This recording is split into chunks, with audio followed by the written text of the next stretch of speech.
Boyz. Ladies and gentlemen, we are live. We are live and back at it again, folks. It's a wonderful feel-good Friday. Hope everyone out there is happy, healthy, and safe. You're feeling good, doing good, ready for some Smackdown tonight. We're here at the Wrestling for Life Network. We have all the stuff coming your way, including No Mercy tomorrow, which we're getting excited for. It's going to be a good one. There's lots to talk about, lots to get into. So make sure you get in that chat, click all the buttons, like, share, subscribe. Plus, we have a little bit of Victory Road and so much more. Let's go in a second.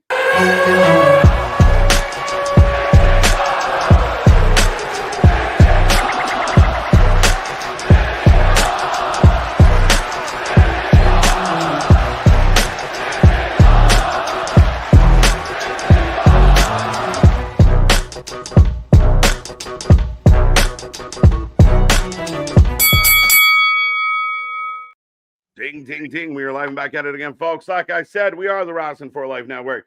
This is another live stream as we bring you WWE Smackdown tonight, plus TNA Victory Road. What will happen there? Will NXT be involved? We're going to talk all about it. And unlike other channels, folks, we actually cover TNT, TNA, and all the wrestling, whether it's TBS and everything in between. Doesn't matter the channel. This is the channel you need to be on. I'm trying to save it, Nick, but me and that pretty face got you for the next couple hours. It's going to be a fun one here tonight. So make sure you strap in, strap on, and grab your snacks, like I said. And if you don't know who we are, well, I am Mr. Evernight KJ White, the Iron Man of YouTube. That is Big Nick. Ladies and gentlemen, boys and girls, children of all ages, the Wrestling for Life Network proudly brings you its YouTube tag stream champions of the world, the Every Night Delight KJ White. I am Big Nick, and I love the little dusty road out there, baby. We're out here for the ABCs and the 1, 2, 3. Out here, 100%. It's hard times out here. When the only channel that's out there that's got a bit of credibility out there, and the only channel that actually watches TNA, and the only channel that actually knows the card and doesn't have to say that they're sellouts and everything, baby. It's hard times out here. Right. At least we know when the start time is. So that's important. Important. If you're going to cover yeah, we know the card. We know the start time. We've actually, we know some of the wrestlers on the roster and everything like that. Just saying. Right. Just saying. So, yeah, funny how things work out, but it's going to be a fun one here at the channel, folks. Again, we got lots to dive into. We got lots to talk about. A lot of things buzzing in the IWC as always, ups and downs and in-betweens.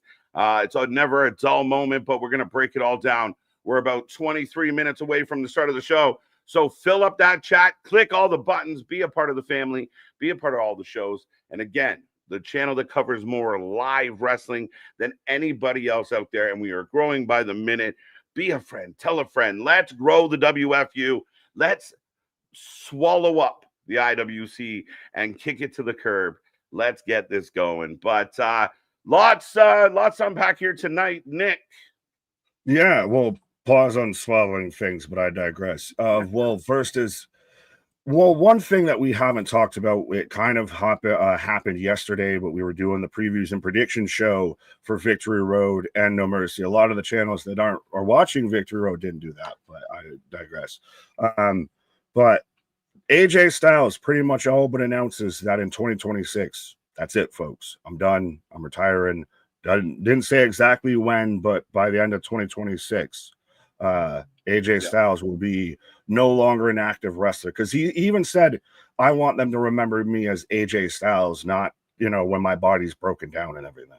Yeah, I mean, he wants to go out. He's been talking about the end of his career for quite a while now. We kind of had a feeling that if he didn't say it out loud, we still thought, 26, 27. We'd see how it all worked out and how much he was willing to go through. So, again, a couple of neat things with this is, one, the next little bit for AJ, and then they already feel like they're amping him up for something. So if they can dig into something and he has a really nice run to his retirement, that's outstanding for him. The other side of it is he wants to work behind the scenes at WWE when he's done. So for all the people out there that thought he might jump ship or go elsewhere, doesn't look like it. No, well, he seemed like a guy that, much like Adam Copeland has said, that AEW is going to be pretty much his final resting place in wrestling. AJ's pretty much said WWE will be where I kind of hang it up. Now, I'm still hoping he maybe at least does a brief bit of a run in TNA. But it makes the Cena AJ Styles match now feel even that much more special, because it's kind of the last time we know we're going to pretty much see either guy. and that they sold it, that the fans got them to kind of push, like John wanted it and AJ wanted it. It feels like they listened to the people a little bit. They gave them that little bit, that little crumb to cookie on. Have I said it backwards? Crumb to cookie. Yeah, no, I mean, again, this match now feels like it doesn't matter what the build is, doesn't matter what people feel about John Cena's run. John Cena, AJ Styles in the ring one last time. I mean, I love the old, beat up John Cena. So, I mean, let's run that back. I don't care what we do. Right. But it's a monumental moment, and people, whether you're a lover or a hater or whatever you are when it comes to WWE, as far as wrestling goes, this is a big match, a big moment, a big deal to me. And we're going to be out here watching that at like 9 a.m. That's also the thing. If we're going to be out there, the best part of waking up is AJ in a match. 7. Well, no, I'm saying when that match probably goes on. I know we'll be here before that. We'll be here with the kickoff of the kickoffs of the kickoffs. Right. Yeah, we're here all day long, folks. It's going to be a crazy one for Crown Jewel, as it is early in Eastern Standard Time, even earlier for the West Coast folk. They might be still up from the club and everything like that. And I see JV real quick, and I know we've got the top 3 on the chat and everything, but I'm not going to click on it so we don't lose our place. But the best WWE had versus the best TNA had. That's the thing. That's one of those. That's kind of a dream match, and especially now with it being at this moment, that this is going to be the last time we get to see it. Yeah, I mean, AJ's legacy is going to be, for the longest time, he was the guy that had made his name, but he was never going to come. He was never going to cross the line, so to speak. It was really remarkable when he did. He's had a good run in WWE. He's a successful run in WWE. I believe. I don't think there's anyone out there really kind of foo-foo in that idea. But and he's had good times with John. So I think, yeah, John's kind of like your picture perfect. We developed him. He's our corporate robot. He's the guy, the prototype, if you will. AJ's kind of the guy that's got the dust, the dusty jacket, who just came off the street. But still, they both achieve big things in their careers. Oh yeah, well, I was going to say, is AJ Styles like the Sting of TNA? So this is like Sting Hogan in a sense, of the guy that's propped up by Titan Towers and the guy who went through total nonstop action.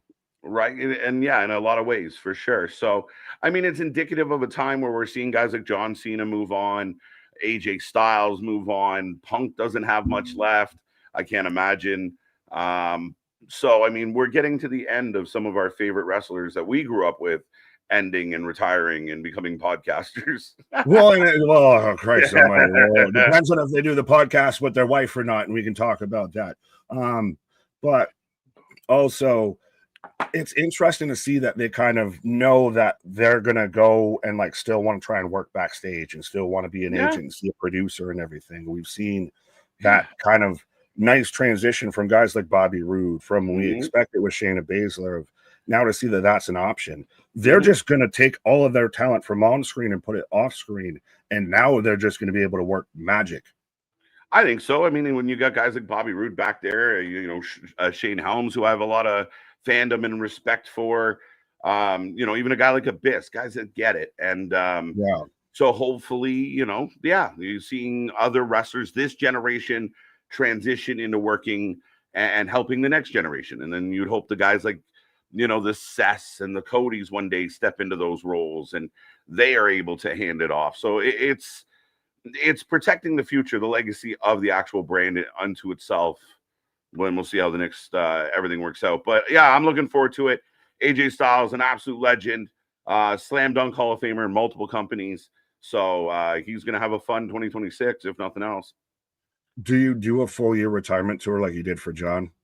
I don't know. I mean, because John, I don't think everybody gets the John Cena treatment. It's at least got to be longer than Jeff Jarrett's, I'll say that. Well, poor Jeff Jarrett never got, one last road and he hit a dead end. It was so bad. But I think you do something, right? We're going into big things and you talk about it. I don't think it will be an exception. Maybe The Rock one day or Roman one day gets a year goodbye tour. But, they do that shit for Kobe. They do that shit for Shaq. They do that shit for Jordan. They don't do that for just anybody. Yeah, well, Roman will get that. I don't know. Did Dwayne ever really have that? No. He just kind of walked off. Roman would be probably a guy that I don't know if he was going to do it, that he would be a guy they would do it for. I'll say that. I think so. Like, a few years from now, I could see it being a thing, or kind of making it, kind of an all, again, maybe not this tour type thing. The problem with the retirement tour is I think it handcuffed their booking and the heel turn, and everything was so done in such a vacuum that you couldn't help but notice what went wrong. So maybe there's a different approach next time they try something like this. Well, it's always hard to book a story when you know there's going to be an end. You can't really sell too much spontaneity when you know that there's going to be an end. Yeah, right. So that being said, folks, we got about 15 minutes before the start of SmackDown. Do keep in mind we are staying for Victory Road, and we will be checking that out tonight, peeking in at the action, seeing what's going on. It does start at 9 p.m. Eastern time. So again, 2 screens, 2 hosts, 1 stream. We're good to go. But it should be a lot of fun here tonight. We're looking forward to Victory Road. We did break it down last night, but they did add. I got the official graphic for Mike Santana and Rich Holland. They also added Cardona with Hometown Man and getting some nemesis. The nemesis? You've never seen a nemesis. But yeah, he's just a hometown man. Modern race in South TNA. Well, let's say hello to the chat, see how fast we can get through this. Again, be a friend, tell a friend, folks, and let's see if we can get this into triple digits as always. Zach letting us know. Well, should we say the top 3 since you've had it up for all top 3? Yeah, fair enough. Mega Spaz and Anthony, top 3 last night. That's your little crown, folks. Get in that chat, blow up that chat. You get bonus points for super stickers, super chats, and etc. And the more you chat, the more points you get, and the more points you get, the more likely you are to end up on the scoreboard. Shout out to Megan Spaz. They've been on a pretty hot run, so let's go. Let's knock them down. Right. Yeah. National Pancake Day, my guy. I'm a pancake guy. French toast is where it's at. I said that in the chat earlier. French toast is the superior breakfast food. I think French toast is a close runner-up to a pancake. It goes French toast, pancake, waffle. Pancake, French toast, waffle. Well, agree to disagree. To me, French toast is superior. Yeah. No, fair enough. I guess we both it's neck and neck. We've slid into breakfast talk now, but we both had waffle at the bottom. So no disrespect to an Eggo or anything like that, but there's one place you got to be in a mood. No waffling here, folks. No waffling here. You might find it elsewhere, but we're definitely not waffling around here. What's up, Mike Rose? As hello, KJ White, Mr. Picnic. Hi to my friends in the chat. And shout out to Zach, Joel P, Kevin. We got Big Nick, Waffle Guy. There you go. See, there's waffle love. Yeah, well, again, we'll never waffle around here. We're flatter than a pancake. I don't know. I was trying to segue it here. Right. We're dripping all over like, buttery goodness. Buttery goodness, indeed. Eric, speaking of buttery goodness, buddies, big night tonight. And do you expect some run-in between NXT and TNA? Those 2-night Victory Road and No Mercy. I could see something happening here at Victory Road. I don't know, because then it does kind of feel like a little bit of, depending on when it happens. If it happens after 10 o'clock, you're good to go. But it's a lot to take your people that are already on a schedule and send them to Canada. That's the only hang up with Victory Road. It's in Alberta. So is it harder to get the WWE talent in and out? Maybe not. I don't know. Maybe is it going to be somebody that's going to be on No Mercy, or is it someone like an Ariana Grace or something like that? No disrespect, but maybe she goes to spend some time with Daddy and just decides she wants to club Ash by Elegance in the back. Yeah, maybe. I think something like that is a possibility. I do really have my eye on both these shows with Victory Road and NXT potentially having an interaction over the weekend. Like I said, HBK and Santino both came out and said, this has only just begun. So let's go. Well, I think we kind of talked about how that could be maybe a way that Saints goes over Oba. Yeah, 100%. They could get all mixed up and there could be distractions. Oba could get hit. And not necessarily like we're trying to help Ricky. It's just like, no, you happen to be here. Chaos broke out. The bench is cleared. Yeah, like you know, let Ricky steal the moment. Be an opportunist. Yeah, Maybe. maybe. Prediction title will be on the line tomorrow night at No Mercy. So definitely be here for that. You can be our prediction champion. Damien, welcome back. Christian Power, Clay Lewis, Boston. How you doing? Pump for Victory Road. Let's go. One for Mega. Bradley, thank you. Oh, giving out the giver of gifts. Sharon again. Chris Kringle out there always gifted memberships, and I still somehow sporadically, even though I'm on the channel, literally will be on stream and somehow end up getting gifted a good membership. Right? That's the best. Bradley, I'm assuming I'm going to defending the belt tonight. Yes. Yeah. That's a good assumption. Yeah. But again, thank you so much for gifting the gifts. And folks, become a member. Don't forget, we do have member-only streams. You get your little emojis. We're working on a whole bunch of new stuff, so stay tuned. Dale, there's a women tag team match. Mia Yim and B-Fab against Kiana James and Julia. I'm in. Let's go. Yeah, you actually finally get to watch Kiana James wrestle, because the last time she wrestled, you weren't here. She's probably going to take a pin. She's probably going to eat the pin. I mean, you do you. You're in that fan club, and it might be a fan club of 2, but yeah. Yeah, it might be 2, but I know at least 1. So, no, she's solid. She's good. She's gonna be a long-term heel. I like her. She gives me Ivory vibes. She'll be fine. Like, she's running this manager spot right now to kind of help Julia. We'll see if that works. We'll see if this relationship works. But I think they're setting Mia Yim up for the title. So Mia pins Kiana to get at Julia. Well, they're definitely setting up for Mission Mia Yim versus Julia again, at least. Are you just surprised, out of all the female talent that's been released or not re-signed and everything out of NXT, that Kiana James is the one who survived, is the one who made it? No, not at all. Because, I mean, she came in, she was highly touted. They really liked her. They drafted her. She got injured. That's why I'm saying, are you even surprised she got drafted? Like, I am. Cora Jade has been released. Priscilla Kelly, Gigi Dolan has been released. Jasmine Minks, Jakara Jackson. She's better. Say a name that she's not better than, and I'll let you know. Well, I think I did, but I don't think you did. No, but I'm interested. I'm surprised. I'm more surprised that B-Fab's still here. Well, this is what, 3rd go around. She's been, and like she's tried. She's really put her all into it. I don't dislike her, but she's just been. I'm surprised. Let's go. Live wrestling like TNA. Let's go. Friday night knee pads. Welcome back. Yeah, how many of these other channels out there watching TNA tonight have a resident TNA insider? We have the best TNA insider in the business. And again, for all those out there doing their thing, good on you, but we don't get it. And I think it's very funny all of a sudden that you got the people who found their TNA fandom, the people that generally sit around and have nothing good to say about it. It's Bush League. It's nothing. Don't even acknowledge it. Don't cover it. And then now I do have a beef with TNA themselves. And I know some of the people, this little inside baseball, just follow along. It's fun.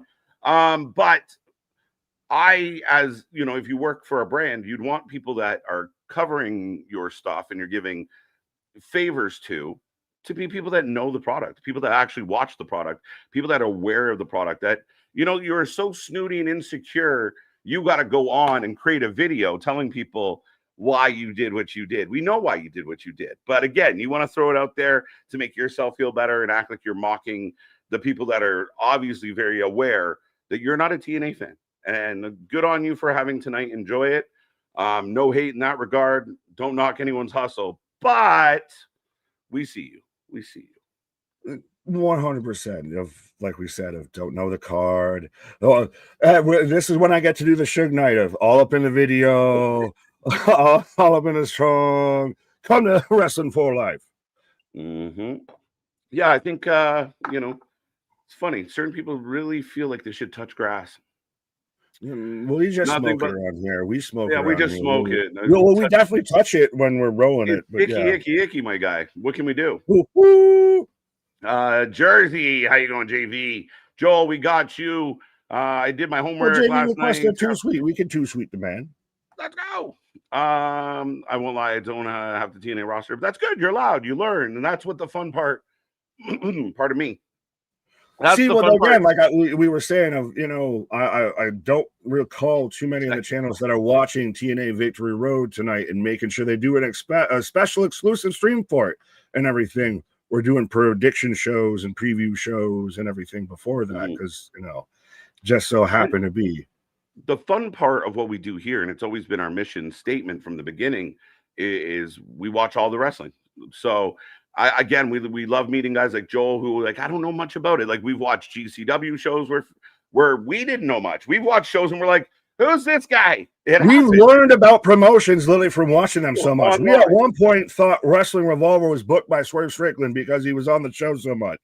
When it turns out that it's booked by Sami Callihan. Right. So, I mean, things change. We learn, we grow.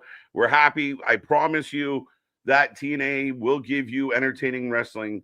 And again, I mean, even on the times where we can't see their weekly show because of other things, their pay-per-views are usually strong. Oh, absolutely. And I mean, for crying out loud, again, a fact that a lot of these streamers won't know of that TNA just invaded NXT and right now has been kind of the hottest story in wrestling a little bit out of all companies involved to where they're even trademarking invasion. And like you said, of now, where do the battle lines draw? I saw the nice little fan-made poster to where Joe Henry's the man in the middle. He's kind of that guy that could go either way. You don't know. Yeah, Joe turns. That'd be crazy. I can't see it though because he's so humble and such a nice guy. But Ronan, we got 3.5 minutes, so I'm gonna run through some names quickly. As always, Nick and I are long-winded. Ronan, Timmy, Big Dog, Mega, Bradley, got you. Damien, Alan, welcome back. Chris McCarthy, hopefully you're minding your P's and Q's today, sir. Kevin, welcome back. The Knee Pop Patrol, we got you. Mad Cow 69. Sound like moo. Fuck you, moo. John Mooksley. John Mooksley. J1, welcome back. Welcome back. Let's go. We touched on AJ Styles. I think he'd be a great producer. Kevin's with us. That's the thing. You see these guys that have the mind for the business and everything that now want to continue and just pass that along.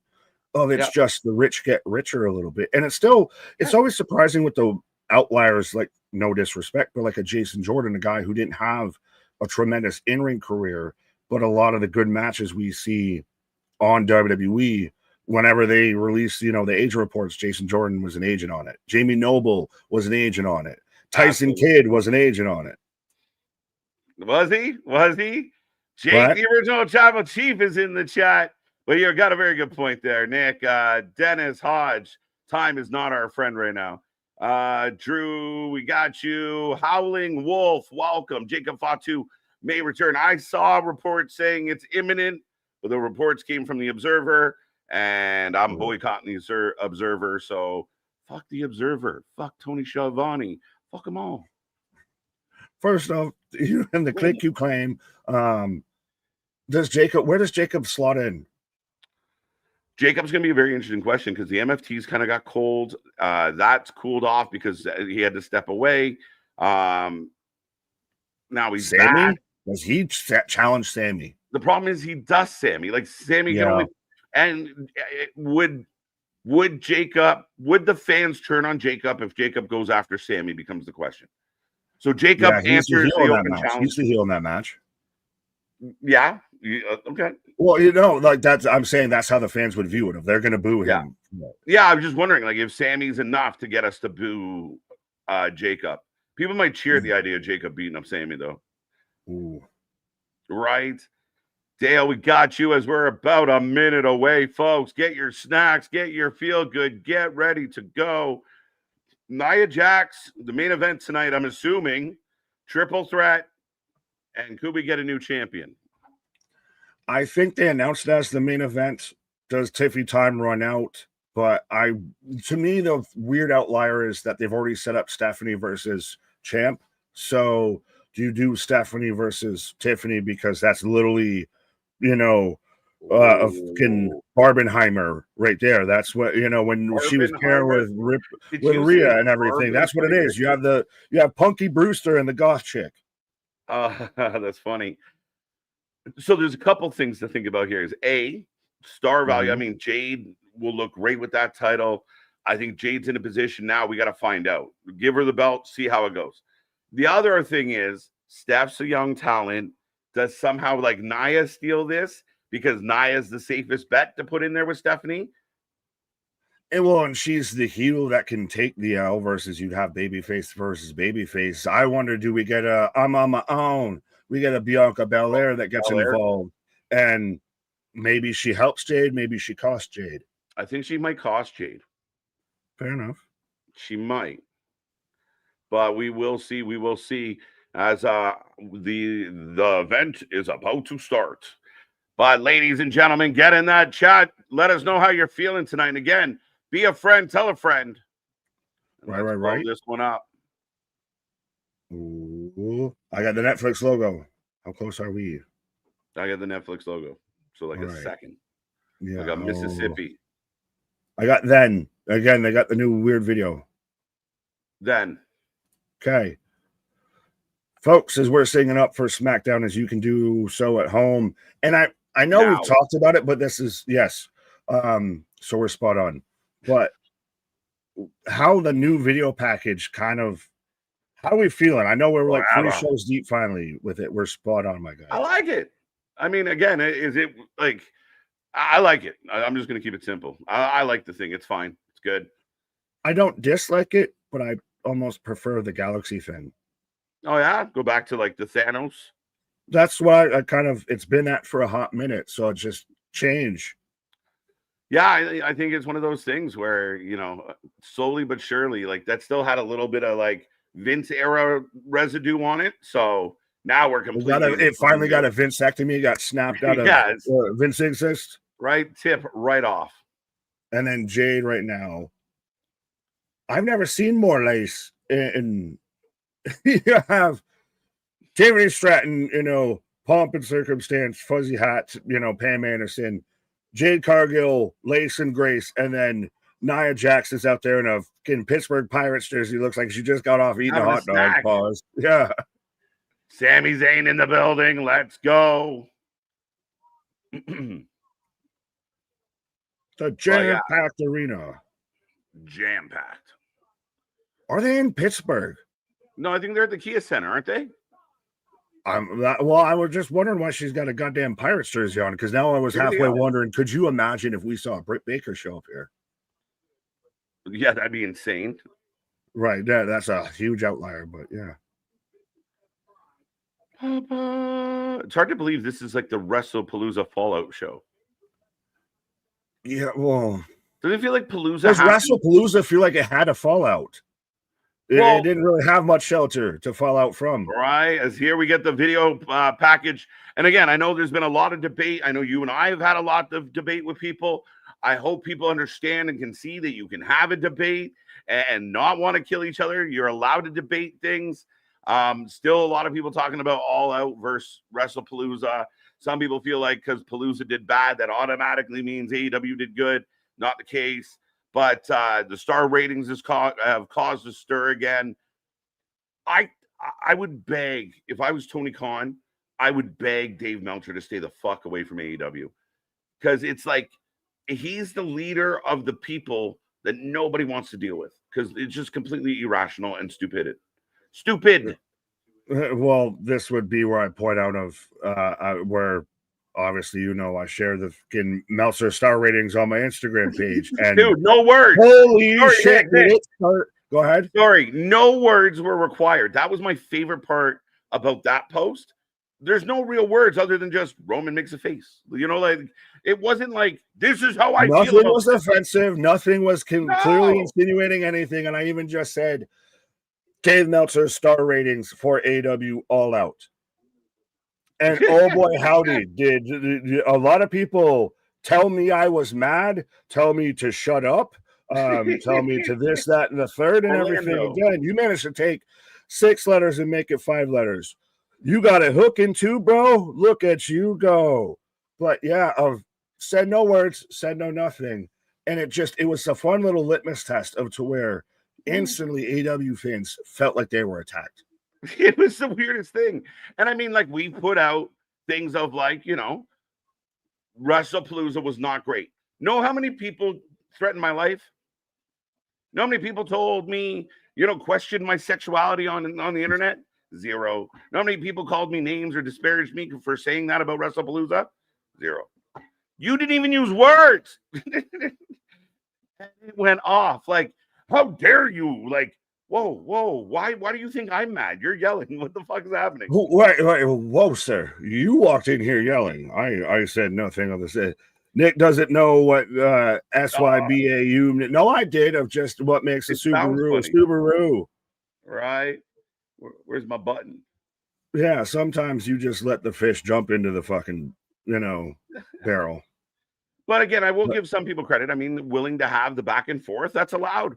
You're allowed to say this team's better, that team's better, and have the Discord and go. But that's in the same vein, we did still have like that. Still, there was still actual discussions to be had and everything about the way they have Paul Heyman in the ring.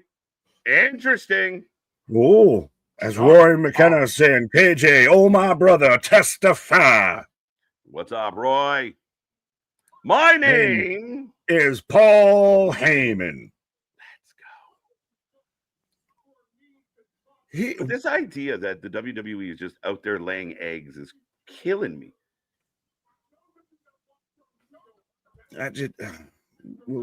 Paul's talking. Let Paul talk. Yeah, we got to listen to Paul. What the fuck? What's up? Howlin' Wolf. Seth Rollins will be retiring in 2026. I do not believe that will be the case, Howlin' Wolf. I do believe Seth has a little more runway or a little more landing room than that. Well, you have started to see people like a Seth, like a Roman, of pretty much know that they might be towards the back nine and everything. But again, is it one of those to where it's like we see in the NFL now, to where people start to shut it down a little bit earlier and then still might go for a little bit extra longer? Right. Yeah. I mean, again, it all depends on how his body holds up. Seth is at a high octane style, but he's such a character, even if as he ages, he's enough of a character to extend his career because of it. Right. Lady B, those poor kids, gather around, son. I'm going to tell you how John Cena made me cry. Come here. Big hugs. Let's go. Well, are they gathering or are they held captive? Well, it remains to be seen. OTC is. We've got big Roman chants now. It's true. Love. Bout TC Roman Reigns. This is interesting that he's saying Roman's name. Well, it gets so interesting because now what is his attachment to Brock? Was it a one-off or is he just still an advocate? Well, that's it. Like Brock said, you should call me. He did him a favor. Paul Heyman is actually sitting in a position to have like the ultimate faction. You could have Roman, Brock, Punk. Like if you could get them all to get along, you could just when you thought Paul Heyman couldn't be better, he somehow gets better. We've at this point had to name our non-wrestling personality award after Paul Heyman because he's won it so much, and now it just continues to get better. Barking for Braun. Stop, Ron. Stop. Dang it, Nick. It was funny. Stop like a Jersey Shore girl. Right. I'm Italian, of course. I'm Italian from the East Coast in New York. Of course, I watch New Jersey Shore. Right. Oh, dude. Didn't miss it. Lesnar. Man's just running down his resume right now. Or the list. That's the thing is, he can cut out 20. Paul Heyman could sell me on air. Hold up. Lights out. Cody, adrenaline in my soul. Okay. This is would you say this is unexpected? Or is it because not that unexpected, I guess, because you're setting up Crown Jewel. Yes and no. Yeah, that's actually a really valid point. But it's also interesting because he comes out when Heyman mentions Brock Lesnar, and Brock, the last time we saw him was shaking hands with Cody and damn near kissing babies of, I respect you, bro. Yeah. Wow. Whoa. Let's go. Yeah, people are right. Boring. Not over. Not over. People don't even like him, dude. Look, no. People are right. I just nobody cares. He to me, he is a little milquetoast. I understand that it's you're right. He's very just a little. He very vanilla, my guy. I'll give you that for sure. That's the thing, is I might want to swirl, or maybe sometimes I want to chocolate. Sprinkles. I don't. At least some sprinkles, right? And everything. It's not bad. I mean, again, I'm just making a point that like people act like there's crickets when this man walks out. And again, he is very. There's a reason we stopped to do whoa. Right. And we're not just Cody crybabies, Dave LaGreca. Dave LaGreca. Dave's been on a tear lately, just having meltdowns. Well, I've heard about it. I have yet to fully watch it. I guess Alvarez had to crash out because of NXT. But I have not heard this. Oh my God, he did. Oh, you might have to update me, or maybe I have to watch it on a pause. We can come back. He's so bitter. Like, it's just funny, and like he was mad about shit, and he's mad about Javon Evans and Briggs, and I mean, somewhere lost in his fake rage, there was some points that I was like, okay, we watch NXT every week, we get what he's saying, right? But basically, he's saying it's gone completely. Is it ironic? And you guys can tell me, make your own decisions. But on the week where it's the most talked about thing in wrestling, that's the week that that Brian Alvarez has a meltdown and talks about, oh, I don't even want to watch it anymore. Oh, go figure. Dave, stop. Dave, stop. Roy saying, I don't know, guys, I'm leaning towards Howlin' Wolf. I've done some reading on Seth Rollins, and he has mentioned several times that within the next few years, he's going to retire. But when? But that's still, we've talked about of. Roman's kind of even addressed that whole speculation. Yeah. People think that he's going to go full-time acting like Dwayne. Yeah, I mean, if Seth gets to a point where he makes 4-5 in-ring appearances a year, and you start transitioning him down, it all depends with the big thing about Rollins is he's gone through some knee issues, and those he's got a kid and everything though too. Got a kid now. Things change, right? So yeah, maybe it is 26. Brian Danielson and Becky together doing it. So yeah, the whole crowd. By the way, again, to back up or to reiterate your point of Cody Rhodes. Oh, did you hear all those crickets? Cody Rhodes, Cody Rhodes.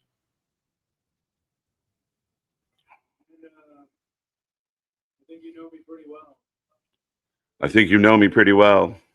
Well, and it's still, even with Cody versus Seth, this is still an interesting story of it, because that's what Cody's, I think, 3-0 on Seth at this point. It started all with the purple peck.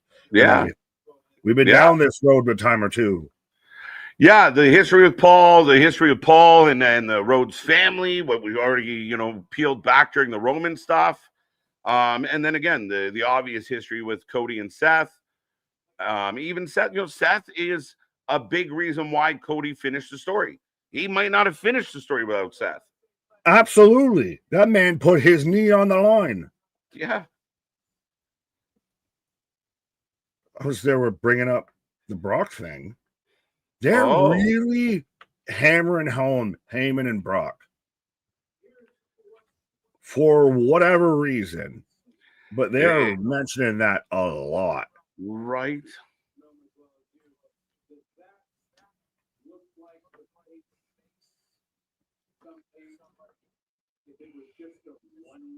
It was just a one night.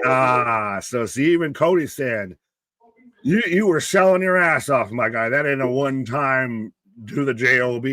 Right. Cody calling him out. I'm on to you, bro. To the Oracle, or am I talking to the Advocate? To the wise man. I like that. Yeah. Yeah. What hat are you wearing today, Paul? Who are you loyal to now, Paul? So you're Oh, talking to yes. the GOAT. Oh, and he stepped back too. That's just some nasty shit. If that man just basically stepped back, hit a crossover in Cody's face and said, "What, bitch?" You're talking to the GOAT. Oh, Lesnar.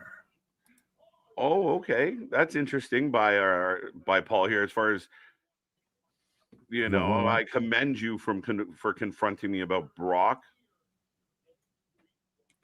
Can Paul Heyman say Brock Lesnar's name without saying Brock No, I don't think so. Lesnar? I think even like around the house, if he needs, calls him up. I'm going to call Brock Lesnar. Whoa, whoa, whoa, whoa, whoa, whoa, whoa! What is this? Oh no! Braun and Braun security showing up to back up Paul Heyman. What makes you think you're not in danger right now?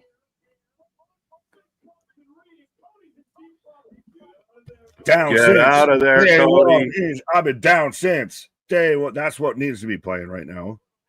You think we're going to go this way? Maybe Jacob. Yeah, well, we've got them in a tag match on Monday Night Raw, so might as well start to sell towards that too. Yeah, that makes sense.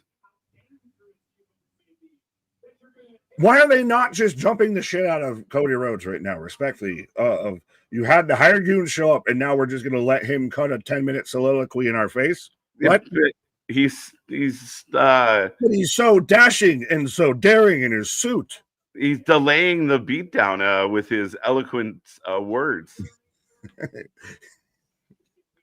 He's lulling them into a false sense of security. Right? I grew up the son of a booker.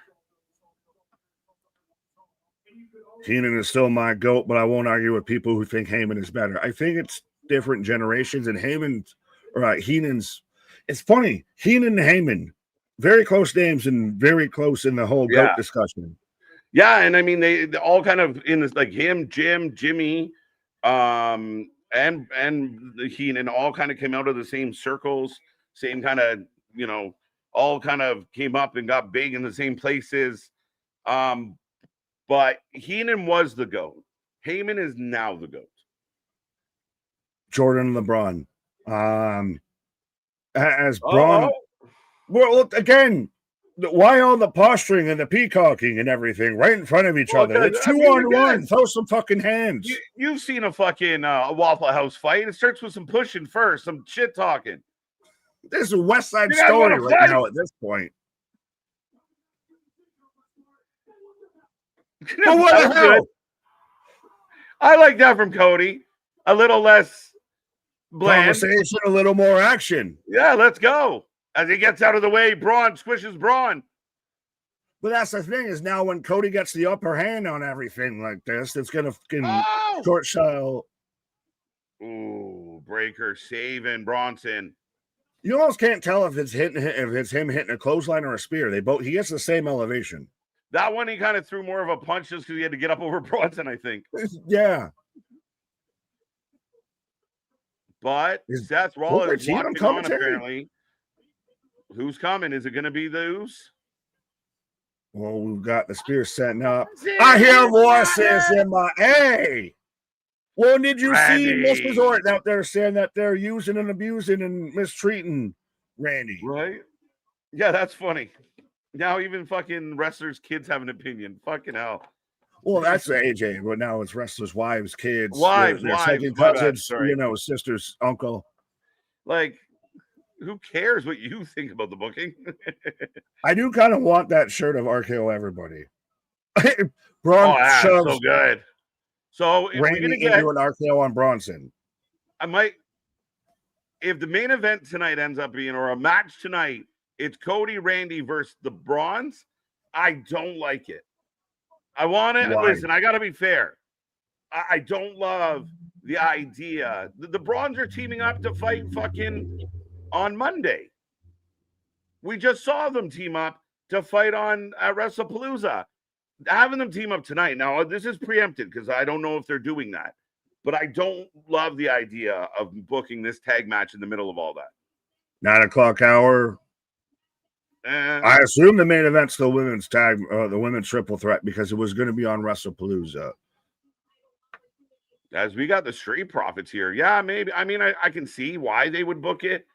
That's where they start, for me, like a lot of people talking about the repetition and da-da-da. And I always stand by, you got to build people up, and they got to be booked to be built up. It's just leave them fighting with the Usos. This match, to me, doesn't connect the dots for me. But does it have to connect the dots for Cody versus Seth?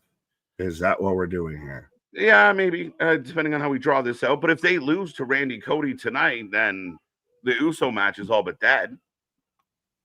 Do they lose, or do we start to sow the seeds of Randy might be eyeing Cody Rhodes and be looking at that championship again? Randy did pick up there that was title. the rumor he was going to be the one allegedly booked to cost Cody at WrestlePalooza, and Drew would have won. Right. Okay. Nick, breaking news. Leon Slater and Myron Reed is your main event. So the X Division title. I was trying to figure this out today when I was looking through stuff. Leon Slater, Myron Reed for the X Division title will be the main event. Which will probably be your match in the night. It's going to cook. That is going to be. Yeah. I can't wait to watch a bunch of fake reactors and everything like that, not calling out names and everything like that. Hey, that guy did a flippy! Right, that don't know anyone's names and everything, and all have the same selfie picture and their profile and their thumbnails and everything. My favorite is the one that just just naming names. But yeah, to not understand or appreciate this match and understand who's who and not be able to tell who's who. Yeah. Anyways, sorry, I'm not salty. Who are the Street Profits fighting tonight? Because they're on the way out, and it wasn't advertised as far as my knowledge goes. Good question. Sorry, I went on a tangent. Pepe Sylvia and myself, and I don't know who's the Street Profits is taking on now. Right, I don't know either. But oh my God, let's go, Becky. Look at this booking. Happy Halloween. The War Games setup: Randy, Cody, Roman, Cena versus the Vision and Brock. That sounds like it. If you would have told me a few weeks ago that might be a thing, I would have told you to just be quiet. But it feels like it's a possibility. Is that not the biggest War Games match that WWE's ever put on? You're telling me you're going to have Roman Reigns and Brock Lesnar in a War Games match, and they're not even like, it's not them and a bunch of jobbers or anything like that. We're gonna have Cody Rhodes, Randy Orton, Seth Rollins. Like, thy cup runneth over. Like, stop. I can only get so entertained. Yeah, it's like your Hall of Fame class at 26, part of 27, and maybe some at 28. Like, literally again. So this is like if we did the super team of like Alabama versus like Notre Dame or something like that, or Alabama, Georgia. Like, what are we doing? That's so. And the fact that that's a possibility, like that could very much be a thing. That's not outside of the realm. Is insane. But even the concept of that match is insane. Just on paper, it sounds like, no, you made that up. Like that's video game shit right there. That's, that's crazy. That would make it one of the most epic. And I like the idea. Someone threw it out and we joked about it. But have someone come out and say, all right, War Games. And Santino goes, no, Lethal Lockdown. And you're like, yes. So that's how you do both in the same month. Is one's a Lethal Lockdown, one's War Games. Oh, good God. I hadn't even thought that way and everything. So what are you going to get, a standoff between William Regal and Santino Marella, what it's going to be? I'm in, but man. No, I need William Regal to come out and interrupt Paul Heyman when all of these factions are all colliding. If we're going to do all of this, and William Regal interrupts Paul Heyman to say War Games, and again, stop. Right. I can only get so entertained. Yeah, I'm in. Like, anything involving Regal's great. Paul's we joke about him being the GOAT, or we're serious about him being the GOAT. So yeah, I'm all for it. I mean, there's a lot of fun to be had there. So we'll see if it works out. But yeah, legitimately, it's getting closer and closer to San Diego. This shall be very interesting, and we'll see if that's exactly what they're doing. Brock's name's getting thrown out there a lot. And again, it sets up opportunities like Cody goes into that, and it's Randy that turns on Cody in the steel cage. Survivor Series known for big surprises. Maybe that's when Edge returns. Who knows? Let's go. Well, there's also been the whole thing. Well, I'll answer Roy here first before I mention that. Oh, Roy. Roy was just asking if we got any pull with WWE, because where of course WWE shows, the ones that cover all the wrestling, to where if we can help bring them back to Des Moines, Iowa. Yeah, I mean, we don't have. If we had more pull, we'd be at all the shows. But they'll be back. Iowa's a good wrestling place and a good wrestling state. But generally, there's a lot of places that want the WWE. They'll come back. I'm sure. Do you get more shows like around Des Moines? Because it being a smaller epicenter, I don't know. You got to have that spotty money now before you want any premium live events to show up in your household. Right. Ferris wheel. Yeah, just hard focus on it. What goes up? Holy Olympic medals! All his medals. He put on all his medals. Yeah, but I hurt my back. Doctor said I need a backotomy. Backotomy. I broke my back. What's broken? It's spinal. It's one of the bifidus. I got one of the bifidus. Yes, folks, we just quoted 3 movies, maybe 4. Facts and wait, are they back? What? Who? Oh, what the fuck? I didn't recognize that for a second. Yeah, because it's so bad and so who gives a shit? All due respect to the Miz. Miz is going to be one of those guys that's going to surprise the fuck out of everybody when you know what? The Miz is getting fucked, and not in a good way. Well, no. The Miz deserves better. For all the guy who's married to Maurice, the guy who got into WWE off the Real World and everything like that, deserves better. I think he's already winning at a fucking $2 scratch off, my guy. I think you can have that. That ain't even what I'm mad at. At this point, I don't like that we're getting Carmelo and we're getting Mello Don't Miz showing up here right now, because for me, we already had the best iteration. We got reminded of the best iteration of Carmelo with Carmelo and Trick. Trick can save Mello from Miz.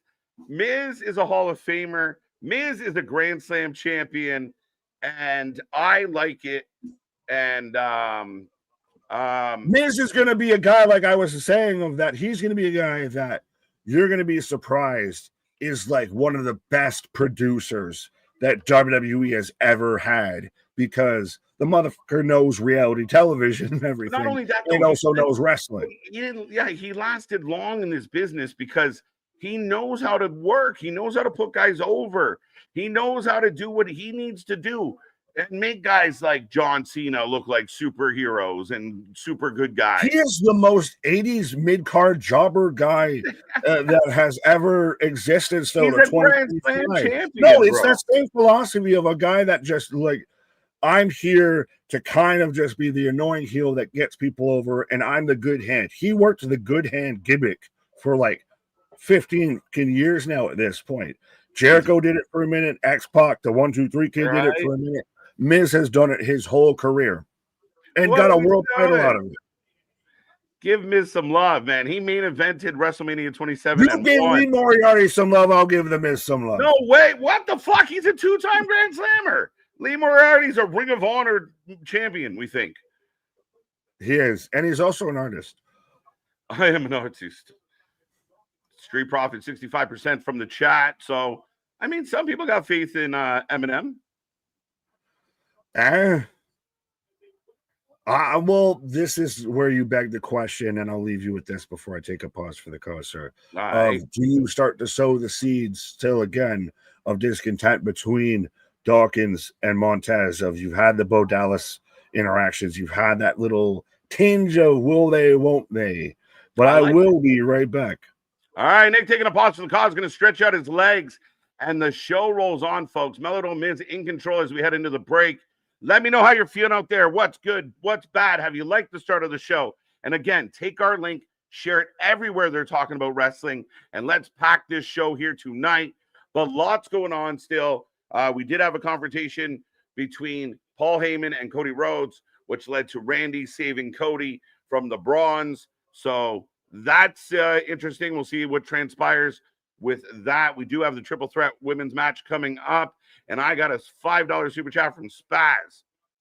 Needs me the boys tonight. I like that. Need me the boys tonight. A little bit of accent in there. Hope y'all living good lives. Dropped controversial pod last night. Hey, Nick, how about those melty thoughts on Gail Kim? Well, Nick has stepped away, but we talked about this in depth. We put our video out about our feelings on the Gail Kim situation. Listen, I said it to somebody today. I don't think the Meltzerites, whatever we want to call them, I don't think they realize that their numbers are dwindling, that their numbers are going down. More and more of their friends and the tribe are jumping off ship, or you're turning on them. Gail Kim is another person in a long, long, long line of people that have just come out and had an opinion. Just had an opinion. Now, Gail Kim gets an opinion and people just berate her. They're racist and ignorant and sexist and juvenile. But then you question Dave Meltzer's ratings. Oh my God. You asked something about Riho. Oh my God. But it's just Dave's opinion. He's allowed to say that. Well, wait a minute. Doesn't that work both ways? Doesn't that go both ways? Aren't both sides allowed to have an opinion?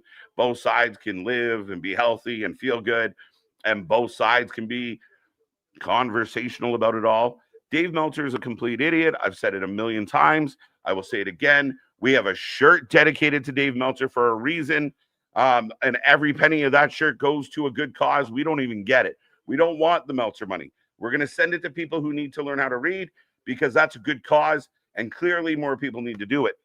But beyond that, I mean, it's been an interesting day. It's been interesting times, and the rage. And I've been on the record since the weekend.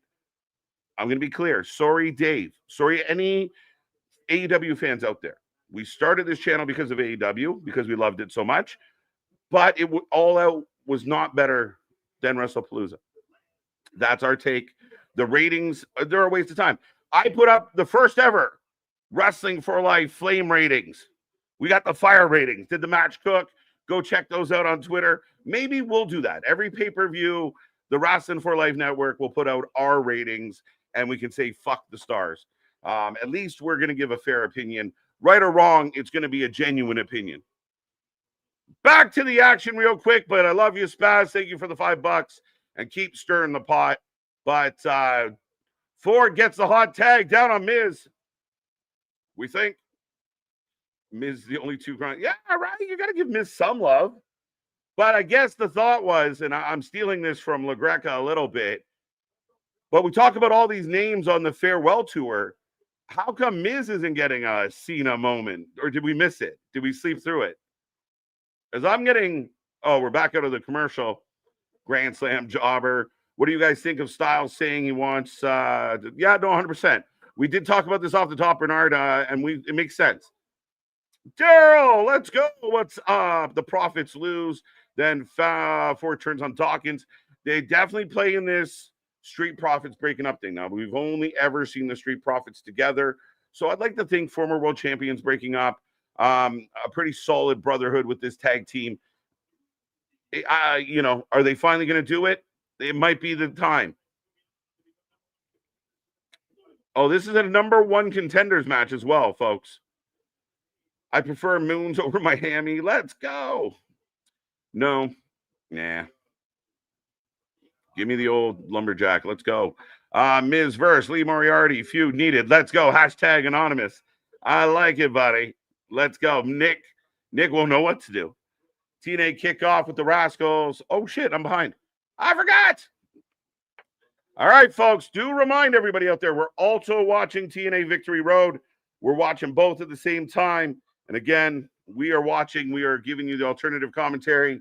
You might not be able to see it, but we will let you know what's going on.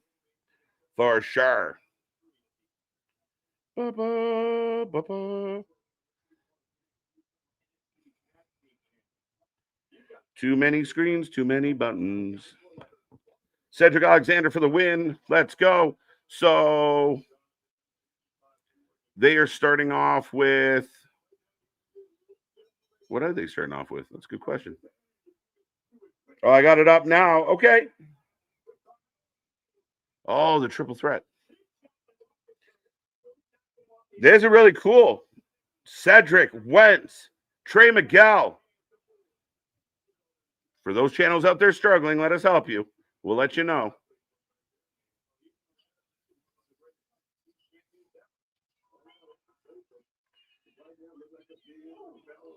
And there goes. Trey Miguel takes out Cedric. As right now, if you're wondering, Montez Ford is getting worked over by Carmelo in the corner. And now fighting his way out.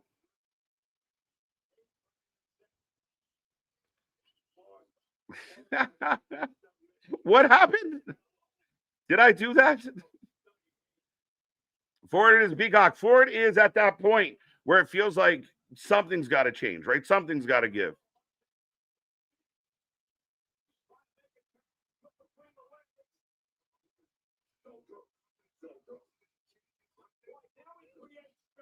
Okay. It's countdown.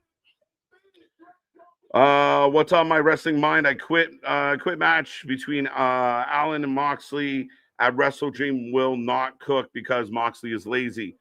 I would love, like, Moxley has to have stipulation matches. I've been on the record. I've said it a million times, Christian. I know you. Oh, wait. Carmelo's holding the Miz back. Uh-oh. Oh.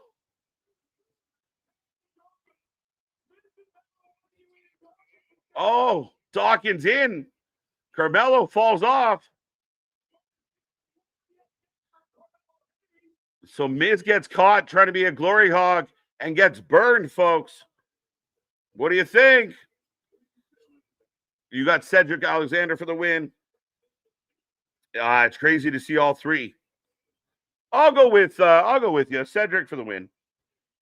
Cedric's the last guy in through the door right now, as we are just getting a tope party. 7 to into a cutter. Tope, and gets cut off. But the Street Profits get the W. And action on TNA. Again, folks, I will remind you again, not just one show, but 2 shows live at the same time.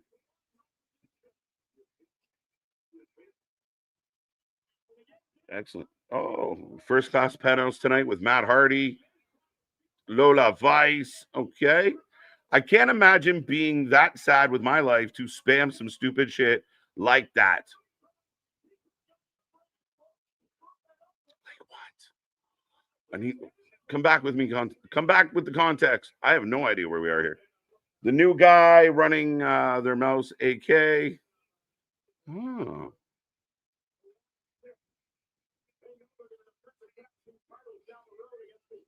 As the Wyatts are here, all ominous. So yeah, we do have new number 1 contenders. As Street Profits lost those belts, got them back, lost them, got them back, lost them. Can they get it back? Oh, dumb shit. Who is bored? We need wild slap nuts, Anthony. It's been a minute. No miscommunication with the Profits. So the Profits seem okay, and it's Miz and Carmelo. And that's what we said. Maybe this builds to Carmelo, Miz having a bit of an issue. There is an opportunity for Trick and Melo to work together again. But I do have Jade and Stephanie Vacour. Yeah, always. Let's go. I like what they're doing with the Wyatts right now. It might not be as grandiose as I thought it might be once upon a time, but instead of going all big over the top again, because you couldn't really, I don't think you could run it back again.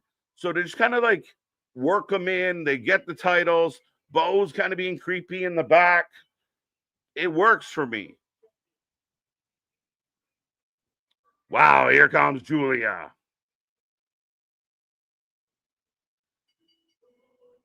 The following tag team match. So up next, folks, we're going to get Julia teaming up with Kiana James taking on B-Fab and Mia Yim.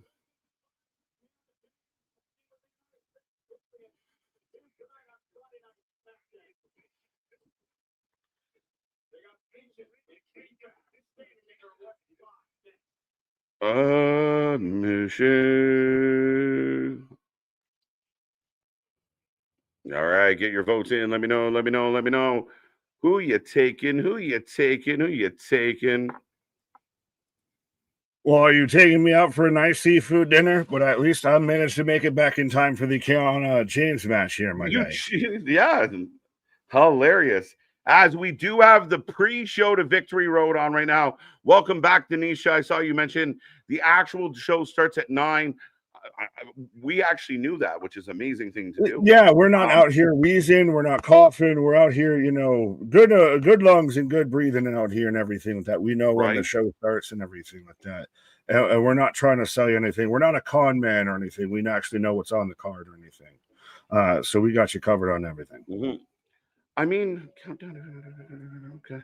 Yeah, no, I completely agree with you. Sorry, I was just checking something here real quick, but there was somebody that just decided they had nothing better to do with their life and everything, and then proceeded to quickly and swiftly get shut down because it happened that I was on pause and just happened to, because I'm a fan of our own stuff, so I watch us when we're on a pause so I can stay up to date on everything because that's how you need to be with a wrestling for life. So I done seen somebody that said stupid things and just no, you will get swept down. Just don't spam. Don't be an idiot here. We respect conversations. We welcome all the new names and everything, but still don't be an idiot. Right. Let's go. I agree. I didn't even see it. So thank you for whoever did see it. But yeah. This is why we have a good moderator team and everything. We got a team for a reason. Yeah. Shout out. Let's go. Jose, how you doing? Spaz. Tonight was wild. Did I read both of his? Supermarket doors don't even open for Rio, but Mud Show fans ready and steady. Why is this the woman to die on the cross for? Nobody gives a fuck about Kenny Omega's favorite Joshi wrestler. And that is exactly why, because she is. There has been, and for anyone that sits there and, it's an issue with Joshi wrestling. So Io Sky, Emil Watanabe, Asuka, Kairi Sane, we could that's just a tip of the iceberg. The names are all over. Ekla, all of that. Yeah, I mean, Christ Almighty. So this isn't just this isn't an issue with Joshi wrestling. This is an issue with Gail Kim's opinion of I'm sorry that this woman that looks like all of 90 pounds and dresses Schoolgirl, which again I know WWE sat there and put a female Japanese talent doing the same gimmick, and she didn't like it either. I can't remember her name off the top but they're the big head. bad racist corporation, and the other company is free to do whatever. But yeah, when the cameraman's sneaking, getting cheeky camera shots and everything like that, but that's completely fine because Kenny Omega is a really big fan of Joshi wrestling. And to sit there and for him to do they're doing the splits for the TKO. Go ahead. Zachary Wentz with a big W as he pinned Cedric Alexander. Mr. Gigi Dolan, Mr. Priscilla. Sorry to stop you there, Nick, but listen, and I'm going to say this for the fans out there bragging about Riho's years of experience, and Riho's a veteran of 20 years, and she didn't have a good match with her trainer, Emi Sakamura. Wrestling in a fucking apartment makes me a professional wrestler, you fucking morons. What are you talking about? Like, that's crazy talk. That makes half the fucking people listening right now former veteran, journeyman wrestlers, because we've all had wrestling in the backyard. The only difference is we didn't have creepy old men in business suits throwing fucking change on the ground while we wrestled. It's a whole different vibe. So I don't give a shit, but you sound dumb when this 10-year-old girl, she's been wrestling forever. It's bullshit. It's bullshit. It's propped up. And for whatever reason, and like you said, maybe the Kenny connection, it's like, she's bad. Her, and I didn't give a fuck. Dave Meltzer gave that match at All Out 4. If 4 stars, if that's a 4-star match, I have an 8-pack on my gut, and I promise I don't. What the fuck are you talking about? What are we doing? If that's a 4-star match, Bailey Sasha is an 11-team match. Yeah, I said that on purpose. But like, what the fuck are we doing? Make sense of it. Rio Monet was one of the worst matches of 2025. Period. The biggest thing to me with all of this is this spiraled as they're shouting out, Steph's, what's your story with Tyrese Halliburton? But the biggest thing to me is this started from really all of nothing. This started from, I think it initially started with Gail Kim giving her opinion on deathmatch wrestling, to which then she talked about Rio and I'm sorry, I don't believe a 90-year-old or a 90-pound female wrestler, to where the camera guys, trying to get an upskirt shot and everything is something I take serious. Was at no way a shot at Rio, was a shot at her presentation, was just her opinion on what she currently enjoys, what her take on wrestling is. And everybody just spun it into this most viral, visceral, foul hate cycle of on all sides, respectfully, of just Rio's caught in so much unnecessary in all of this that wasn't aimed at her and everything. Gail Kim sat there and had this, that, and a third said about her. Like, this is, you have Dave Meltzer saying she's not a credible wrestler or whatever. Doing on her. The old creepy white guy probably has the best insight into Japanese and Asian wrestling. Thank you. Gail would know nothing about any of that. Like, what the fuck are we talking about? Like, what? The white guy who lives in a white secluded neighborhood around nothing but white people and everything has the best, take on Joshi and Japanese wrestling, not the Canadian, not the Korean Canadian and everything that pretty much reinvented women's pro wrestling in the early 2000s. Sorry, Dave. I will, give myself 10 lashings for going against thy lord and tweeter. Dude, literally. I mean, just because you've been to fucking Panda Express and you like the orange chicken doesn't make you Asian. What the fuck are we talking about? Like, shut the fuck up, Dave. You are ridiculous. They didn't even get there. It got there because people spun it into so much shit. It was never there. It never started there. You saw it with your post today of you didn't even really say, there was no words. And people were accusing I gave no meaning. No meaning. Hurt, like, what the hell? Like, I didn't say anything. And you're already on this offensive. Like, what the fuck are we doing? Yeah, that's the issue of, like, it started with, okay, so that's Gail Kim's opinion on women's pro wrestling, on deathmatch wrestling. But it became so much of, for whatever reason, for a lot of people who don't work for that company, took it as a personal attack. Yeah. And at the end of the day, it's this. One, she's a legend. Like, how many Hall of Famers have to come out and say this isn't going well before the fans? Like, you can't say all the old wrestlers are fucking idiots. You can't say all the podcasters are fucking idiots. You can't say all the people that don't watch are fucking idiots. Like, you really can't be that much of an island that you think everybody around you is a moron. Maybe you're the common denominator. Maybe that makes more sense. Maybe that's why maybe I'm the drama. Maybe I'm the drama, right? Like, what the fuck are we doing? And I mean, again, you took one of the biggest advocates for women's wrestling in the history of the sport. She did so much advocating for it and working for it and all the booking that she's done. And so many people look up to her for what she did more behind the scenes than even on camera.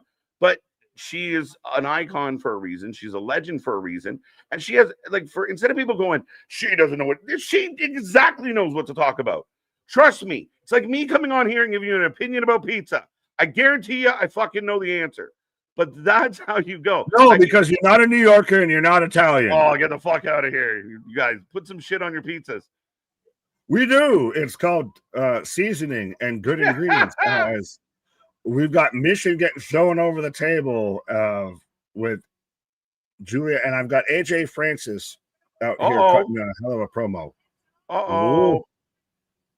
Mission accomplished. Is that what's gonna play? Is she gonna have a whole banner and everything when she wins? Right? Mission accomplished. That's what her whole thing should be. She's gonna like hashtag mission accomplished. That's what she's trying to do. She's got to She's gonna finish. go against Chelsea Green That's in a it. political race. Who's Al Gore and who's Bush? We can't talk about that actually. No. Well, no, that's old politics. We can't talk about new politics. We can talk about old shorter. We might be talking about it, but anyway, moving on. No, I mean, again, we talked about this all week long. But it's the weirdest thing to say. Like, I want to see the sickos come together and have this same energy for Deonna Purrazzo or Taya Valkyrie or Thunder Rosa or somebody else that actually fucking moves the needle, that actually can wrestle, that actually isn't a small child. Do that. But there is a cult following, and not in a good way. I've said it before. It's like Scientology, to where Mitchin in action. That's where she's been at times. That's where Keith Lee, her hubby, is. Mitchin in action. But there's that cult following of the second you go against it. You could be the loyalist, the tribalist, the second. Anytime anyone's rumored to almost be leaving AW. Yeah. Oh, they ain't shit. They're nothing but a waste of time. Oh, good riddance. They're nothing but a traitor. Everybody that loved Mariah May hates Blake Monroe because she done crossed that enemy line, and it becomes now you must be ostracized. You went against the religion. You went against the faith. Yeah, and I mean, what I found remarkable, and again, we use the example of the stuff that we put out, it's really weird where you can say, like, I think this wrestler isn't very good.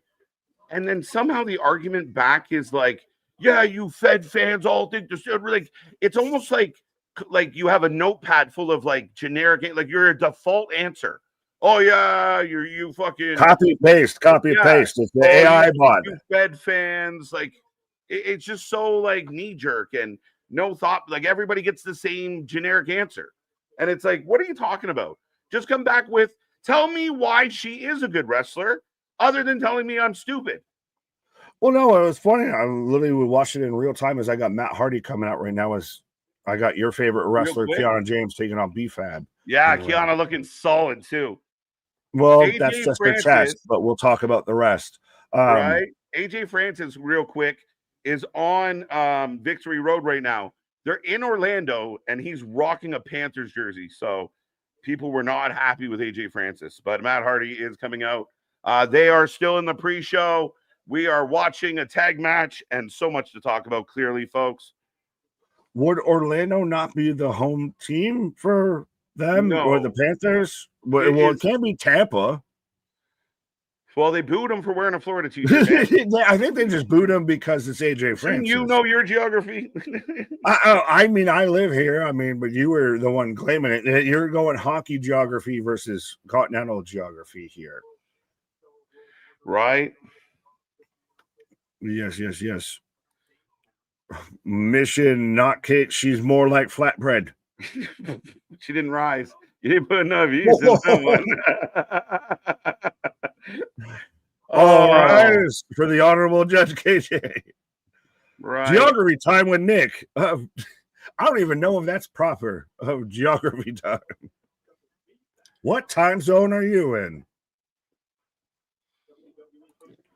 Today, we're going to talk about flags. No. Oh, Kiana into the corner. She's an athlete, bro. I know I got ahead on this train a little bit, but she goes. We haven't seen any of her, though. That's the only thing to me is surprising. Well, it's like having somebody who's on the IR that survives cuts to everyone who's already been at practice and everything. Like, bitch, you ain't even been out on the practice field. How the fuck you still here? Right. But, I mean, I can't be mad at her for getting hurt. I'm not, but I'm not. I'm just surprised. Like, you survived. Well, I am. Like I said, I think B-Fab, to me, like, her whole faction got fired and she's still here. And, then she went away and then she came back. And then more of her friends got fired and she's still here. We're literally watching 2/3 of Hit Row right now at the same time. Yeah, right. Where's Adonis when we need him? 2/4. So, yeah. What again? Yeah. Oh. All right, I'll be right back, sir.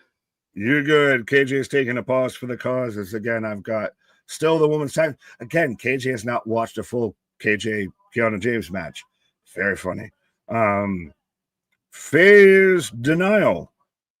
You're in the river of denial.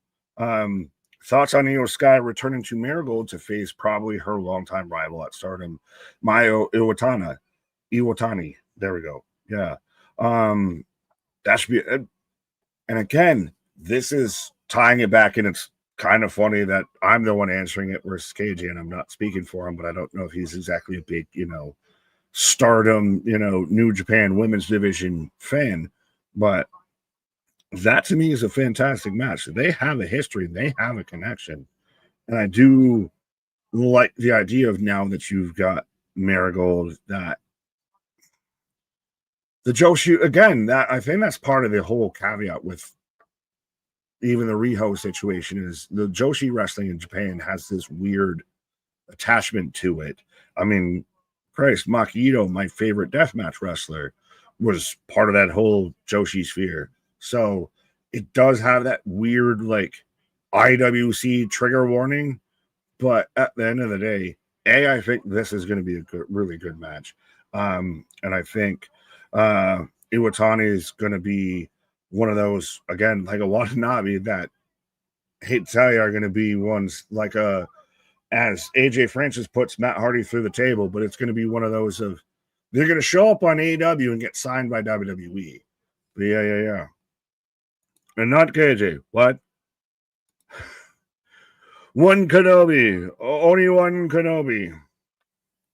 I have the higher ground, Anakin, as Julia picks up the win and pins Mission. So KJ out there flying high of Kiana James.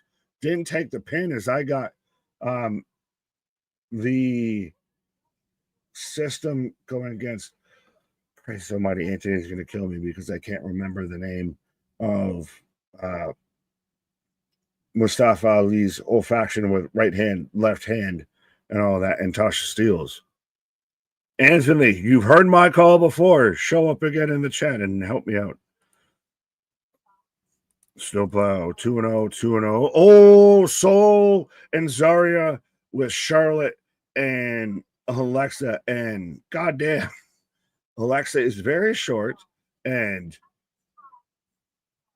mesh and lace is the theme of tonight with the women's gear and attire. Because Charlotte Flair, I know Andrade left the company, but them things is thangin'.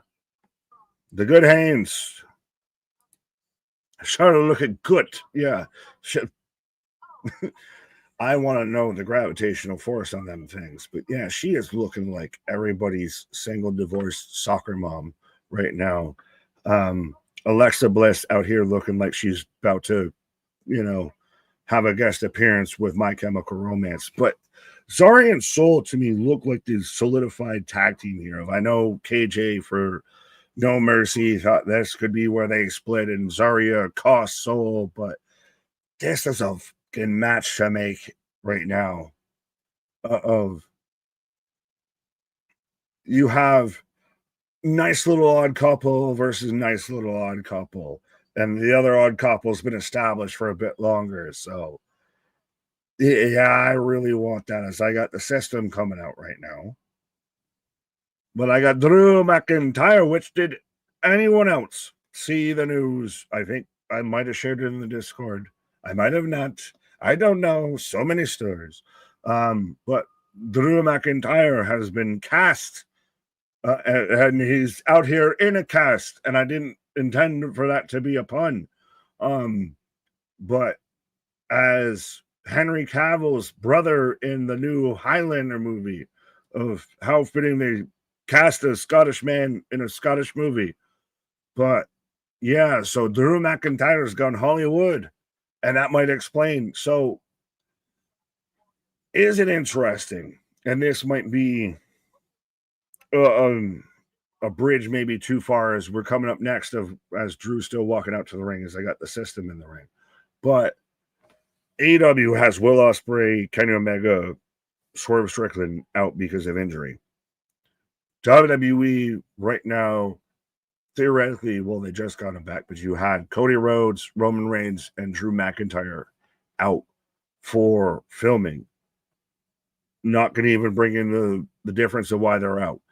But is it safe to say that WWE can still manage and still has enough depth on the roster that they can still carry on My Wayward Son without, AEW's got to turn around and bring out Orange Cassidy to make it a hologram moment of you have one company that can survive with its top talent taking a timeout versus the other that seems like we've got to just run through roughshod to try and make it count. But anyways, I digress. Be a friend, tell a friend, as I'm in a commercial break on Friday Night Smackdown, and I've got Santina.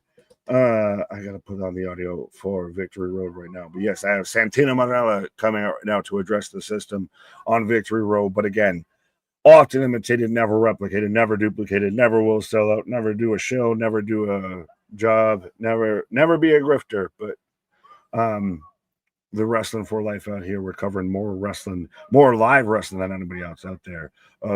Again, honestly, go through how many streams right now are covering both shows, but I digress. As Kaylani found you from TikTok, will you be showing the screen? We will be showing our screen of you get to see my glorious bearded face, and when KJ comes back, you can see his bearded face too. But yes, no. Through the wonders of copyright laws, we cannot show SmackDown or Victory Road right now. So yeah, you got our beautiful bearded voices. You can still watch the show and still keep us in the corner. And again, side note again, sorry, as I see 60 people, let's see if we can get this climbing all the way to triple digits out here. I know we've been flirting with 70s and 80s. Let's see if we can get that triple digit in the chat.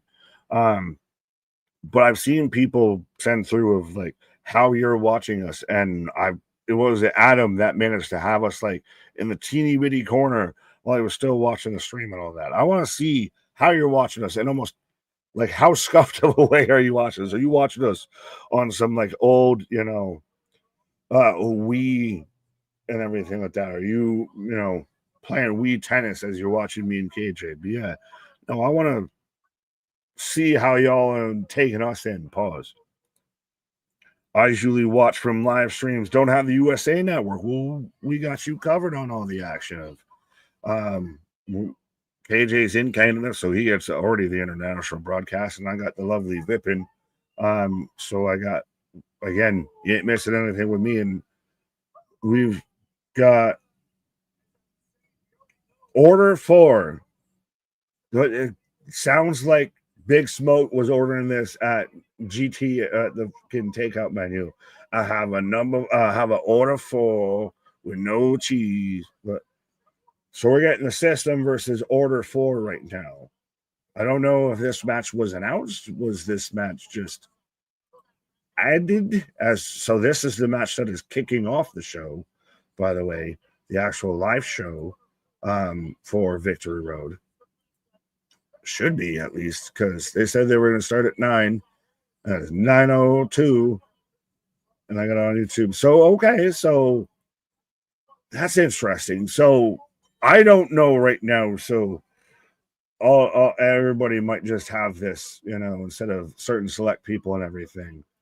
But right now, if you are on the TNA YouTube page while you're watching us on our YouTube page, you can still watch right now this 6-man tag match to where we get small cast, half cast instead of big cast out here right now, stomping through Brian Myers as we're hyping up the whole Crown Jewel ring and the prestigiousness of Crown Jewel.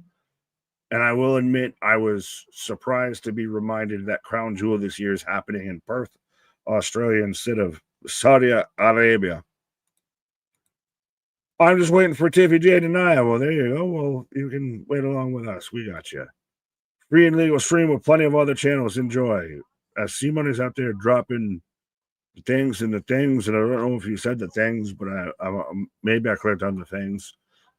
But I'm getting the hype up now for John Cena, AJ Styles at Crown Jewel, which to me is the most exciting the match I'm looking forward to, the match they need to build that show around.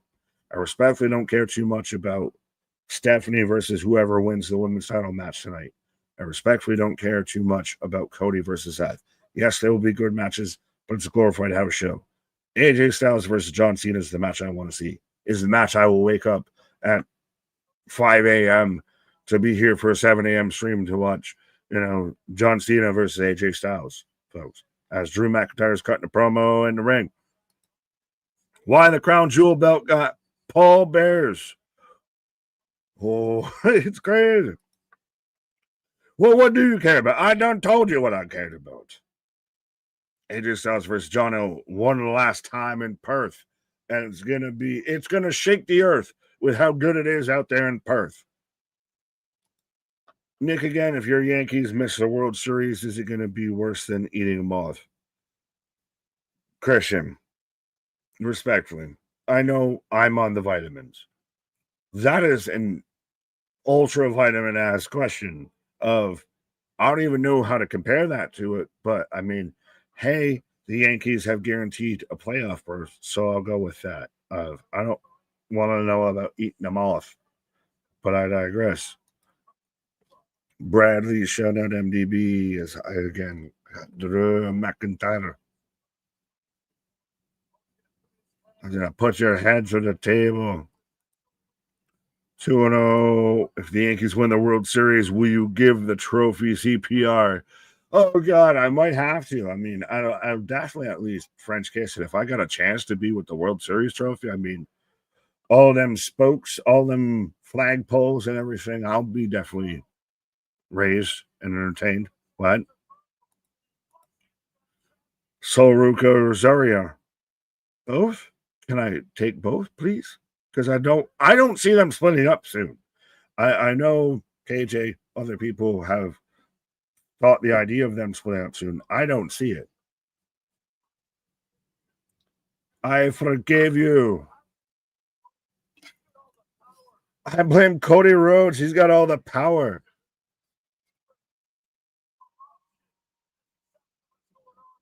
It's corruption. As all this comes out here, I was wondering how they're gonna do this, because Drew, if he's actually out there in the boot, unless they're just straight selling it, working us with it. But if he's out there in the boot, and I mean, he might be filming a thing, he might be off for a minute. Don't make excuses.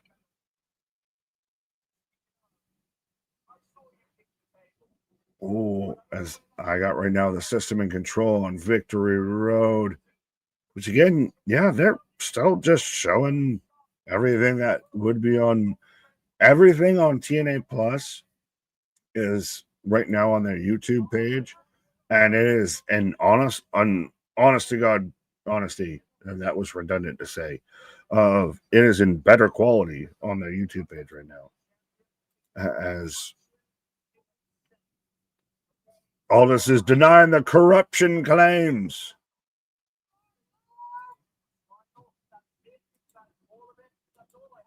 So the System picks up the win over the Hands.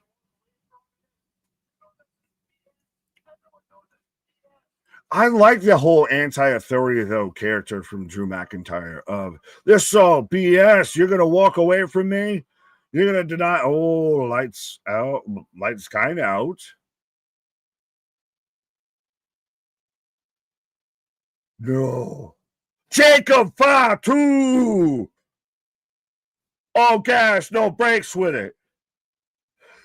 Fatu! Jacob Fatu versus Drew McIntyre. Big beefy boy slapping meat. Fatu! Hey, Godzilla versus King Kong. All gas, no brakes with it. Yada yada, I mean. Yeah, and Booker T's on commentary. I've noticed just when he starts doing the goddamn shucky ducky quack quack shit. But Jacob Fatu showing up here to confront Drew McIntyre. And hey, we mentioned earlier of Jacob was allegedly coming back, and where do you slot him in? Now you slotted him in with a guy who was just out there for the world title, a former world champ. Jacob's done with all that MFT shit. Now he's going for a world title. Just snatches the microphone. Shut your ass up. Soruka, Raw, NXT. Well, currently she's on NXT, so there you go. Yeah, I mean, small werewolf, absolutely. And how are we feeling of Jacob and Drew is going to be kind of the pairing up? That is Clash of the Titans there a bit. That's Jacob who's on the come up of who is a guy that can't be smashed versus Drew McIntyre, guy who's coming off of world title challenges and a former world champ. I want your pay leg ass down.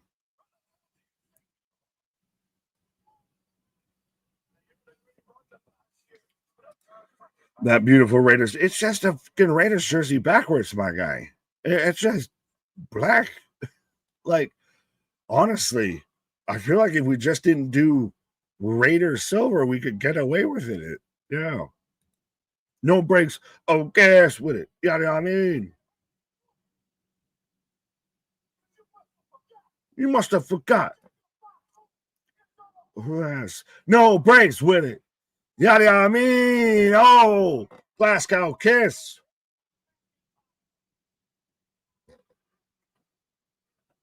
And they fully even got over Jacob with the yada, I mean, super kick. Relaxed on my team's jersey. Well, it's just generic, my guy. Jacob laying out Drew and cooked on the mic. Well, that said all in 10 words, but. Ash by Elephants is Ash by Elegance is coming up right now. And KJ by Elegance, he's got style, he's got grace. He takes over the place. That's Ash by Elegance. This is Ash by Elephants. There you go. Well, Jacob we got an Orlando Magic Jacob Fatu shirt, right? Which is weird that I just noticed that. So, like Jacob bringing Crisscross back. Jump. Well, and yeah, with the I noticed the backwards jersey. Oh, Stephanie and Tiffany. Barbenheimer, 100%, my guy. Barbenheimer. It's funny as shit. This is interesting. This whole matchup's interesting. We'll see how it works out, but I don't know, man. I mean, they like Tiff, but maybe Tiff needs just a little shake-up. Sit down, be humble. Right? As folks, if you are watching with us, we have Ash by Elegance in the ring, and we are watching Victory Road as well as SmackDown. Sami talking to Dragon Lee. Maybe Dragon Lee's accepted. Phoenix. Wow, that's rude. Phoenix. Nakamura's in the background. Nakamura's in the background. I like it. Let's go. Shinsuke Nakamura. These open challenges are good. Yeah, well, the only ever question that I get with open challenges is at times where you kind of get people you know they're not going to win. But yes. Yeah, it is still like I still see the advantage of it, but at the same time, if I see 5 matches of people I know who aren't going to be a real credible threat outside of I'm putting them over. Yeah, I mean, yes and no, right? And I mean, you're right, but I don't think that's a bad thing, right? You sell us on the false hope, you give somebody a really good showing, but eventually a guy like Nakamura shows up and it's got a different feel. Whoa. Sorry. So we've got the Sami Zayn open challenge coming up right now, and Ash by Elegance is stepping away from in-ring competition. So I don't know if she's retiring. Holy shit. If she is forfeiting the title. So the Knockouts division has been all shook up. They were in the process of rebuilding the Knockouts division because they lost some big names. And just when it kind of felt like it was heating up a little, this is a bit of a reset for them. She's saying it was an honor to perform. Sorry, but she's saying it was an honor to perform for each and every one of you. This seems like she's done. That's what she's kind of saying. I think, again, I don't know. I think there might be other lucrative options. No. She's really good friends with Paige Van Sant and Mandy. No. I'm just saying. Plastic don't float. Well, no, it does. But yeah, it looks like the Knockouts title will be vacated. I wonder if Anthony's out there and what he's thinking right now. Shin was lurking. Yeah, but even between everything with Masha and now, I was not expecting at all of. I actually thought Ash by Elegance is stepping away, is for all intents and purposes retiring right now. Dana Brooke has hung it up. Yeah, and I mean, again, I know, you make jokes, you're tongue in cheek. If it's injury related, we're sorry to hear it. She finally got to kind of, she was somebody that wanted to do this in WWE and wasn't able to pull it off. I wasn't sad to see Dana Brooke move on. She's done very well in TNA and a very emotional goodbye. Yeah. Where was it? Bradley.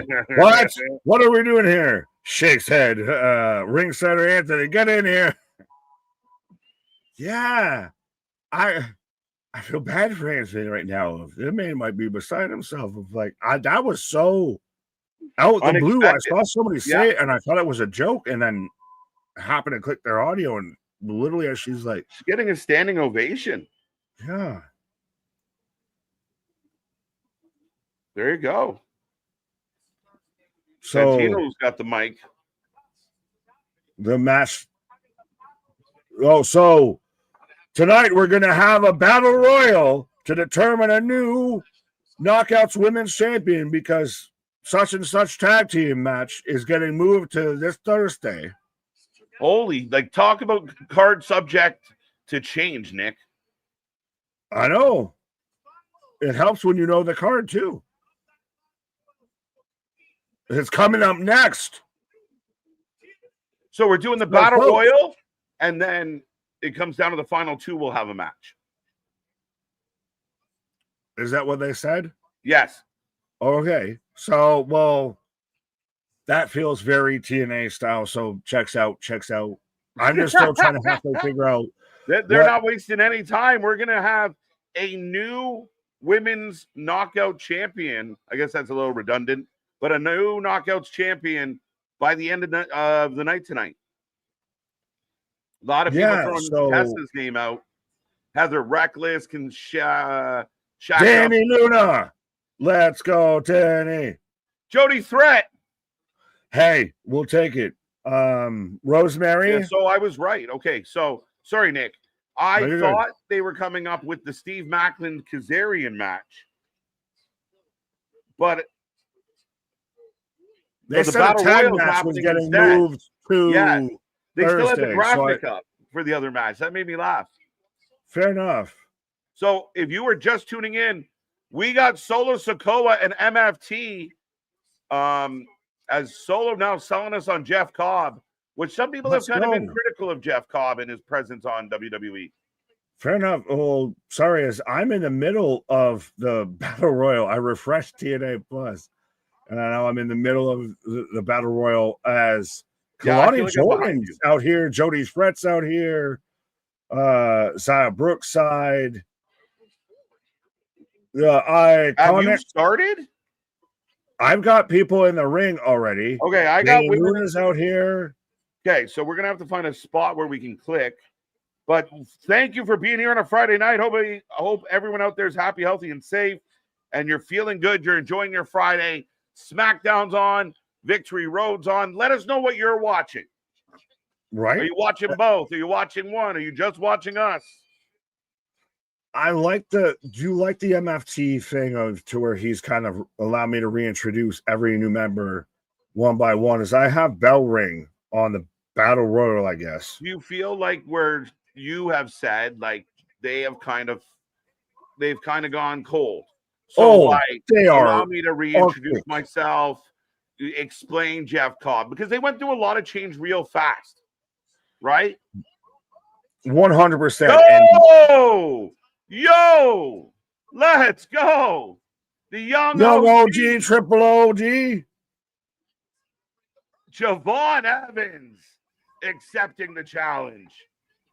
Now, this is going to be interesting because this is the night before he takes on Josh Briggs at No Mercy. And we talked about when does, the young OG move up to the main TV.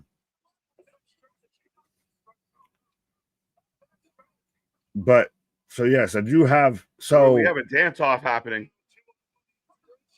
Yeah, but there was just Danny Luna and Jody Threat pretending to wrestle in the corner. Right. And now all hell's breaking loose. But we've got Javon Evans versus Sami Zayn on one screen, and we've got the women's battle royal to declare a new Knockouts women's champion happening right now. Oh, Briggs is there. Briggs is in the audience and looking honorary.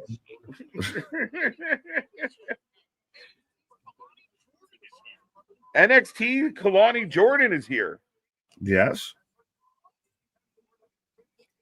So we're getting the Elegance team about to get taken out. Oh, Danny takes out Jody's Jody. Now you know my pick. Put out your pick. Listen, I know now you see why I don't pick Jody. I love Jody, but I can't pick her because if you pick her, you don't win. Can you believe if Kalani Jordan's going to win? You think Kalani Jordan's going to do it? Hey, another TNA title over on NXT? I don't know, dude. She, honestly, if she's not going to win, who do you think's going to win? This is a hard shout because their division's in trouble. Their division is all shook up right now. Onto something with Danny? Danny Luna might be the answer. She's the homegrownest, and right now she's the only singles competitor in this. You have Kalani Jordan, Danny Luna, and 2 tag teams. Yeah, that's a good point. Zaya Brookside, but there goes. She's out. Yep. Bye-bye. Thank you. But Javon Evans is fighting Sami Zayn for the United States Championship. At the same time, we're getting a TNA Knockouts Battle Royal to establish the top 2 contenders for the title, which we will find out tonight. Who will take the title after Ash by Elegance vacated it tonight? Oh, this is a final 2 to see who wins this? I thought this was who wins it. No, so then it's definitely Kalani Jordan versus Danny Luna. Danny Luna? That's your match, at least. Those are the only 2 singles competitors left. Right? Could Zia Lee sneak in there? I think she's about to get chucked now. There's Danny gone. Son of a bitch. Danny Luna out. Oh, Javon hop skipping and a jump out of a hula kick. Yo, it's a rough night when they empty the entire women's locker room and you're a streamer that don't know who the people are. Yeah. Folks, I don't want to say click away, but yeah, how many people don't know who's wrestling right now and how many people do, and let the fucking forces shake them up? Is there 5 or 4 people left? There's the Iconics, and there's still the Elegances. Yeah. And then there is Xia Li, Who's with Xia Li in the corner? Kalani. Oh, yeah, it's Jordan. So I told you, Kalani. So is it going to be Xia Li versus Kalani? Hey, NXT is calling, and they want their match back. There you go. All 4 ladies out. You're down to the final 2. Woo! So that's the match then, ain't it? Now this becomes a singles match. Oh, this becomes a one-on-one. Yes. Well, I should have known. I should have anticipated with TNA.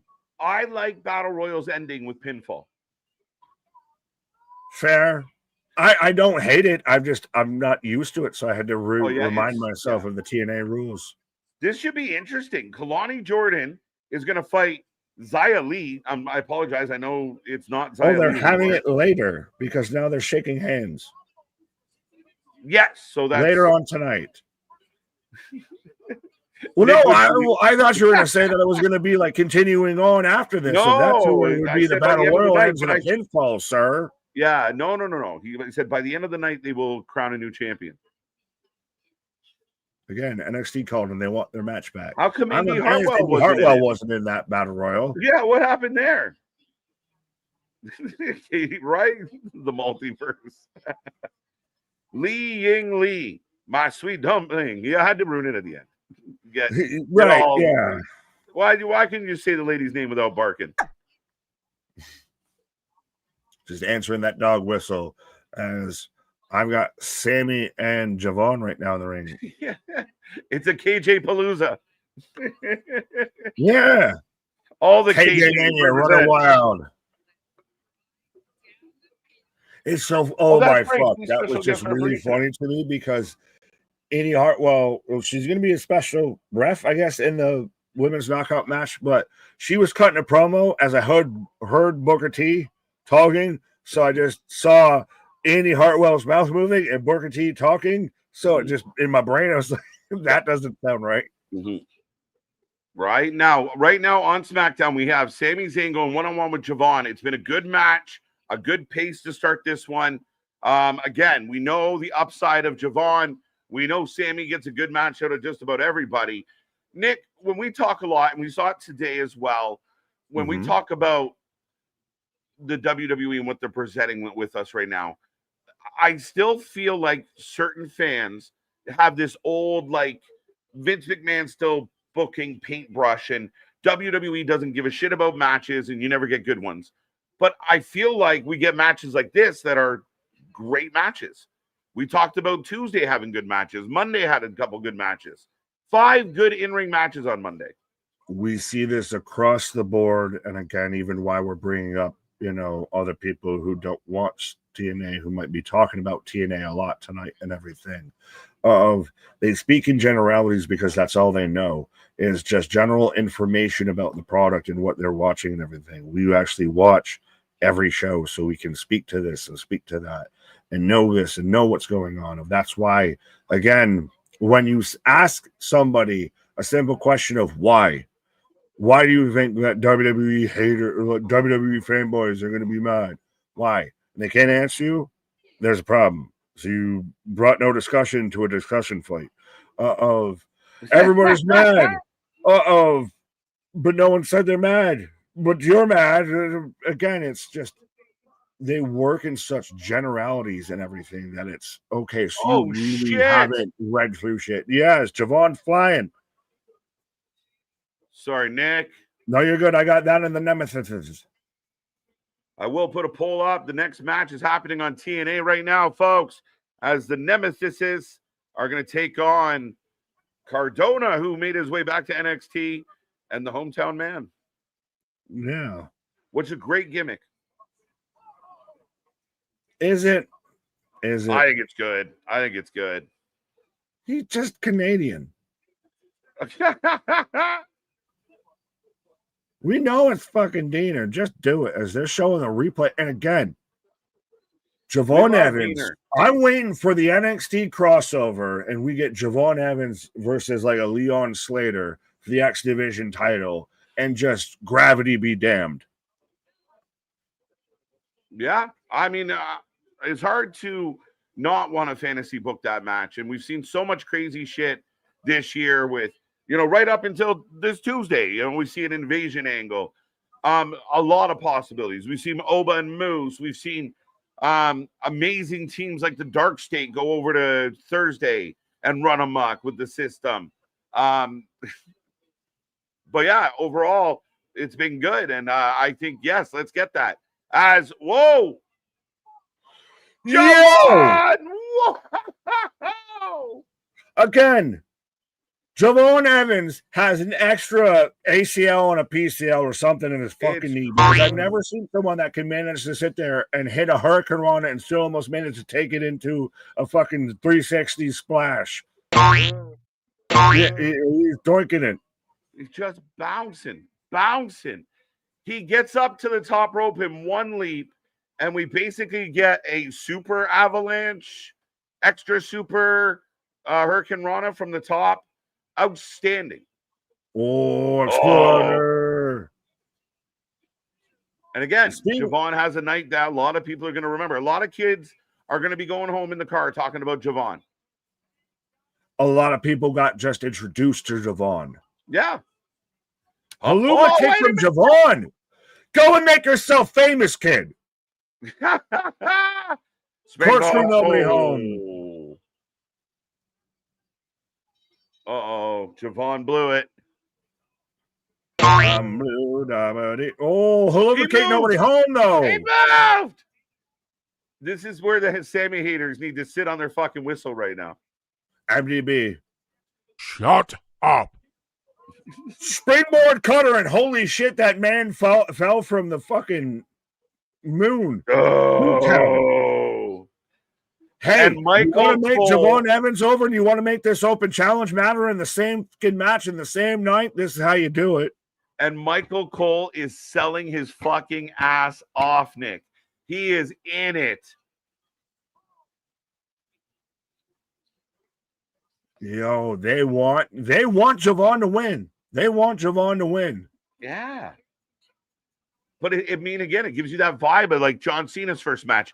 I fell in love with Kevin Owens because of an open challenge. I always feel like they try and recreate the Jeff Hardy Taker magic. Yeah, well.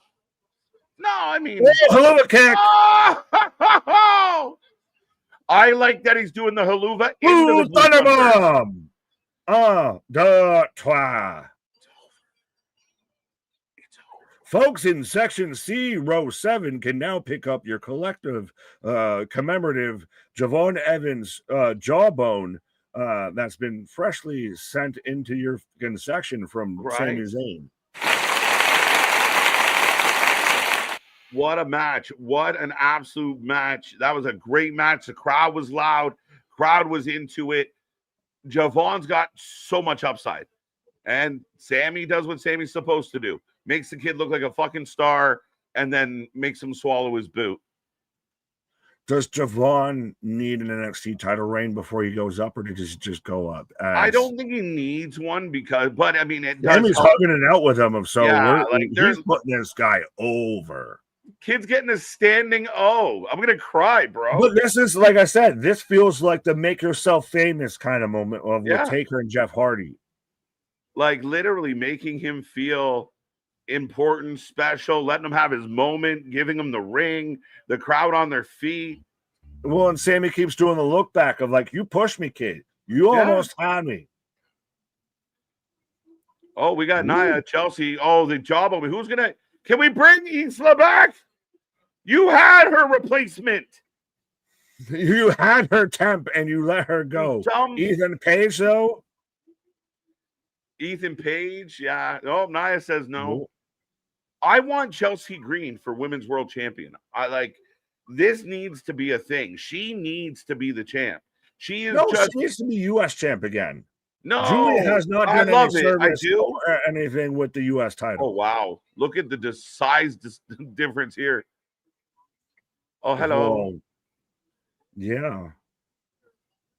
No, man. I think Bosoms and blockbusters right now. Chelsea's done everything Chelsea needs to do. I'm such a fan of Chelsea. Hashtag jawbone. Yeah. Javon Evans is absolutely nothing to be ashamed of. Nothing. Killed it. Fire. Cooked. That's getting some fire ratings, Nick. The new fire ratings.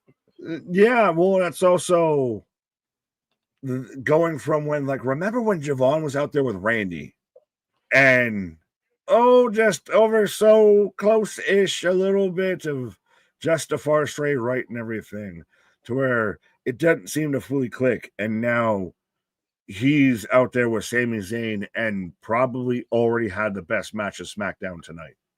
Yeah.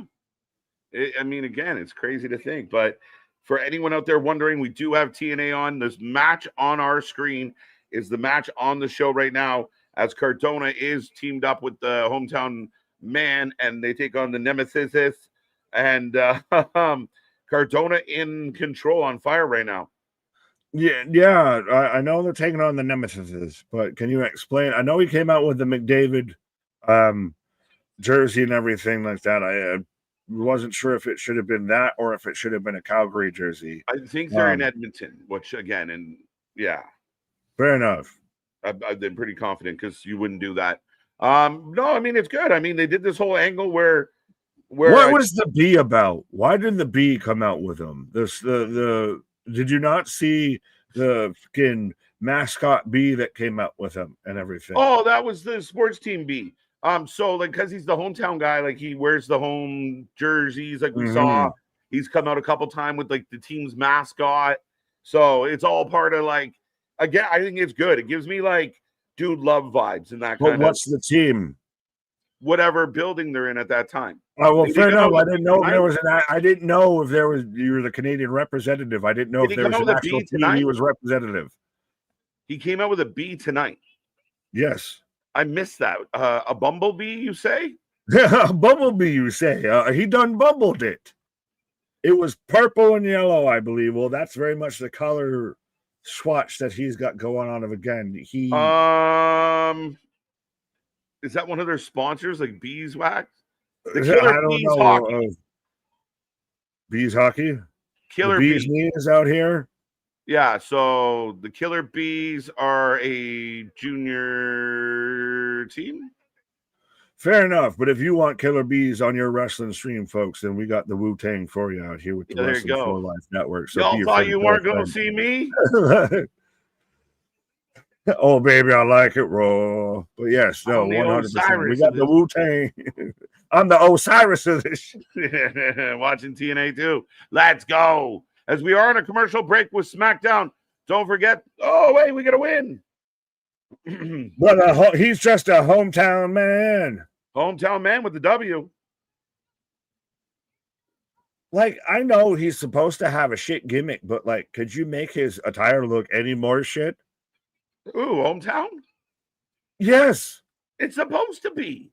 No, because it doesn't even look like, oh, it's just like a tank top and some fucking denim jeans. Like, he looks like he went and had that made. Yes. By someone. He paid someone money to make that terrible business. That's accurate. Yeah. That's exactly what he was doing. Well, he's getting taken out by the Nemesis. They're trying to unmask him. He's been unmasked. We'll finally identify who the hometown man is. Oh, they got the mask. It's been running mysterious this whole time. Well, that means Diener's fired. Like, Diener can't work there. We can't prove it's him. He never shown his face. This Raw, 6:30 on Monday, Jonathan. Hardy, available now. Yes, not Jeff, not Matt, not even Rebby Hardy, but just Hardy. Well played, sir. That was good. Oh. Now, Pretty Deadly's been on the shelf for quite a while. Oh, look behind. Uh-oh. Alistair lurking. Yeah. Now, I know Damian Priest has NEPA on his shirt. Is he just missing the tism? Yeah, I'm like, it's a band, man. He's a fucking band. Yeah, so Pretty Deadly. Which one is this? Elton or Prince? You're toxic. You're sick. Whose else is in the background? People lurking. I don't know, but man's just H into a fucking cooler. Oh, great. He's out another 6 months. It's official. Breaking news. Pretty Mike Deadly. Santana cutting a promo, though. Oh, Black Mask. Oh, Black Mask. Down goes Damien. lurking. Hey, I've got the second best Puerto Rican wrestler on my screen and the best Puerto Rican wrestler on my screen, except one doesn't work in WWE. This white Canadian man just jumping in here, couldn't wait to get his shirt off. Take my jersey, I'm going in. I can't knock it because the man's out here hitting the Ryan Fitzpatrick. Man's just jumped right on cam like, I'm going titties out. This man is for the people. This man is Boricua. Right. Joe Hendry got attacked backstage. Yes. Thank you, Damien. Mike Santana, TNA's Jey Uso. Yeah. No, I'm just saying with his entrance. The man is coming out through the people, through the concourse here. Oh, Nick, it is time. Yo. Shucky ducky, quack quack. I didn't even think it was back like that, Jack. Jade out here. Mike Santana on the way to the ring. As he's got a big match coming up, folks. He will be taking on Ridge Holland from NXT. At the same time, we do have the women's triple threat world title match. Who leaves with the gold? I will put a poll up for the women's match. Sorry, but it's a main event. Fair enough. Well, I mean, you're not excited about the steam pig, the steam hog there, Ridge Holland. Well, taking on Mike Santana before he takes on Trick Williams at Bound for Glory for the TNA World Title. This doesn't seem like this might be a hop, skip, and a jump before we get to our main event. This might just be a gimme. Yeah, well, Nick, just like my real life, I prefer one poll only. Steamed hams. Steamed hams. Well, who do you have, honestly, at this point? I don't know. Questions abound. Who do you have? Jade Cargill, Tiffany Stratton, has Tiffy time run out, or Nia Jax? I'm going Jade. Jade needs something. Jade needs a moment. We could see Belair tonight, though. Whether that's bad or good, I don't know yet. But I'm saying Tiffy's up. I think I don't think the clock runs out. I think we've still got Barbenheimer, the countdown to that, and that's the biggest thing to me, honestly, is knowing that you've got Steph versus whoever at Perth. That to me makes that's where I think it's going to be Tiffany then. See, that's where you got me kind of thinking earlier tonight when you brought that up of like, yeah, who would be the best opponent, right? Like, is it a mistake if you put Jade in there on a bigger show and it doesn't go so well? You know what I mean? Are you really putting that much faith of Steph? Well, you got us to a C on ESPN. Can you at least get us to a D plus in Perth? Can we get a B out of you? Come on now. Right. But Tiffy, I could see Tiffy holding on. I mean, again, she's got a lot of attributes that allow her. Yeah, I'm waiting for a third cherry to show up on this slot machine right now. But yeah. Oh my God. Becky, look at them cherries. But I mean, again, it will be very interesting but this has to be the end of like Tiffy and Nia need to get away from each other. Well, do we need just SmackDown has the issue of their women's titles don't kind of mean fuck or all, respectfully. Of Julia hasn't really defended it all that much, and Tiffany, as much as I've loved her and as much as we praised her to win it, she's gone radio rental, radio silent throughout most of this. Right. As Santana's in control of Ridge, as Mark Nash, not related to Kevin or Steve, doing the intro. Oh my God. Oh. Santana hitting the apron face first and then eats a drop kick. Heavy. I was looking forward to this match, Nick, between Santana and Ridge. It's two hard hitting, big bodies, slapping all the meat. It's a Huss kind of fight, and I almost want Ridge and Jake something to be a tag team. Like, Ridge is the guy I feel like if this was an NFL team, you would trade him to TNA for like a 6th-round draft pick. Future consideration. And cash considerations. He used to say, we'll trade you Jimmy for a bag of pucks. You're like, all right, then. Tiffany, big pop for Tiff, unless they're piping hard. Pause.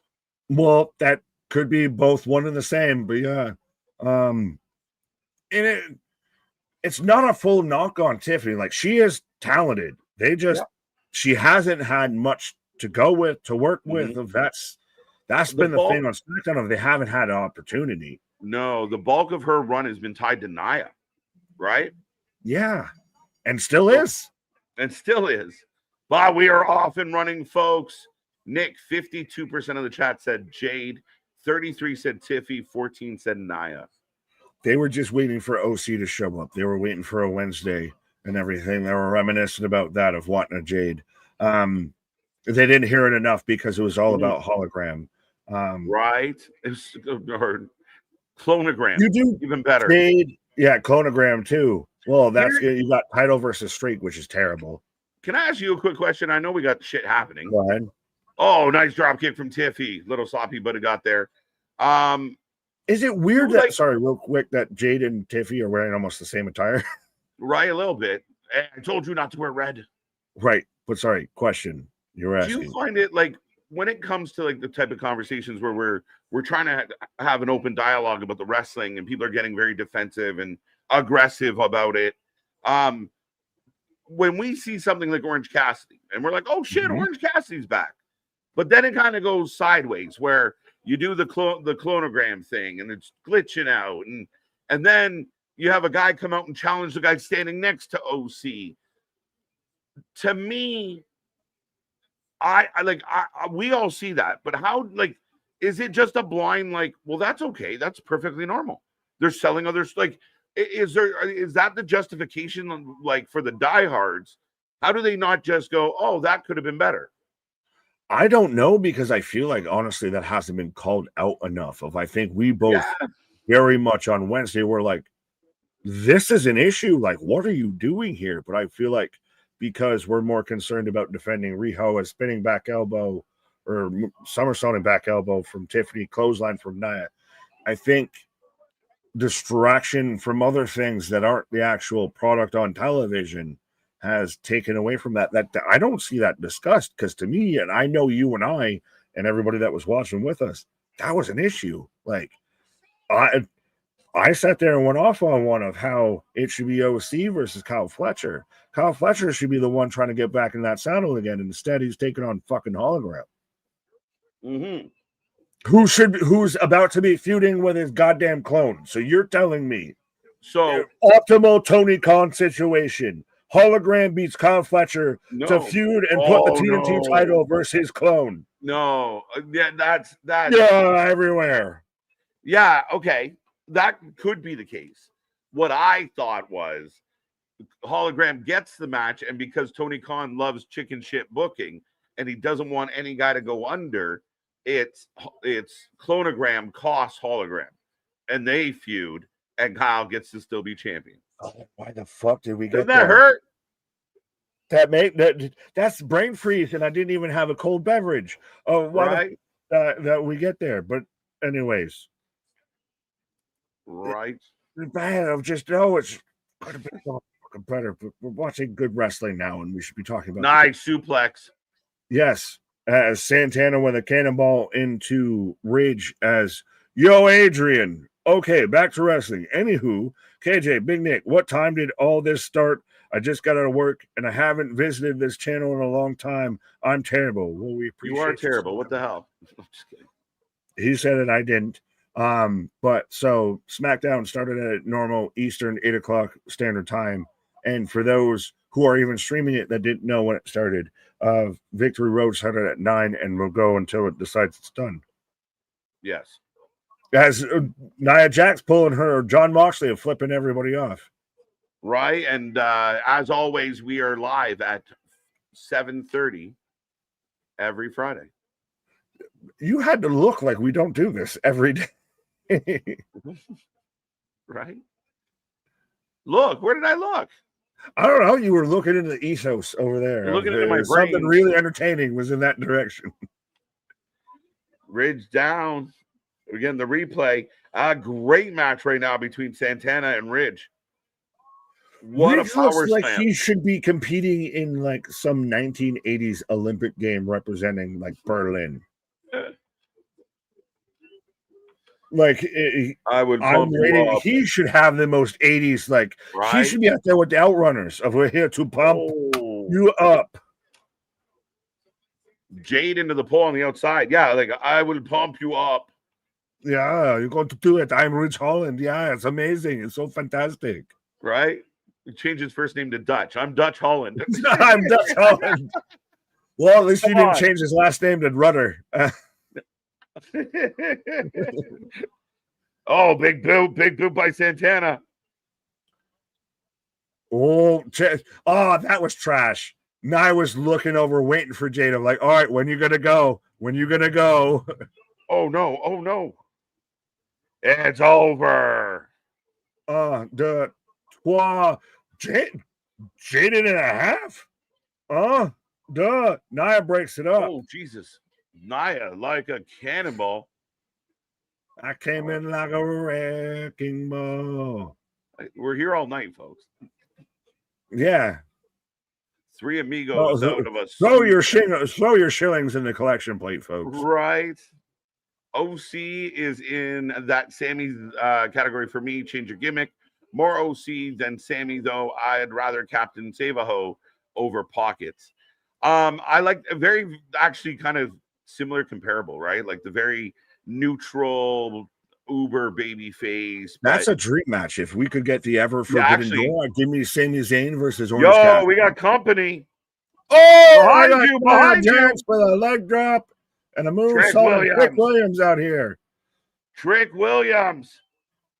Now, does he count as crossing the line because he's TNA champion? As I got Tiffany going up top. Yo, Mike Santana getting that belt at Bound for Glory. Swanton bomb. Jade gives her a super kick, but she falls on a knife for a 2 count. Why did Jade just watch that happen? John Moxley. You can't answer questions with that name. Like that is the answer. That is the answer. But why? John Moxley. Yo, so Trick Williams lays out Santana. But Jade is down. Trick's about to get just smashed at Bound for Glory by Santana. Like they're laying it on so thick at this point. But Trick has found himself with this TNA run. Oh, for sure. He's ready. Ready. If he was to stay in TNA, yeah. As Nia flexes, taking down both women. You have no marbles. You have no marbles. Bro, Nia Jax, I knew I always loved you. Nia Jax giving the ladies a little hard time here. Let them know their marbles are light. You have no marbles. Again, I gotta get Nia doing the channel that we didn't know. Unreal. Nia Jax having a good time.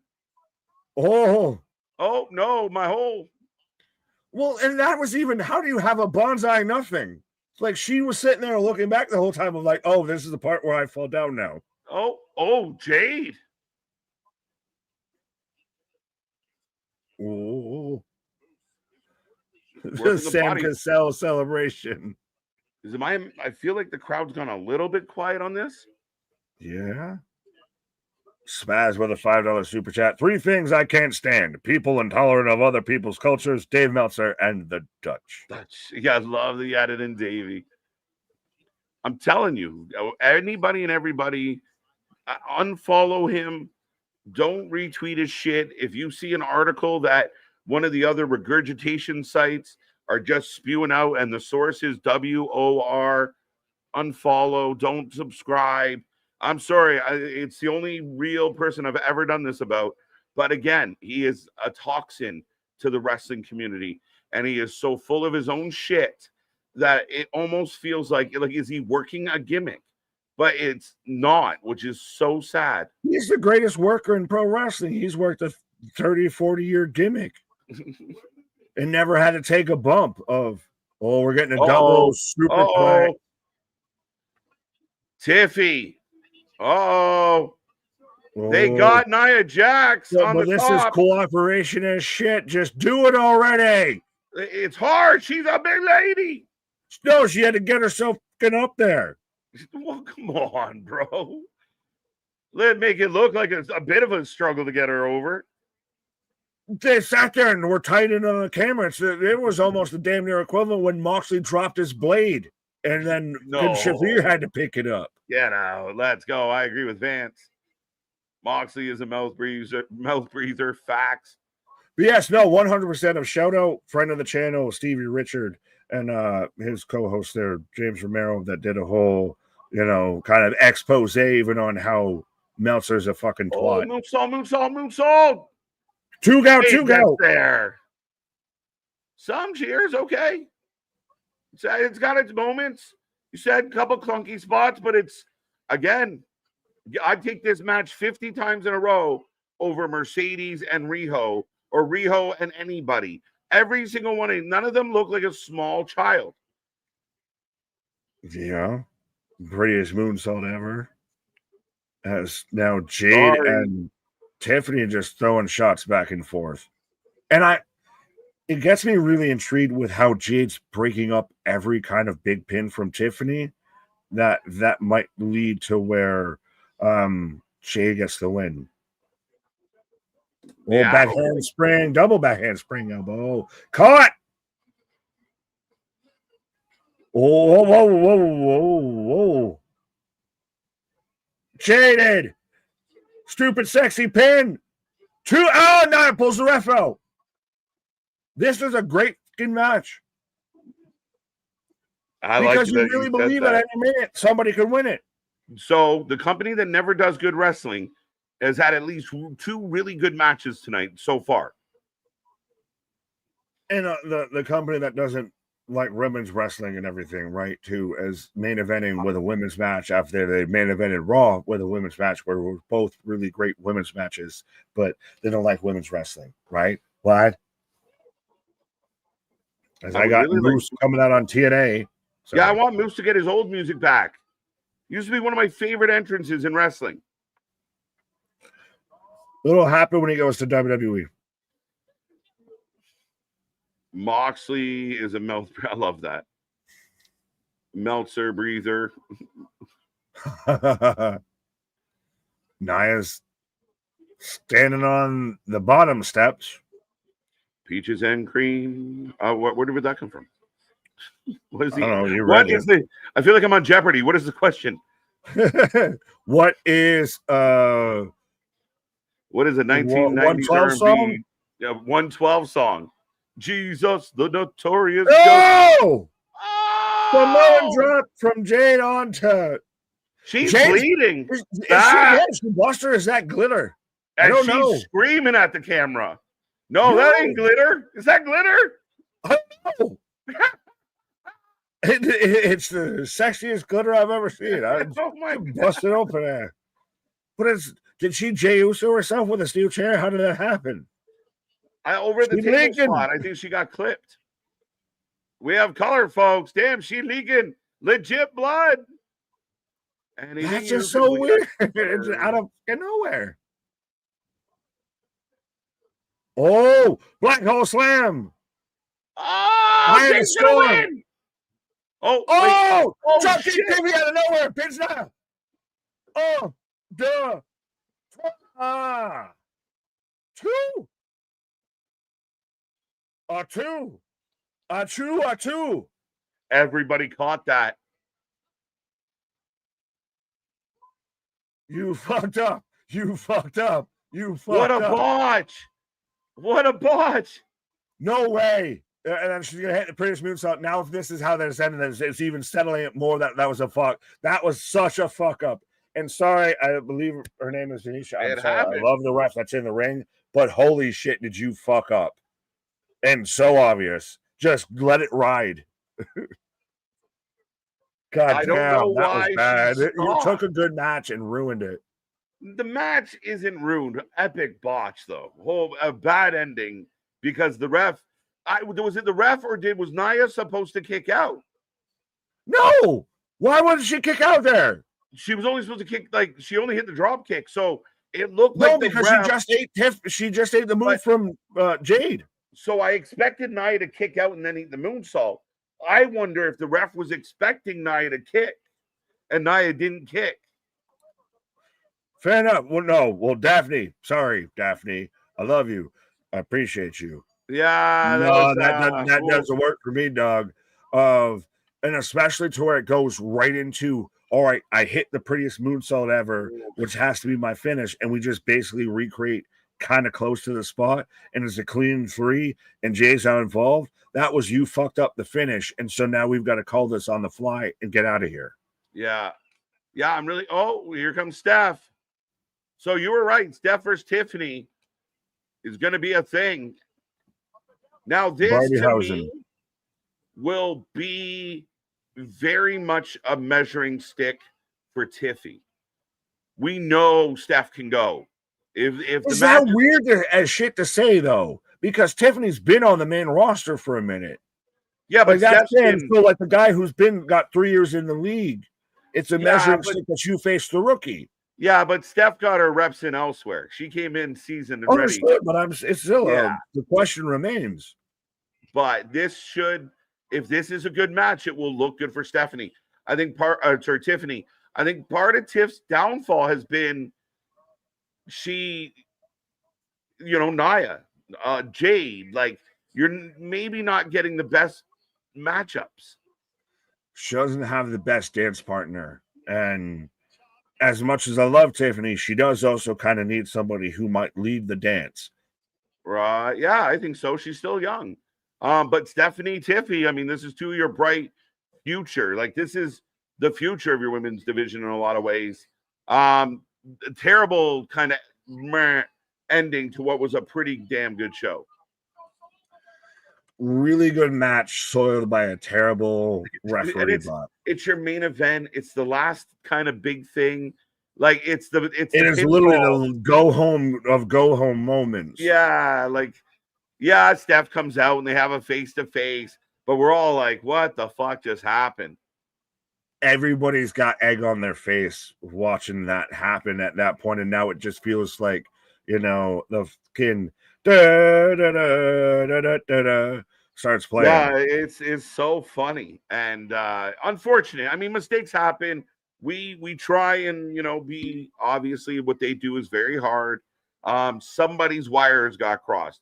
Either the ref thought there was one more move to happen and wasn't ready to count the 3, or she was expecting to move when she wasn't supposed to move. Yeah, like, I agree with you. Like, it looked like the natural ending was drop kick, Jade rolls out, Tiffy gets the pin.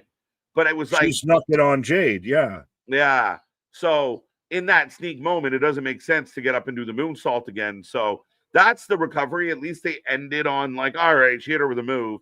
But everybody in the building saw that hand stop. But is it one of those? See, that's the thing, is depending on how you watch the replay, I saw 3. It reminded me of like the goddamn MGF moment of like, we all saw 3 and we're selling 2, but at the same time, if she's got to call it as it's a shoot because people can see it, if Nia moved and got her shoulder up at the wrong time, she kind of has to call the 2.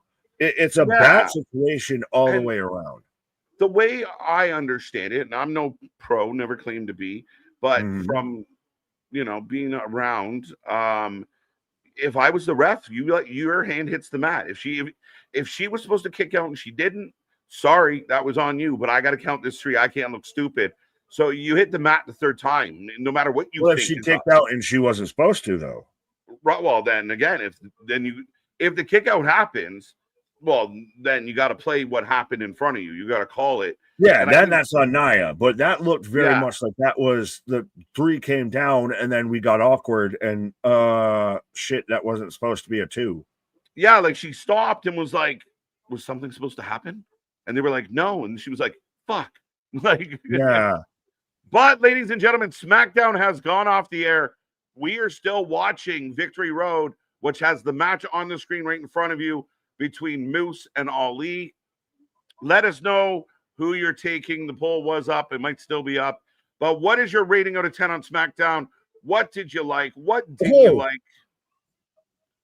Holy shit. Moose into the barricade as Malik saying, I bet you Triple H is yelling at Tiffany right now. Why? She had no part in that issue.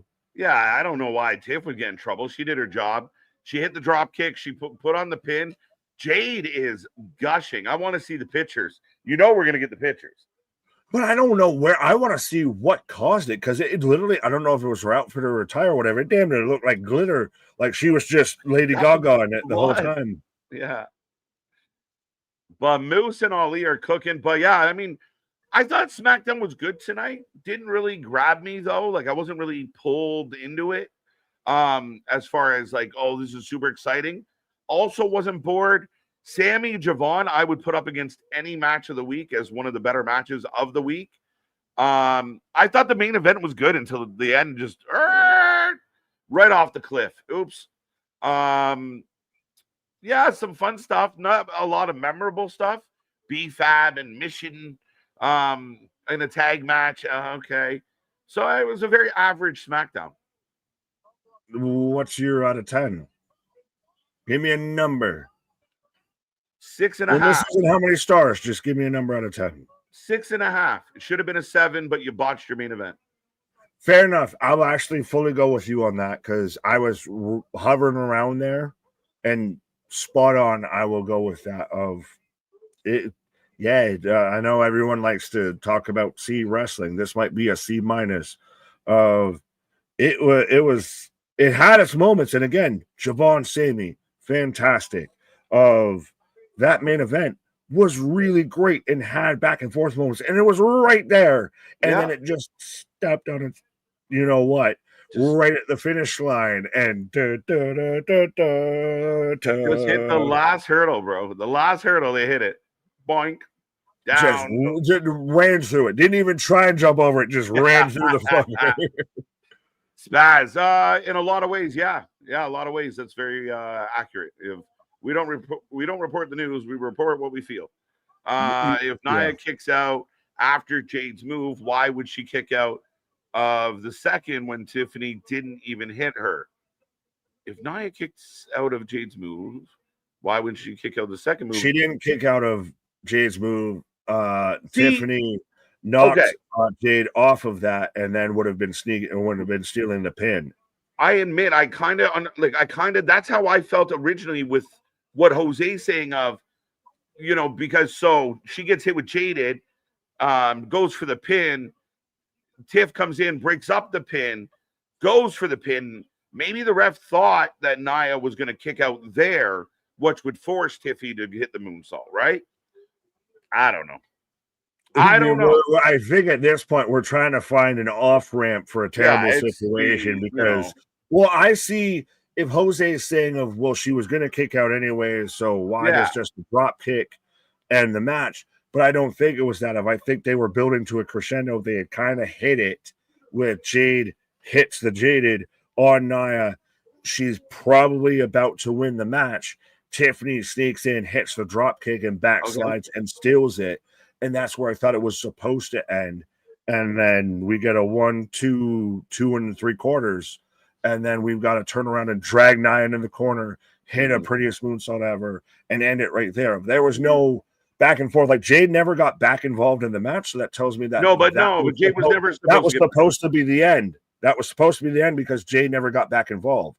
So it was supposed to be the end. When Tiffany took the pin. No, because Jade gets the rollout. So you get the near fall, and then you go right into the moonsault. Jade still doesn't come back. But if the match was supposed to continue in any way, then Jade would have supposed to continue for another 3 seconds, though. Like, literally, get up, do a moonsault. Well, why would you do that? That was, even if that was supposed to be the finish, that's a bad finish. You didn't hit the move, right? I think Nia thought she got hit with the moonsault. She just laid flat. Oh, it's over. It's over. No, well, even if it was supposed to be of drag into the moonsault, like that's still a bad finish. It should have ended there. Of it built to the final crescendo there, and you stayed a beat too long. The problem is if you hit the drop kick on Jade, technically Naya's been down there for a second already, so you kind of want to hit her with something before you finish her off. But she also fell. But when she hit the drop kick on Jade, she fell on Nia. Right. Malik going 5 out of 10. How the fuck are you going to watch the pinfall? Wow. All right. No, I thought I was being harsh. Yeah, I thought the show was very average, very C. Not a lot of. I didn't hate the show. Oh, black body drop on stairs. Moose in agony. Instead of the gates, we got Moose in agony. Taking on Mustafa Ali. Good old Canadian batting. Shout out Moose in agony. Fresh out of Saskatchewan. Right. Ali saying, I'm the greatest. We talked about this during the preview and prediction show and everything, to where Mustafa Ali should almost kind of be, Moose just sitting up, swallowing him like a child. Man. Yo, I don't know if I've ever seen that's such a belittling thing to get held like a grown man, like a fucking swaddling baby. If you get swaddled by another man, it's an upsetting day. Yeah. Well, and shout out Mustafa, by the way, of just growing the beard like a motherfucker. Oosh. But does this feel like a bit of the generalship fight for I think you did the other thing backwards. Or you do the other way. But does this feel like a generalship for kind of the army that is TNA? Because Moose has been out there and Moose has been on the battlefield going at Obafemi and everything, but got sent back on a shield. But you've got Mustafa, who's the politician who be politicking. 7 out of 10 SmackDown and 10 out of 10 for my Charlotte Flair. Dale loves him some Charlotte. There you go. I want you to make a list of all her botches, MDB, so we can go watch them and determine if she botches enough to be a botch machine. Get to homework. They sound like us. 8.5. 8.5. 8.5 feels a little. I'm glad you guys enjoyed it. I'm not saying you're wrong, Damien or Richard. Again, you're allowed. And I'm glad you liked it. I felt it was a little lower than an 8.5 tonight. I literally was going to hit 7. If they had finished that match well, 7.5, fine. Yep. But, a little bit of a ding. It was just such a bad spot for it to happen, too. Low blow! That's all the Ali dancers. Why? What? Dropkick, Shining Wizard sends Mustafa Ali in the corner. When in the fucking Aladdin shit did this happen? You keep singing it. 450. And Ali gets the W. Prince Ali, fabulous. That's crazy. 7.5, 7.5. No, because I think he needs to be a voice in the TNA invasion. Yeah, you got a point. And that's where a big win. And these ladies are very handy. Tasha Steelz reveals herself as one of the ladies, and then the other two. Tasha. There you go. Get involved. That feels like the weird, always like crutch with anything with Mustafa Ali, though. Of like Tasha Steelz is always like, and I would have gotten away with it too if it wasn't for you meddling Tasha Steelz. Right. You got a point. Tiffany has had a lot of botchy, clunky moments, whether it's her fault or not. She's been involved in some shit. Yes? Yeah. Well, again, she's green as goose shit a little bit and everything. Like, that's the thing. Is she realistically has about as much, if not less, experience than Jade. She just has it more within the WWE system. True. And she's super talented, but it's been this issue with SmackDown's women division of like always close, but not quite. Right. And again, I don't want to be one of the guys that always wants someone to come back, but you know who SmackDown right now, SmackDown's women's division could really use a Natalya, a Natty, because you're getting a good match from Natty, period. She's going to go and put in the work. She's going to have that set up. She's going to put you in a position to do well. And right now, I think part of the problem is Tiffy Nia is clunky. Nia Jade is clunky. Jade Tiffy's clunky. We need to get some smoothness onto this show. And smooth operator. I know some but of the no, fellas if you need Natty versus Natalia. You need Natty, the low-key legend, to where she's taking body parts and joint manipulation versus we've seen kind of all these same matches a little bit. Yeah, a little bit. I feel like even if they're good, like they're okay matches, there's still kind of there's been talking points of, they didn't get this right. They didn't get that right. That was versus Nia's been going since at least WrestleMania 40. Right? Like 41. Like we're over it. Like let's move on. And even tonight you get a bit of a controversial win. Jade's still gonna want to get back. So we'll see what happens. 7 out of 10 was cool. I love Braun Strowman food show. I gotta watch it. I bet it's good. Is it good, Jordan? I haven't watched it. I don't even know if I've watched the trailer. It's kind of, instead of man versus food, it's Braun versus food. Yeah, man. Let's go. 8.5 from Damien. We got that one already. 7.5. 7.5 seems fair. Like if you don't want to be hard on the big botch, I think 7.5 makes a lot of sense. As EY is coming out, Nick. Yes, as I can't say what I was thinking, but the not green bastard coming up right now of this is literally, hey, Carlos Silva, can we have the green bastard on TNA? No, we have the green bastard at home. Yeah, what I did like is a lot of the American podcasters trying to figure out this week who the green bastard is and who is this Buzzle? Who is this Buzzle Bottom Bubbles? Right? Who is this bubble character that is running around to open all out? So I found that kind of cute. See, this is why, again, folks, we are often imitated, never replicated. They might try and be like us. They may even try and look like us. They might even try and grow facial hair like us, but they'll never be us. They can't do the beards, bro. I'm waiting for people to start trying them. They'll just start, getting the AI beards and everything. That's the new technology out there in AI, is doing fake beards. Right. Boston defending. Tiffy is nowhere near green. She sure wrestles like she is, though. She's at least, if she ain't green, she's a hue of it. So that's the thing, is she's still young. She is still very young. She is still kind of solidifying her ground on the main roster, and especially as a world champion. That's why it's believable that Tiffy time might have ran out tonight. Yeah. Sorry, hashtag Fassi caught my attention. 7 out of 10. 7 out of 10 botches. 7.5. But yeah, we are rolling along right now. Eric Young does have a mic. If you guys can't tell, we are now watching Victory Road again because we actually covered TNA, so we thought we'd do it again. Right. And shout out TNA. How you doing, TNA? But yeah, Edmonton believes in Joe Hendry, right? Or EY as right. But yeah,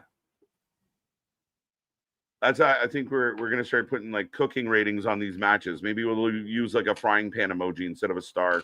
The first ever the first ever Wrestling for Life ratings came out. Maybe for all the pay-per-views we'll start. We'll show people how to really rate matches and break the them 5 claims, do them and everything. No, I still like just the overall. Well, I like the overall encompassing and everything, because again, as we had to discuss with a couple people today, is it cooler if you have 3 A's and 5 D's, or if you have 2 A's, a B, and 3 C's? Fair enough, right? And I saw something I haven't dealt with often. Mm-hmm. I've met today a Meltzer defender who's saying all the cool, nice things about Dave, and that doesn't. Are you sure it wasn't a burner account of Dave? It might have been Dave. Was it Maeve Deltzer? Deltzer, yeah. It was Maeve Deltzer. Fuck, I knew it. Right. It was. Ian Alvarez. I will not stand for Tiffany slander. She's How a are you star. defending Tiffany harder than I'm me, not. my guy? When did I'm this not. come about?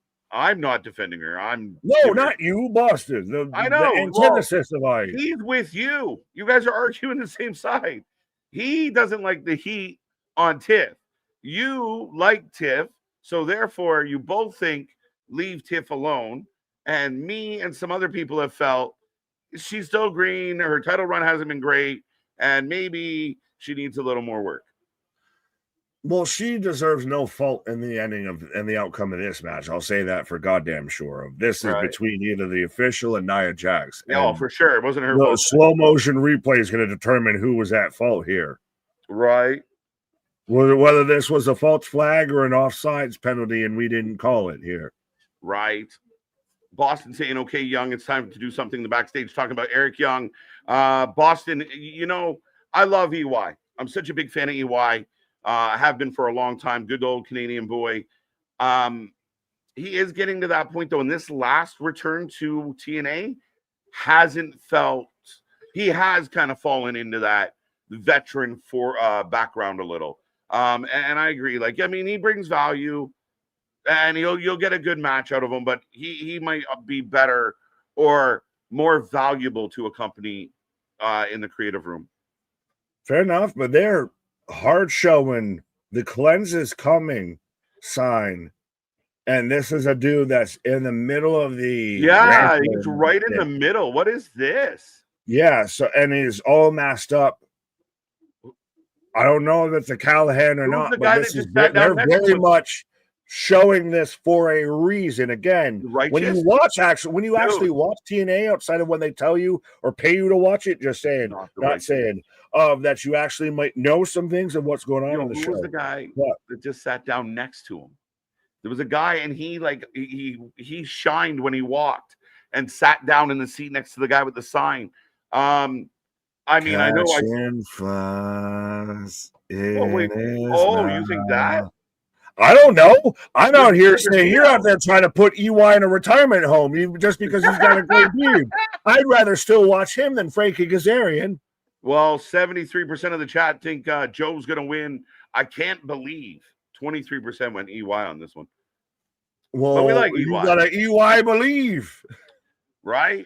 But yeah, that sign is very... Is that... I'm wondering if that's Callahan. What if it's the Righteous? Don't you say that.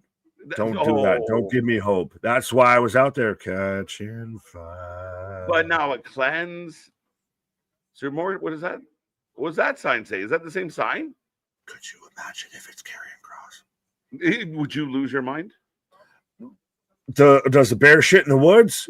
Is the sky is blue? Does the sun rise in the east?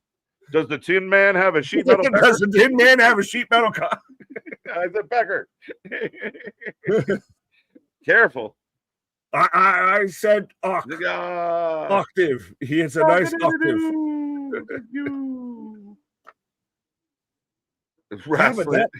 It's just one dude, and it still keeps. It makes it. It's taken away because now I'm focused on it because it makes. Yeah, I'm totally watching the sign guy. You got me thrown out.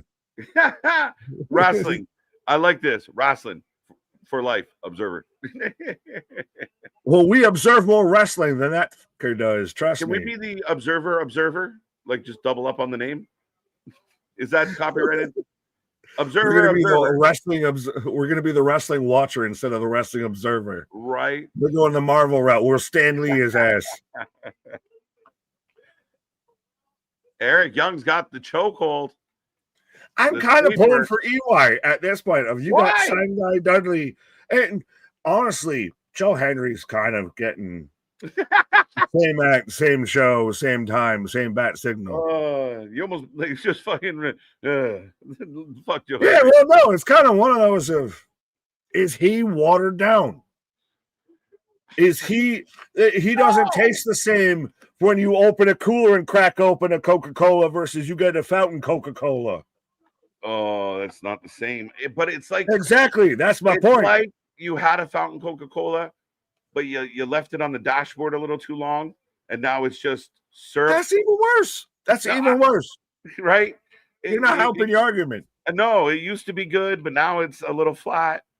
You might be right.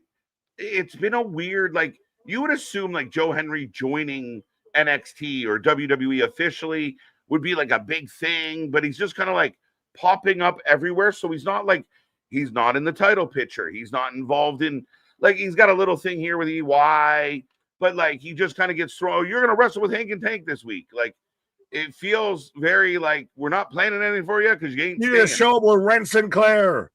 Yeah. Oh, he came out of the fridge. The Hank and Tank thing though was great. He's become Jake from fucking State Farm. He helped Hank and Tank win a match because they used the Jake from State Farm tactic. Right. Like a good neighbor, Joe Hendry's there. Sami Callahan. Who's getting cleansed? I'm trying to find out. But wrestling fans, sickos start lining up. 1 little, 2 little, 3 little. Big suplex. Leave Tiff alone. I'm boycotting Jim Cornette channel for a month because he refused to watch Stephanie versus Io. He hates every woman not named Rhea or Charlotte. Listen, Jim's old school and has a very old school view of women's wrestling. It's incorrect and it's passé, but that's his 2 cents. I agree with you, Bernard. I mean, again, I don't boycott anybody unless you're the observer. But yeah, that's the problem with Jim. Jim just, you have to be a big, old, strong-ass woman if you're going to be in wrestling.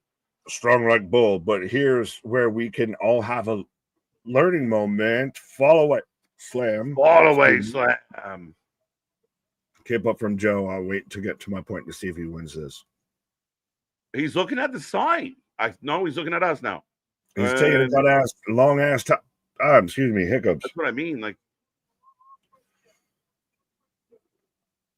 just fucking do something. Anyways. He set it up, bro. Big pop. That's what we were waiting for, the pop. Yeah, so there's Joe Hendry cosplayer next to the dude saying the cleansing is coming. Oh. Was the Joe Hendry guy a con man dressed up as Joe Hendry there? Well, I mean. Wrong province. He's blonde instead of ginger, but yeah. It's Angle slam. No, I was gonna say to where this is where you can disagree with someone's opinion on current pro wrestling and not have to call into question their family, their this, their that. You don't need to attack them or anything. You can simply disagree and move the fuck on. What a novel idea of so and so that you probably didn't care about their opinion beforehand doesn't agree with your opinion. Congratulations, move the fuck on. Yeah. Who would have thought that would be, again, a novel idea of move the fuck on? Mm-hmm. That's the thing. Like, I can listen to someone like Jim and agree with 70% of his takes. And there's 30%. I mean, whether it comes, there's multiple things I don't agree with him on. I don't think the way he does. And I just, I take his viewpoint. I understand. But that's how it should be. Two out. No, trust me, I can listen to him and everything and not be a fan of what he has to say, but still can understand where he's coming from with anything. Yeah, I don't always understand the argument without trashing someone because they disagree with you. No, I don't always agree with Bully, but I do like his takes, and I respect my elders, and I respect people that have put in the minutes, put in the work. Right? If you're respect is a thing that, I mean, everybody should try and have, and it's earned. And I feel like the wrestlers, the veterans, the guys that are still, putting on shows and giving their 2 cents, they've earned it. Oh, pile driver. Oh, that was, yeah. Well, you can see Joe pretty much really took that a lot on his shoulders. He slid right down above. You can see that he came right down. Should have shot it from the back angle or the front angle. Pause. But no, I mean, again, you just, again, if someone's an idiot, someone's an idiot. And if they go over the top and you don't agree with them, then you don't tune in. That's fine. As EY threatening the ref, I want to see Karrion Kross dress up as Joe Hendry. No, you don't. Why would you say that? You're right. Evil. No. Did you see Richard Holiday when he was wrestling Karrion Kross of pretended to get a phone call that it was Hunter saying, "Oh, I want to give him a new contract." Oh, sorry. Like smashed him in the face with a phone. Holiday's one of those guys, man. We talk about a lot that just it feels like his time's coming that, you know, he should be on a bigger platform, a bigger stage. Well, and Holiday had to take the whole time because of health. Wait a minute. Oh, why are they here? The North is distracting yet turning. What? Chokeslam. They're turning on EY? 2, 3. Joe Hendry. Joe Hendry with the win. Why did the Foot Clan turn on Shredder? What happened?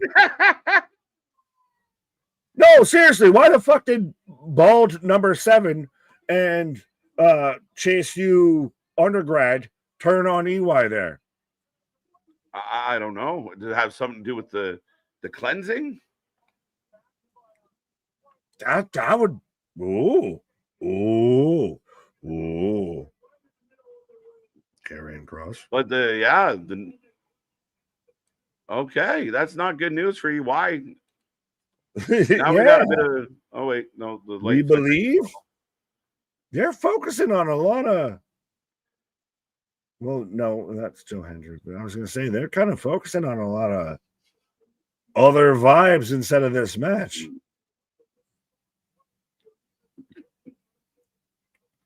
Does it say Bald? Ricochet? I want to believe KJ is bald number. Oh, yeah. Well, because now we have the North now dapping up Joe Hendry. So we have if Yuta and Pac fusion danced and Claudio Ravioli. So yeah, I guess we got a baby stage. That's not good. Go. I'm still really questioning if that sign was meant to be a TNA thing, or we just really got into one fan's sign for that match. I don't know, but you think like security would walk over and say, "Hey, man, you're in the stairs. Like, get the fuck." And he's just been there. He hasn't moved. There's no masked movement. Up. We haven't seen a face. Yeah, he's masked up. We haven't seen anything. And I'm pretty sure there was another human being sitting in the first seat that kind of came in, and when everyone jumped up, he stayed sitting. Stevie Richards? Are we doing a Raven gimmick? Right. I saw, Stevie Richards made me think. I saw people that actually think that Vince Russo is ghostwriting AEW. If he is, then I don't want to hear shit about how he was good in the Attitude Era or anything like that. Oh, fuck.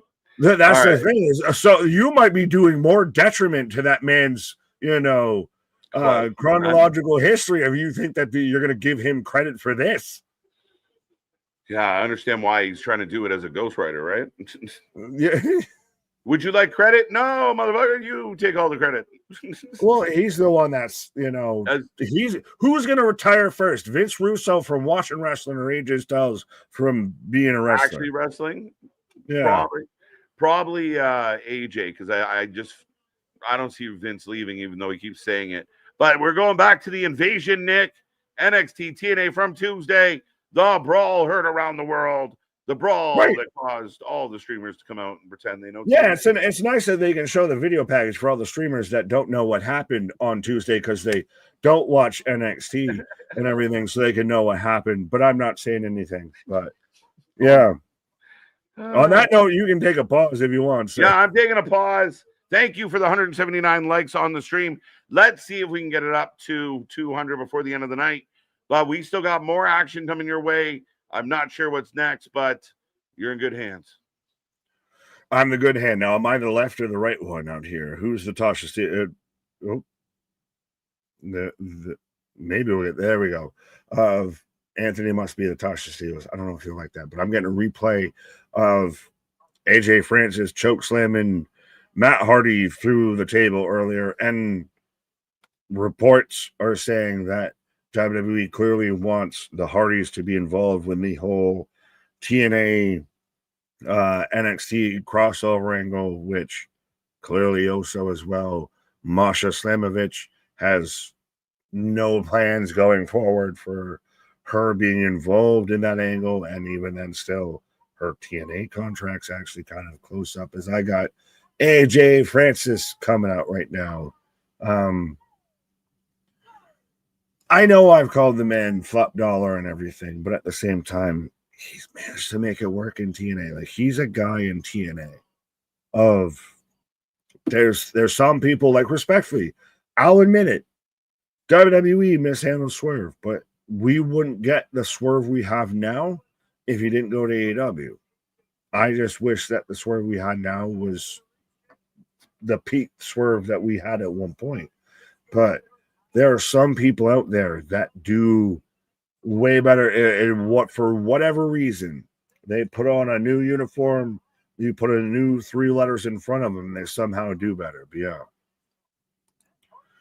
I don't even watch wrestling, bro. Wrestling. Jose, if I wrote for AW, I would want the opposite of a. Can I get a demotion here? I mean, still, I'll take it for any. Listen, we've had people call us WWE shows and everything. I mean, Tony, Christ, even Carlos Silva.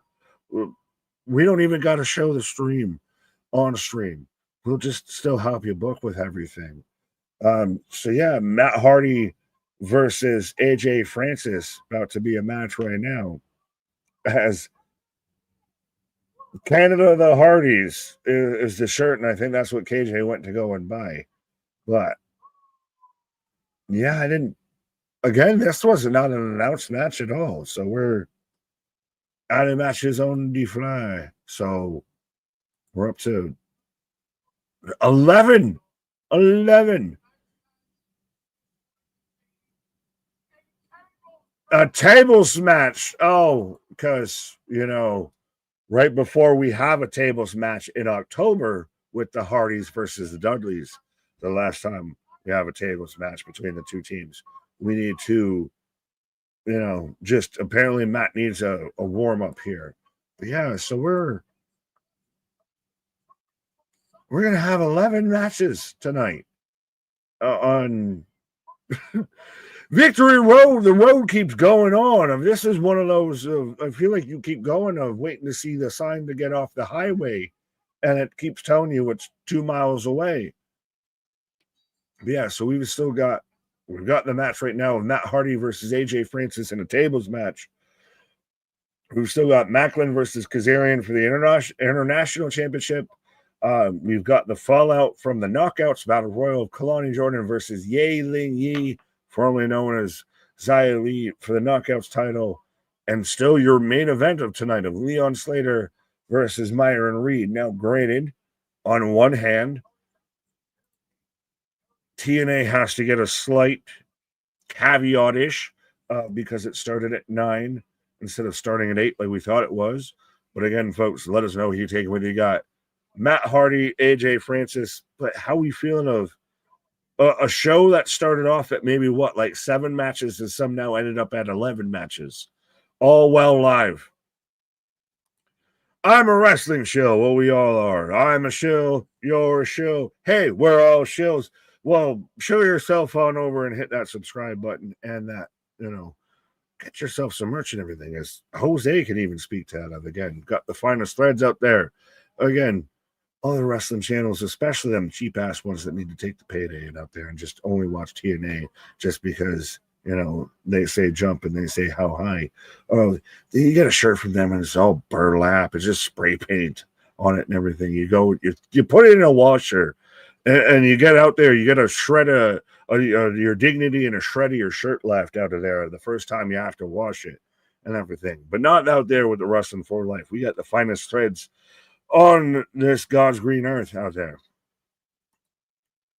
Whoa, we're still on 346 consecutive hours, all because of one little boy who won't let me stop. Yeah, this isn't because of Con.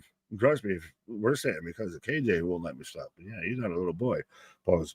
But yeah, I'm surprised we're getting this matchup again. We got AJ and Matt Hardy, but yeah, Simone, I do get the whole Simpson reference, but maybe fit at a different time. Hardy for the win. Francis put the oobs and moobs. Shit, now I was trying to come up with a comeback for that, and yeah, outdid me.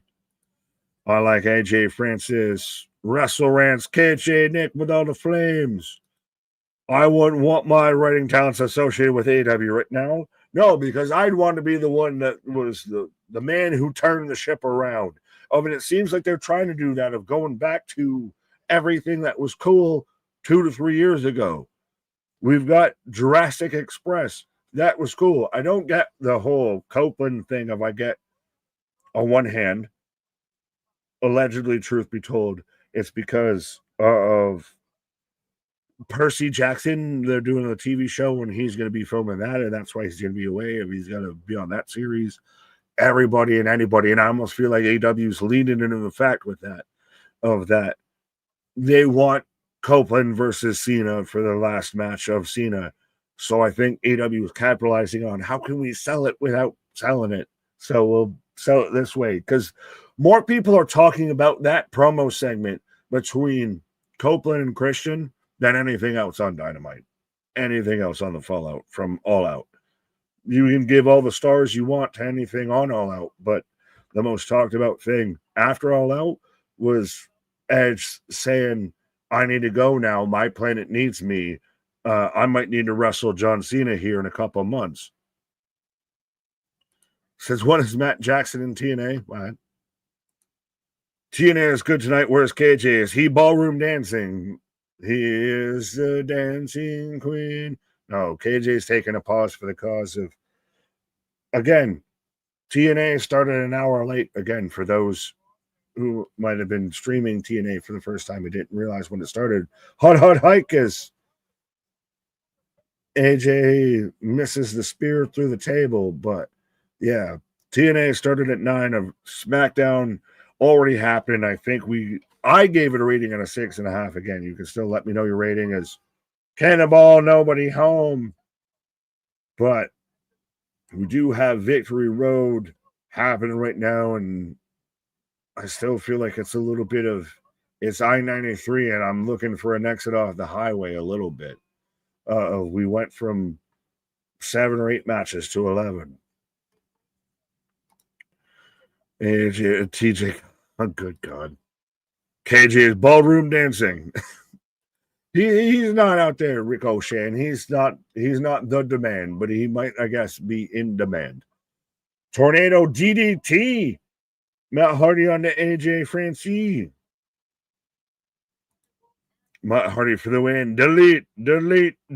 Well, could a Righteous, could a Karrion Kross, could any of them show up in a TNA?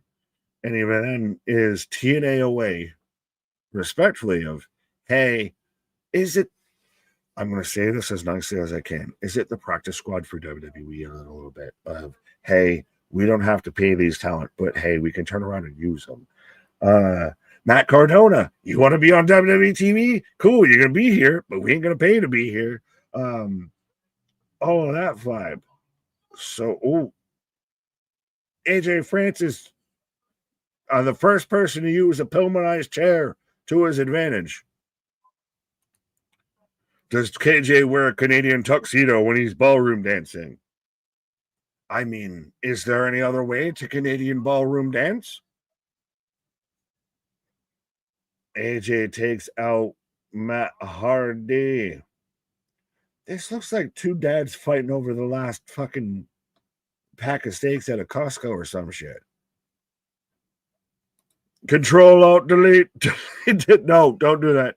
Don't enter. Everyone's Siri just started acting up and everything too as well. Hey, Google, play Tarzan Boy. Hey, Siri, play Tarzan Boy. Here, we're going to just start setting off everybody's, AI assistants as AJ just walking over Matt Hardy. Oh, he about to hit a moonsault.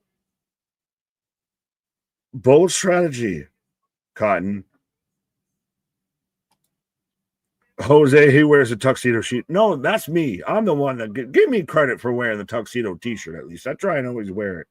for the award shows and show up. We got to do it twice a year for the midlifeies and the forelifeies. Let him have the Canadian tuxedo. At least let me have the tuxedo shirt. Did anyone else find it funny that Matt Hardy's version of Extreme was a second rope leg drop? I mean, side effect of this is the man who can still, I can slam a tornado, I can dry up the sea. V1 Matt Hardy is something to behold. Spaz with a $5 super chat. One day a beautiful woman will bring you what the fuck? Wear a tuxedo. Spaz. I tried to get through that. I don't know what vitamin pack you are on. I don't know if I want to be partaking in that pack right now, my guy.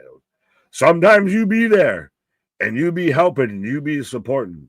And sometimes you just be saying some unhinged shit for a piece of change.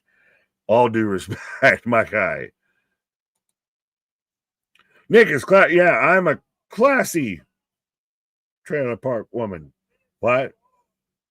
I'm classy, trashy, okay, out here.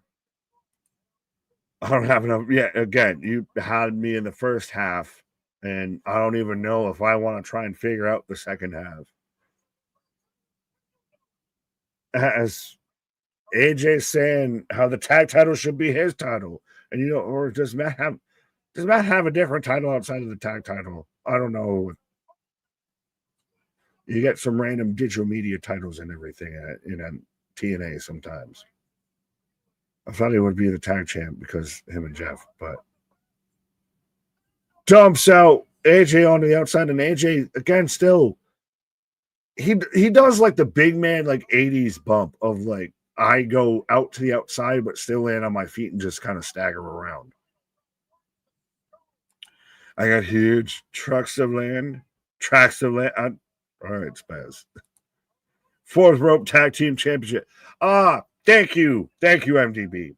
Thank you. Shout out Fourth Rope, by the way, and everything with what they've done with Zilla and everything. They've managed to make themselves like the smack URL of fucking wrestling. Team Extreme as Matt Hardy with a top rope leg drop through a table. So it has to end it because it's a tables match. And holy shit, I forgot that's how you would win the match when people were going for pins and everything.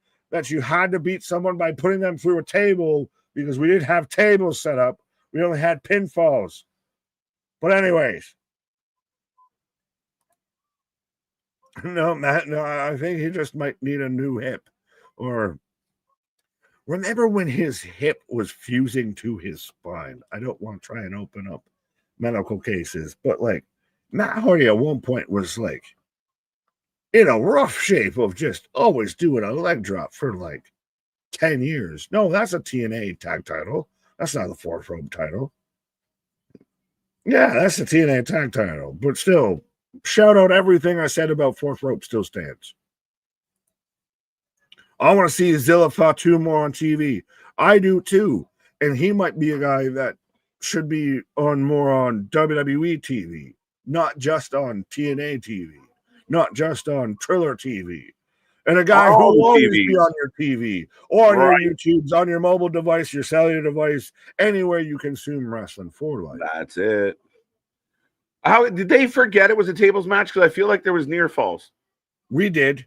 We all did. We all did collectively. You heard me as they put AJ Francis through the tables, we all remembered it was a table match. That was really good though. I like the tagline for the Hardys and the Dudleys, one more table. One table more, another day, another destiny. One last table. I believe we're down to the final two matches. And the final two matches, one is the X Division, Leon Slater, Myron Reed. But also, we are getting a new Knockouts title holder tonight as Xia Li is going to take on Kalani Jordan in an impromptu moment. Yeah, well, I don't think anyone had Ash by Elegance potentially retiring on their bingo card of I want to know a collective of how many people still called her Dana Brooke instead of Ash Elegance, but I digress. No one I think had that on their bingo. Well, and we've still got we've still got Tree. We've still got Macklin and Kazarian. Didn't that happen? No. Oh. Unless that's the match that they moved to. No. So we're already on our way with Kalani and Xia Li. So unless that's the match that they moved did they just rush an entrance to put in this match? But yeah, nobody gets no entrances. They did. What happened? Well, tonight is setting this off. They're fucking confusing us. Now they're introducing them. So they already kind of squared off, and they're like, wait. Iceman was out there. And your special guest referee is Indy Hartwell because she couldn't be in the Battle Royal because she had to be a referee. Yeah, that's a little odd. Stupid. Yeah, just, forget that gimmick. Once you change everything up, well, you can change the ref too. Now her being the special guest referee doesn't have the same impact because she gets an entrance. The ref got an entrance. Well, you could have just had her in the goddamn Battle Royal, and you could have had her be competing for the title. Interesting. Xia Li for the win. Xia Li for the win. I might have to have my hip repair. Too many black ops. Yo. Sometimes I just click. I shouldn't. Well, you had Matt Hardy win everything, puts, AJ Francis through the table, halfway impromptu match and everything. And I brought this up while you were on your pause. If we went from about 7 or 8 matches on this card to like a solid 11. Well, we lost the tag match. The women's tag, the knockouts tag match got nixed. Okay, so that is the match that got nixed. I thought I knew a match did. So we gained Kalani George. Oh, now we're getting entrances. Yeah. Okay, I don't know. So we lost one match to gain another. Yeah, so we lost the tag match. We gained a battle royal and another match, and the AJ Francis match to me was not advertised. No, that started on the goddamn pre-show. Yeah, Indy Hartwell is already at Bound for Glory for the title. There you go. Well, things change. Well, now she's going to decide who she faces, essentially, because she's going to be the referee. Well, Spaz saying the same thing. She's already established the number 1 contender at BFG. She didn't need to be in the Battle Royal. What you should have done is had the winner of the Battle Royal fight Indy. Face her. I like that. Yeah. But I understand what you're saying, Spaz, for sure. Oh, lights out. Oh, Xia Li. Yeah, it might have been a replay. It might have been a replay. Thank you, Jose. I was thinking that, but I didn't want to say it. But there we go. Who? So we got Xia action. We got Xia Brookside with Xia Li, or Young Wei Li, Kung Lao. I'd be thrilled if Gail Kim jumped over the fucking railing and won the knockouts title here tonight. Enough. No for the shirts. Not brought to you by the Wrestling for Life shirt. That's it. We should send her that link. Be like, you might want one of these. Oh, I done offered to Stevie and Co and friends of the channel when they cut their whole video. I was like, just so you know, I'd love to send you this. Not for nothing, but yeah. So, hey, NXT called and they want their match back. Right. So essentially, I feel like the winner of this match, even though it's going to be a cool moment, it's not really a substantial, title run here because Indy's kind of already in the waiting. But that depends on with the invasion angle, because I'm going to say this before I take a pause. If we're going to get steamy KJ on KJ action, because Kalani Jordan is going to win this belt, and we're going to add a little bit more fuel to that invasion fire. Okay. We'll see. As Nick is taking a pause for the cause. Indy Hartwell, knockout champion, is very possible. KJ looks energetic.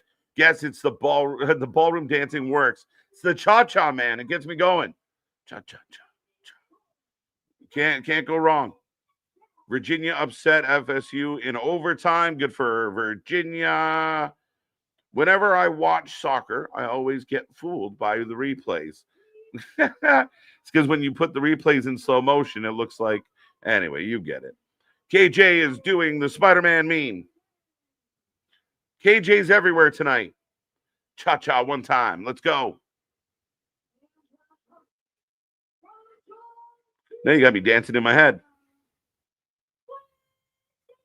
All right, folks, how you feeling? Again, we were not expecting this match tonight, but 71% of the chat going Xia Li. I'll go with the chat. Nick's going with KJ. Nick betting on KJ again.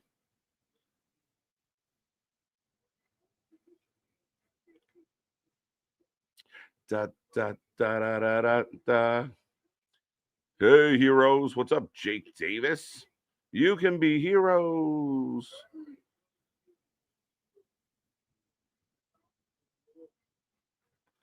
I thought Funko meant fun uncle. Oh, Jose. Oh, Jose. Canada's up 11-7. Let's go. Do you think we get a Gia Miller versus Tessa Blanchard at Bound for Glory? It feels like something like that is coming this way, Damien. I mean, they've done kind of well or interestingly well, trying to keep Tessa kind of in the out of the mix, out of the main mix. She kind of went at Jordan, pulled back. So I'm not sure what they're going to do fully with Tessa. And I wonder how much Dana Brooke moving on kind of might see more Tessa than we expected. I mean, Indy's going to need someone to go up against. She's had issues with Tessa. It'll be interesting. What is Gorilla Furry Wrestling? It's showing up in my recommend. I have no idea, sir. None. It's like a PWG, but now that it doesn't exist, that's just, they become gorillas in the mist. I don't know. 13-7. I like it. It's Kalani backs Xia Li into the corner. And I apologize to Xia Li, but I just remember that name.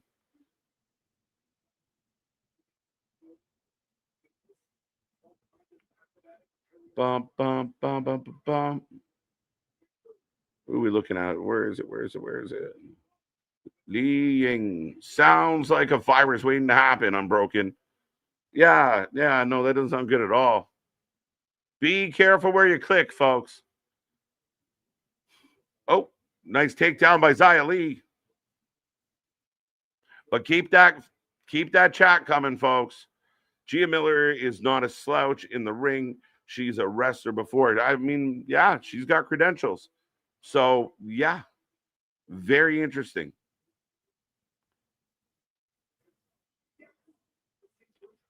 Wow. Xia Li in control early.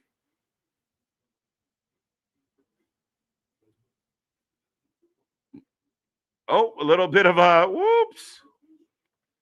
All right, a little bit of a slip on the arm drag, but thanks to our buddy Xia Li, they pulled it off and made it look all right.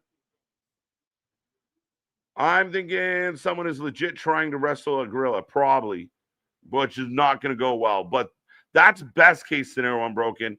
Worst case scenario is it's exactly what you think it is. And there is no gorilla. Just people dressed up like the gorilla. I am so happy the beautiful people are entered the Hall of Fame. Chris, welcome back. In TNA, it feels wrong without Taryn Terrell and Madison Rain. They deserve it. And I mean, it's good. It's a nice vibe. I saw their, they put out messages on social media. They are such a big part. You can't not have them in there.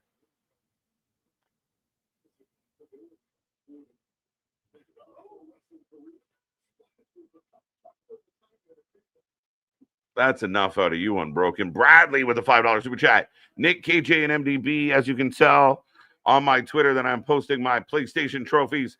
Can you look over what I put up and give me your opinion, please? All right, Bradley. Good job. I have noticed that going around So absolutely. Good luck to Deanna and the Ring of Honor Pure Championship Tournament. She is doing well. Yeah, I mean, Deanna, at least she's getting something as far as Ring of Honor goes. It's not what I expected, Damian. It's not what I want. I mean, again, like we said earlier tonight, all the freaking out about Riho, and you have all these other women. And I don't give a shit how close Riho is to Kenny or what people think she is. She bypassed everybody and went right to the top, and the match was terrible. Terrible. So, yeah, I'd like to see Deonna Purrazzo do some stuff. She's an absolute talent. I want Kalani Jordan to win. I can watch the IWC have another meltdown. Oh, I know. I mean, we'll see. Velvet and Angelina deserve it. Don't get me wrong, but Taryn and Madison are original members. Why I am glad they said the tag part of the Beautiful People, as Angelina and Velvet were the tag part. Fair enough. Yeah, I mean, I get what you're saying, but come on, let's get them in there. And does Velvet and Angelina not feel like the biggest part of what, like, I mean, I get what you're saying. The crew was the crew, but it's still a big honor. Good for them.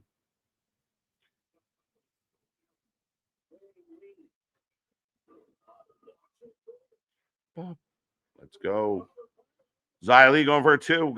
Grabs a 2. Sorry, going for the pin. Gets a 2.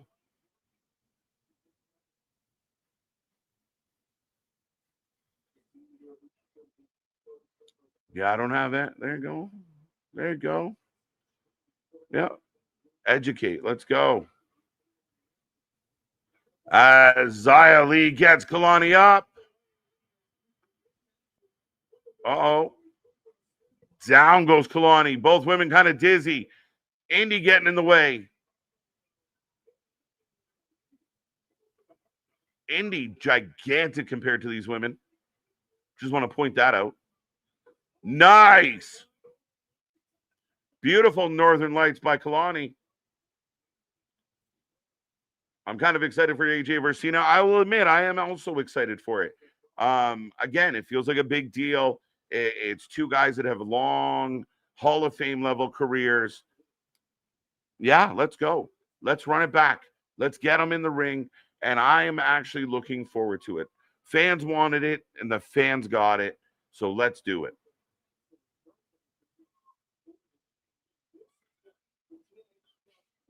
All good, Bradley. All good. Rocking and rolling here. There you go. See? People trying to find those freebies. Us out here dropping the money on it. Way to go, TNA. What up? What up? Let's go, Rance. How you doing tonight? So, man, crowd's a little quiet right now. Kalani's been in a lot of trouble. I'd say Zaya's carried most of this match.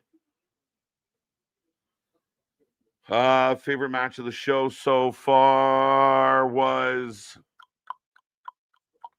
it might have been the three-way, the Rascals with Cedric Alexander. Ali Mike Santana had a really good match with Ridge, and I think Ali Moose had a really good match. Slight edge. I thought Ridge and Ridge was really good tonight, considering we hadn't seen him much. But Ridge Santana might have been the best one. I don't know. AJ Francis and Mustafa had a great match. Moose and Mustafa, that's better.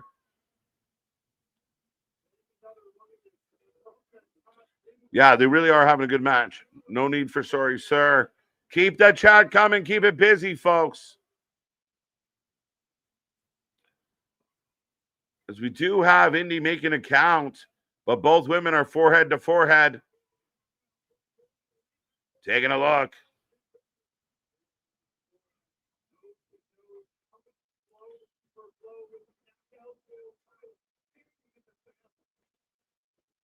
Bum. What is Kalani doing in TNA? Well, there's been this little crossover rants where they've been working together, and Kalani just, I mean, it's funny, but she's the only one there. Like, even in the Battle Royal, they had a Battle Royal for a #1 contender spot tonight, and Kalani Jordan manages to earn this match, but she's screaming for Zaya to bring it on. Zaya fighting back. Speaking of someone you always have screaming out here, but yes, how you doing, sir? And well, does Kalani have a match at No Mercy, or is this one of those of, like I said, of hey, you're an expendable talent to an extent of you can be an influence over here, but I use you on No Mercy. To pop in on me like that? Yeah. Getting shit out of I me. came in like a wrecking ball. Nick's like, did you miss me? Ah! I know you didn't, but still. Oh. What's up, guy? What was your question? Well, this is an interesting match. I still think Kalani Jordan wins this match. Like I said, I think that is Kalani in a match at No Mercy. I think this might be one of those cases of, hey, we don't got anything for you over here, so we'll put you over here. If this is, the counter programming, the counter booking within its own promotions. Yeah, I mean, it's more assisted programming, right? And especially in a moment when you need talent. Blue Thunderbomb by Zaya. Andy with a 2. Andy count for 2. Which also, though, random note of shout out Chris, by the way. Chris McCarty of, I think you clicked on his comment, but he found another 4-lifer out there, another believer in the WFQ, trying to find a stream to watch all of this, is what he was saying and everything. Oh, so again, I misunderstood. I thought he was just like, there was a free stream out there, and he went to it, and there was someone hanging out. Like, oh. No, well, I mean, we're always out there, and I think at this point we'll always be free or hashtag not sponsored. But yeah, no, I think he was saying he found another believer out there. Let's go. Bring them all, folks. Right. Who do you want to see? Mr. Anderson wrestling and I want to see him at best a manager. I don't know if I want to see from Green Bay, Wisconsin. Ooh. Kalani just came down hard, but is there any weird feeling that TNA's announce desk is like just in literally a table in the corner? Like, it's a weird spot, yeah. It's not exactly an announce desk or anything. It's like it's in a sorority, bunnies boxing fucking commentary table. Yeah, it's funny. Oh, nice. Both women down. Kalani flips up. Crowd's a little tired. Who's misused more out of the pairing, out of the couple, of Kalani Jordan or Carmelo Hayes? Misused? Kalani's gotten well more than we think she deserved. So I'm going to say Carmelo just on principle. Fair enough. Yeah, I feel like Kalani got used a lot. Yeah, no, I was going to say, therein lies the question. I wasn't expecting, a specific way towards an answer, but it's a question playing in my mind. Yeah. Oh. Indy Hartwell already a better official than Aubrey Edwards? Yes. And being that she's such a statuesque woman, you would think both look like horses. Both look like costumes. That's not where I was going. Will I say nay? I was going to say she's far more considering you think she would be more distracting than Aubrey, but she knows how to be subtle here. And the sign guy's gone. So maybe the sign guy's just tied to EY. We'll have to wait and find out. But I'm going to be really disappointed if the sign guy had no attachment and it was just a really cool moment that happened there. Did we just put sign guy over? That's like the dub because they have us looking in the background of everything nowadays. Frog splash. Duh. No way. Dose. Two. But yeah, well, Christ, well, that's what we had with NXT when TNA was showing up, and behind it, you could see Mike Santana, you could see Matt Cardona, you could see Mance Warner, you could see Moose and everything. We saw it on SmackDown tonight in the background. We saw Shinsuke Nakamura. They're playing with the whole fact, well, if you're going to watch, pay attention. Yeah. Don't just put it in the background. Pay attention. Kalani came down on Indy.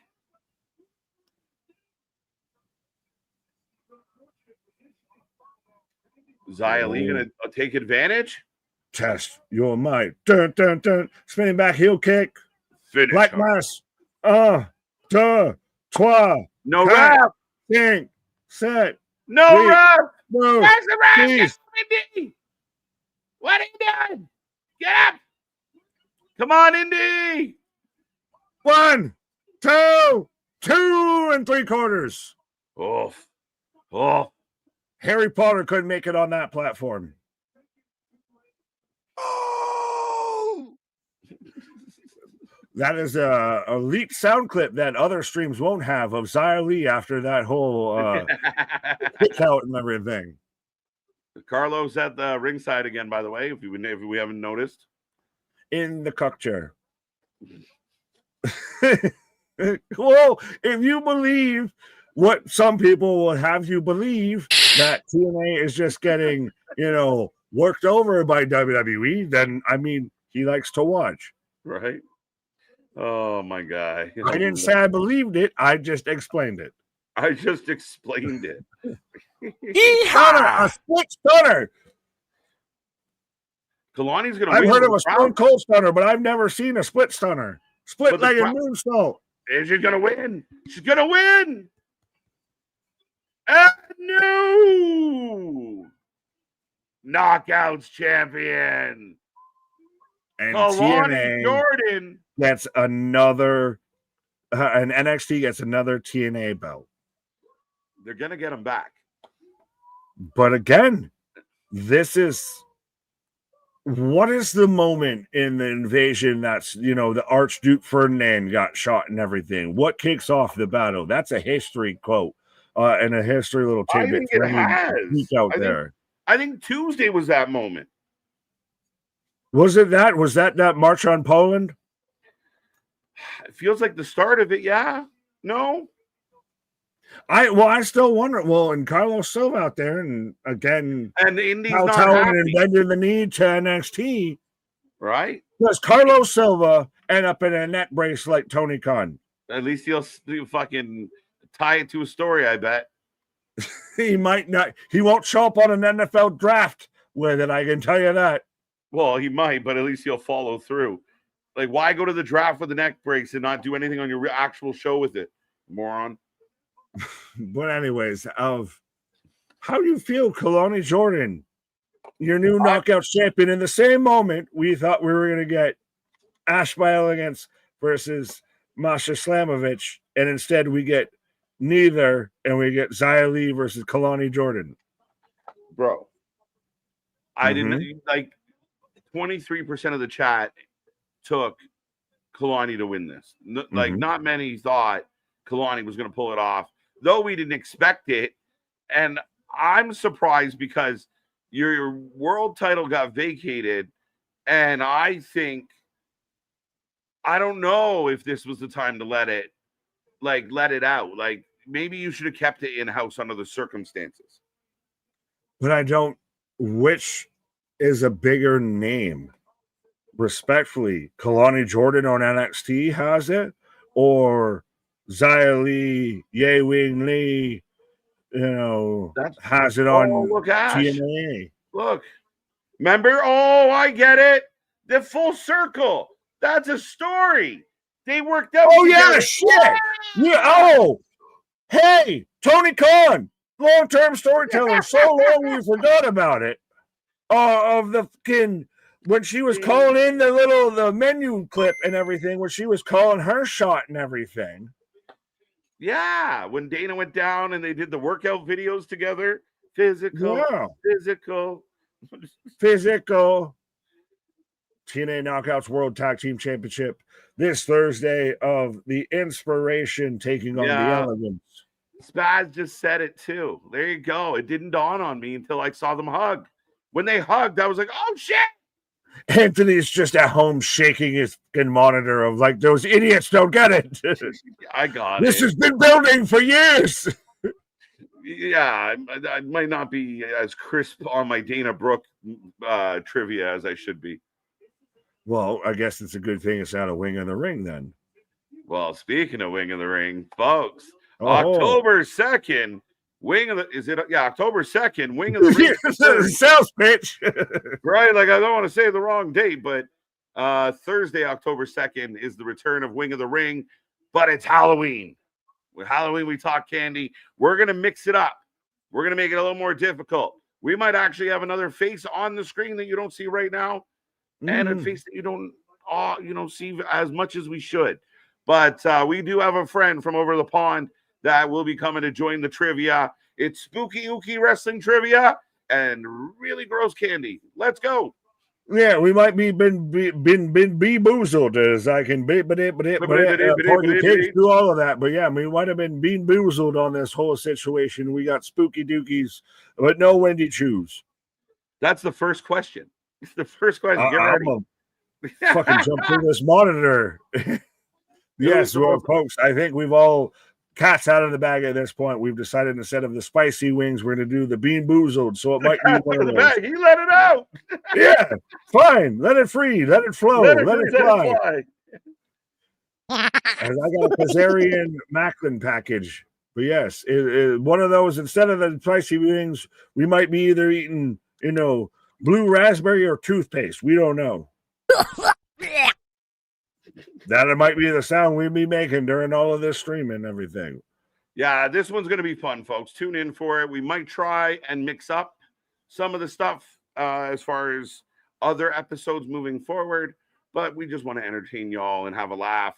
So it's Halloween season. We said, let's go with candy. And listen, you get a question wrong, you're spinning the wheel. And good luck to you. Yeah, this is literally the definition of trick or treat.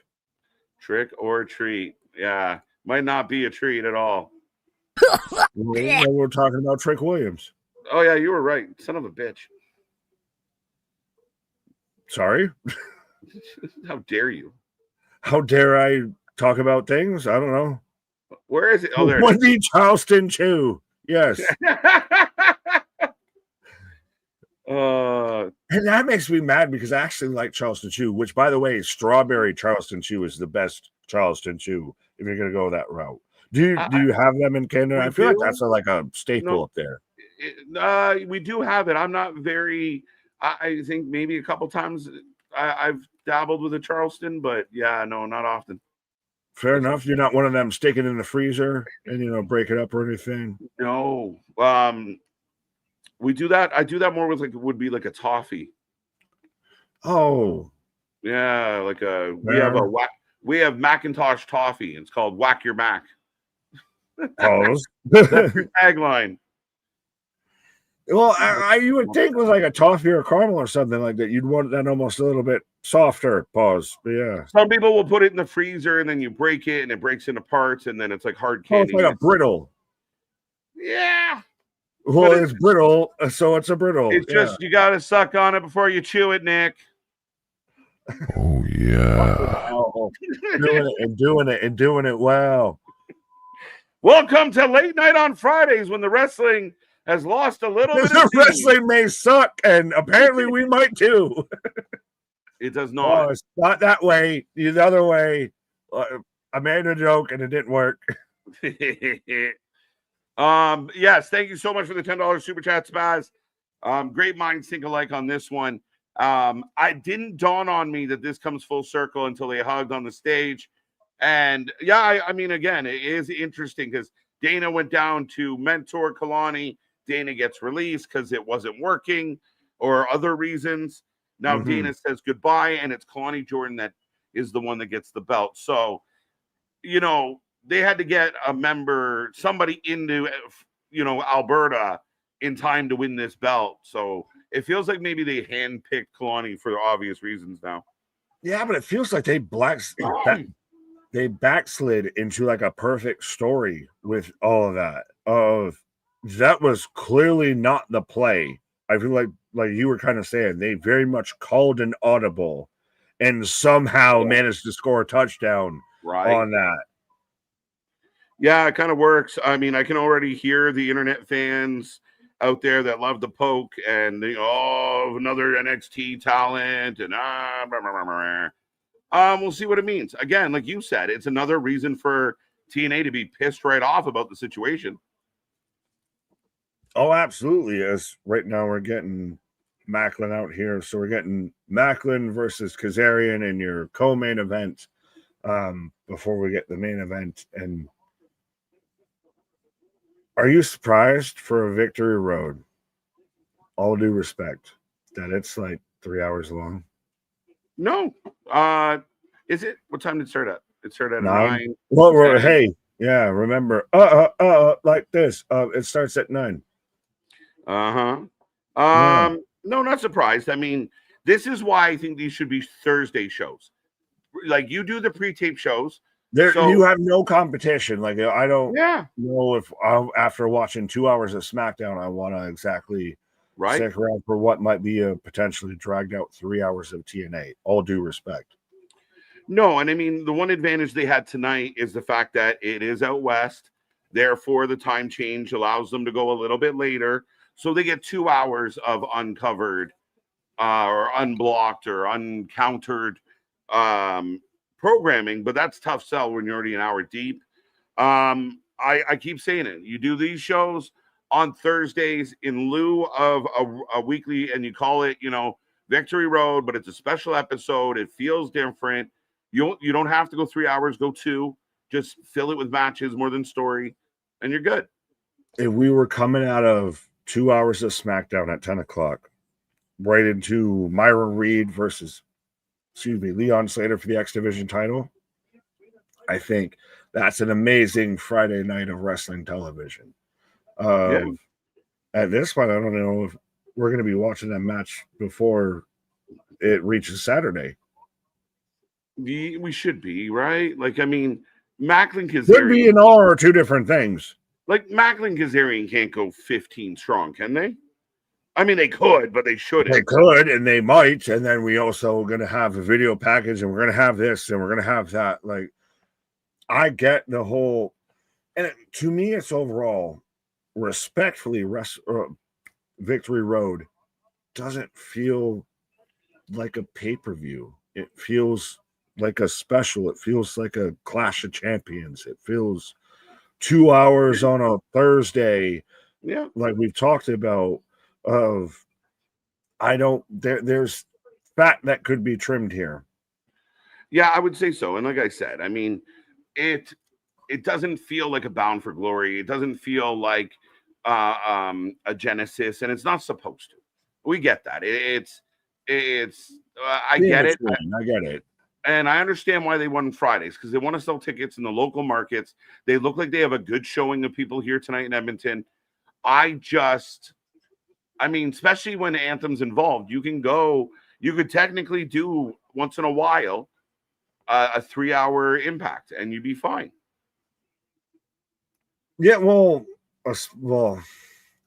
they don't have a TV deal at this point. And right, so you have the freedom to fuck around. Well, how do you feel about Santino that's out there triggering everybody of saying, like we've said for months on end at this point now, if they are a TV deal away from being number 2. I'm glad KJ and Nick were not raps. Yeah, we are too. Shit. Does that make us sinners or saints? I don't know. Right. TD is a stretch. Touchdown? What? Oh. Why Thursday? I will never agree that they should lose a weekly show for a pay-per-view. They should do them on Sunday night. Sunday makes a lot of sense too. Boston, I do give you that. The reason I like the Thursday is you wouldn't really lose the show. You just put a title on the show. We've seen NXT do it. Halloween Havoc used to be a Tuesday night. No Mercy was a Tuesday night. And it was just special shows. It wasn't until they realized they could use all these NXT shows to counter program AEW that they moved to Saturday. Like, I'm a little bummed out that No Mercy and Halloween Havoc are Saturday night pay-per-views instead of Tuesday night specials. I don't hate it. I mean, again, much like we were saying with Victory Road and we even talked about it a bit during the prediction show of No Mercy. It's almost more we're building our own stories better than the stories they're building and everything. Right. I don't agree with a Sunday, a special toe. Going for a tope and Kazarian just says Toro. But if you pick a Sunday, you're going against the NFL and everything. You're doing the exact reason why. And Monday Night Raw is moving an hour to avoid Monday Night Football. So TNA is not going to survive going late on a Sunday in the fall and everything. So I don't hate a Thursday because you have no competition at that point. There is no other wrestling at that point. That shows you if you're going to tune in, you're going to tune in. And if you're going to build it, you're going to build it. The TV deal, I think, is the biggest crux that is holding TNA back at this point. Right. Yeah, no, and I really feel like it's the same reason when you compare AEW to WWE, it's not really a fair argument. It's comparing TNA to AEW is not really a fair argument yet. No. TNA to WWE, not even close. But you gotta put them on the same levels to have these conversations. That's why when AEW was filling arenas and they were selling out like the Union Center and people were packing in, now you can compare that company to the other company selling tickets in arenas. But that has fallen off, so now the comparable's hard. If they get a TV deal for TNA, they're on par. Now we got to talk storyline and overall wrestling. What do you bring to the table? What do we bring to the table? And then production. Now it becomes a battle of creative. Now it's not a platform argument. It's a creative argument. Now, the argument I have on behalf of TNA is it's more mature and it's like the overall stories and the way they are constructed, much better, much more organized. They got an older school vibe. A lot of, they have their established name. The names, you're going to have to work on some names, right? Like, I'm saying TNA is an established name as a brand. Oh, yeah, for sure. And then you will need some stars to come to the forefront, right? You need a guy like Macklin, Ali, Moose to kind of take the reins and handle the pressure of being on that platform. Oh, yeah. Well, I think we've already kind of seen that, and that's what's helped get them to that platform. Like, I can't say that Joe Hendry was integral into TNA being at a point to where this whole TV platform is a discussion. Yeah. Like having a guy like Joe Hendry in your fold, a Mike Santana has brought you to the table now it depends on whether you get a seat or not. Right. The song's going from Macklin. I'll be right back in 2 seconds, Nick. You're good, sir. As I got Kazarian right now still working over Macklin. There we go.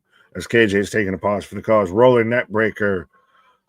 I think I missed it now. But shout out the comment that was just clicked up there that was taking Macklin for the win, as I think kind of everybody is. Damon, I think TNA will be on Peacock soon. My prediction. That's not a bad shout. And I think a lot of people have kind of mentioned that might be a way to kind of fill that time slot or that kind of platform and everything. Now, is it a weekly show? Because that's the thing is they don't need just a pay-per-view platform anymore. They've always been that from the days of when TNA was incarnate.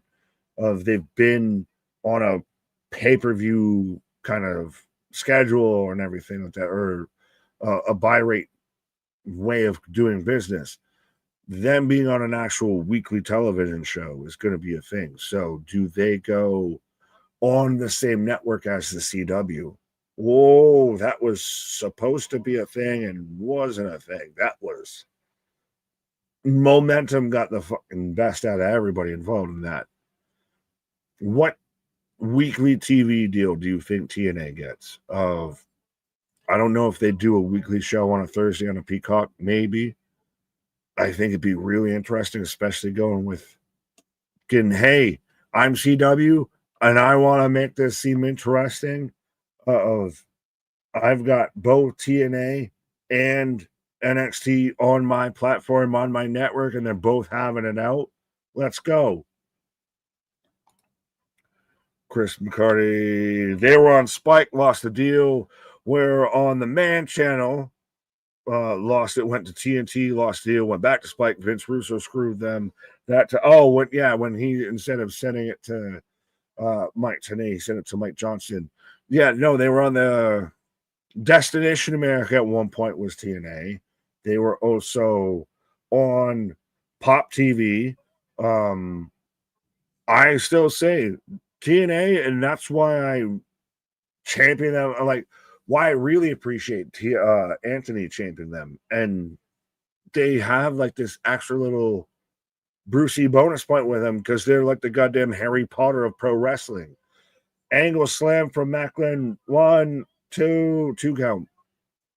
They're the company that should have died like 3 times over, but always lived. Should have never made it out of this situation of getting out of Spike TV to where Vince Russo's emailing Mike Johnson instead of Mike Tenay. They're on Pop TV. They were on Twitch at one point, and that's the only way you could watch TNA. They have been through the battles and are still at a point to where they pretty much could be and almost should be the number 2 promotion in wrestling.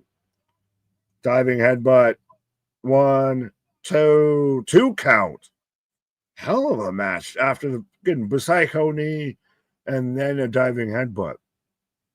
Yeah, TNA has been through the struggles, and so to still see them standing, if that don't give you hope, I don't know what does. Congratulations to Kruger becoming MLW World Champion. Was he not already? I could be wrong. I try to stay up to date with my MLW, but it gets hard at times. I'd give my left, you know what, to see Moose versus Dijak. The Dijakinator, yeah. Oh, setting up the kill shot.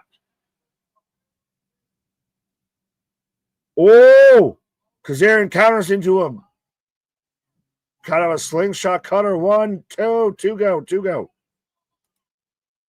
He beat Matt Riddle last week for the title in MLW. So there you go. Well, and again, at least Matt Riddle can do that job. But yeah, MLW is one of those that I'm waiting for them to kind of pull their shit a little bit. They're a nice little alternative. I just wish they had a little bit of, I don't know if it's marketing or momentum or something, but there's a tinge to where there's clearly enough wrestling for everybody out there. Zarian drops Macklin on the top rope. Pause. Don't worry. No. Got that one. Busted. We going to hold you to that. No, we ain't. Oh, no. God damn you all. Chris Alexander Hammerstone went back to MLW to be the big fish in a small pond. Yes and no, but I also think at times that's just where it kind of suits. Like Bishop Dyer, Baron Corbin. Do I think he could be a TNA World Champion? Yes. Do I still think they could use him in WWE? Yes. Is that the best suit at this moment in time? Remains to be seen. I do think it's interesting when guys are super talented and you see them, where they were here and then they're there a little bit. I mean, Christ, I can't really speak too much with Karrion. Oh, Ushigoroshi from Steve Macklin as Kazarian rolls out of the ring. AJ Styles tribute, because you always got to hit the Mauro Ranallo Ushigoroshi. But there is now at this point, is it that there's so much talent in pro wrestling that not every talent can be a main player on TV? Hurricanes are always named after women. Oh, God damn you. Shouldn't have clicked on it. You almost yelled unbroken, but Nick, what? Jose, I think you said words, but yes. So many words, can't say all the words. Trying so great, trying not to get canceled. But be a friend, tell a friend. As we've still got Kazarian and Macklin still going on as we are at 11:30. So we are 2.5 hours through this show here and still got the main event of the evening. Oh, we're setting up a Spanish fly. The flux capacitor. See, and again, I'm so the weird TNA like old head a little bit of. I always remembered as the flux capacitor and everything. I had to learn the Spanish fly to realize like no, that's a regular move, and he just did it. Fucking Ridge jumping or fucking Macklin jumping into a whole bunch of nothing out there. Literally hits a splash with nobody home and no one anyone fucking in the neighborhood. Chicken wing. The star power on AW outweighs TNA. Let's be logical here. Oh, really? Name 3. Don't worry. I'll wait. We still got a whole other match. Go ahead, Boston. Name 3. Tope that I couldn't counter with somebody on TNA. Honestly. And that's built right now as a star. That's an attention getter, a rating shifter. Hell, Contra. Yeah, well, and shout out, Contra with the OG Jacob Fatu tie. It's disturbing that you. Wow. Harry Potter Hogwarts Legacy. One of the girls is named Amanda Hug and Kiss. What? Oh, as we're setting up the kill shot again. Why are we taking so goddamn. Judas Macias, Judas Macias. Where's fucking Father James Kevin Mitchell out here? What is Anthony? What is happening with this? Why is Judas Macias here? Judas? I don't know. You ain't on screen, but I become, man. Judas in my mind. Not the Judas I expected. And Frankie gets the win. Boo! And he wins the title. 2 new champions tonight. Boo! Boo this man. Why is Judas Macias? I don't know what the story there is. That's not even a CMLL or a AAA. Why is Carlos Silva putting the champion? He's what he does. Coming. He's trying to be Dana White. No, he's trying to become Billy Corgan. He just has a baseball cap and glasses. Right. Yeah. So we have a new international champion. Frankie Kazarian. I like the baby blue strap. I'm not going to lie. Does it work just because he's got blue attire? So he kicked the rope. Not only did Judas Macias have to show up and help interfere, he had to kick the middle rope. The low blow him. Yeah, and shout out to you on the flux capacitor call. That made me smile as I was coming back from my pause. You made me chuckle. That's how honest to God, hand to Jesus and everything. That's how I knew that move was called. I didn't know it was a Spanish fly until I got more initiated and integrated. Right. Well, folks, we got 1 match left tonight. We have just eclipsed the 4-hour mark. We have been live for 4 hours, longer than almost everybody else. And it feels like 7. I feel like the crowd kind of lost some steam. The last 2 matches have been a little flat. Did they overstay their welcome? Oh, Mike Santana. And no, yes, again, way more than anybody else. But yeah, I think it's just gone too far. Well, that's so funny. You sounded so grandfatherly there. It's gone too far. Like, okay. You shall not pass. Right. But maybe a little bit of like changing up how things played out might have worked better. Mm-hmm. Because I feel like we like Steve. He was doing a good job trying to get the crowd into it. Frankie, I don't know how much Frankie's connecting with the audience. I felt the crowd was a little quiet for Kalani and Xia Li or Yiling.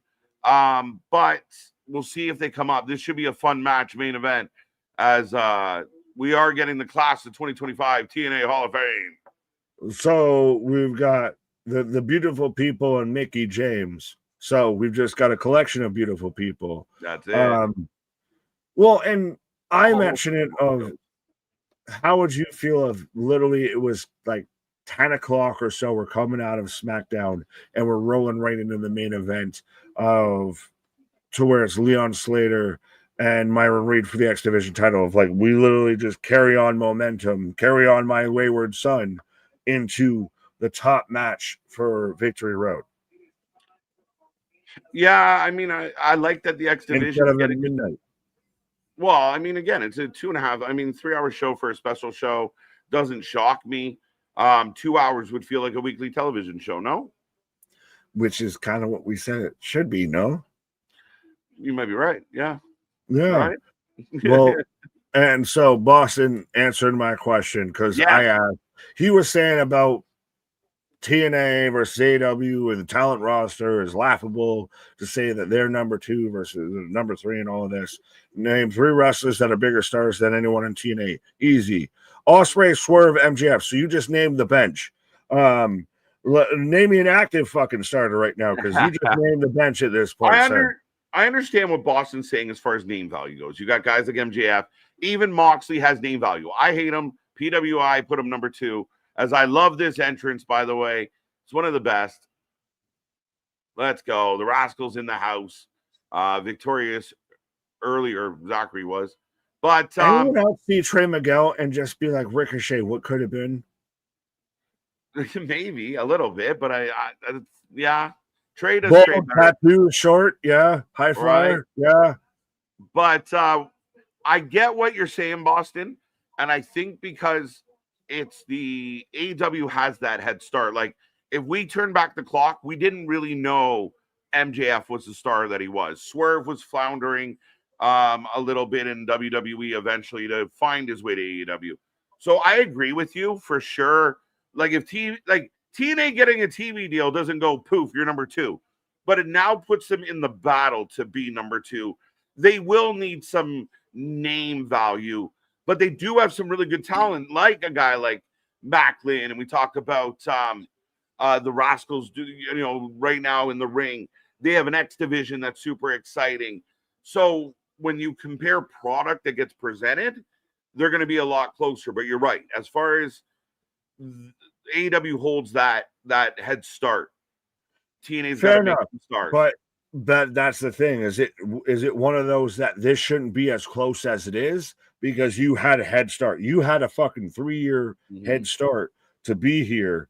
You have $1 million head start that you should be at an advantage in this, and it shouldn't be as close as it is. Myron coming down. He's an alien. I mean, Leon Slater, sorry. Yeah. But, Leon looking good. I like this. This should be fun. I mean, there's another guy that you could turn into a star. Is like Leon Slater could be a star if TNA can get the right spot for him. So he's your built-in Jeff Hardy. Yeah, in a lot of ways, right? So, yeah, I think what surprises me the most, Nick, is if you go back a couple years, there was no conversation about number 2, like who could be number 2. It was very obvious what AEW was doing. I think it's surprising that the race is so close now, and it's mostly, not all, because TNA has had a resurgence, but mostly due to the decline of AEW. More, they're meeting in the middle, but AEW, instead of, increasing their lead, went down to see how little buddy's doing. That's what I was saying before. Of like, you had the advantage. You were up by 20 at halftime. This is 28-3. Why the fuck is this a competitive game in the fourth quarter? You were up 28-3. This shouldn't be competitive anymore, and somehow it got close. Yeah, I mean, it's the old airport test, all right? Like, how many guys from TNA can walk through the airport and nobody really notices they're wrestling people, right?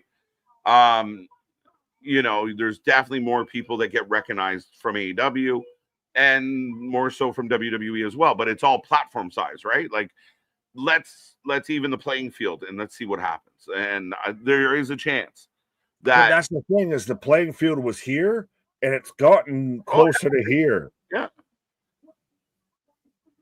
Joe Henry has star power. He would be a big Uber babyface for TV for sure.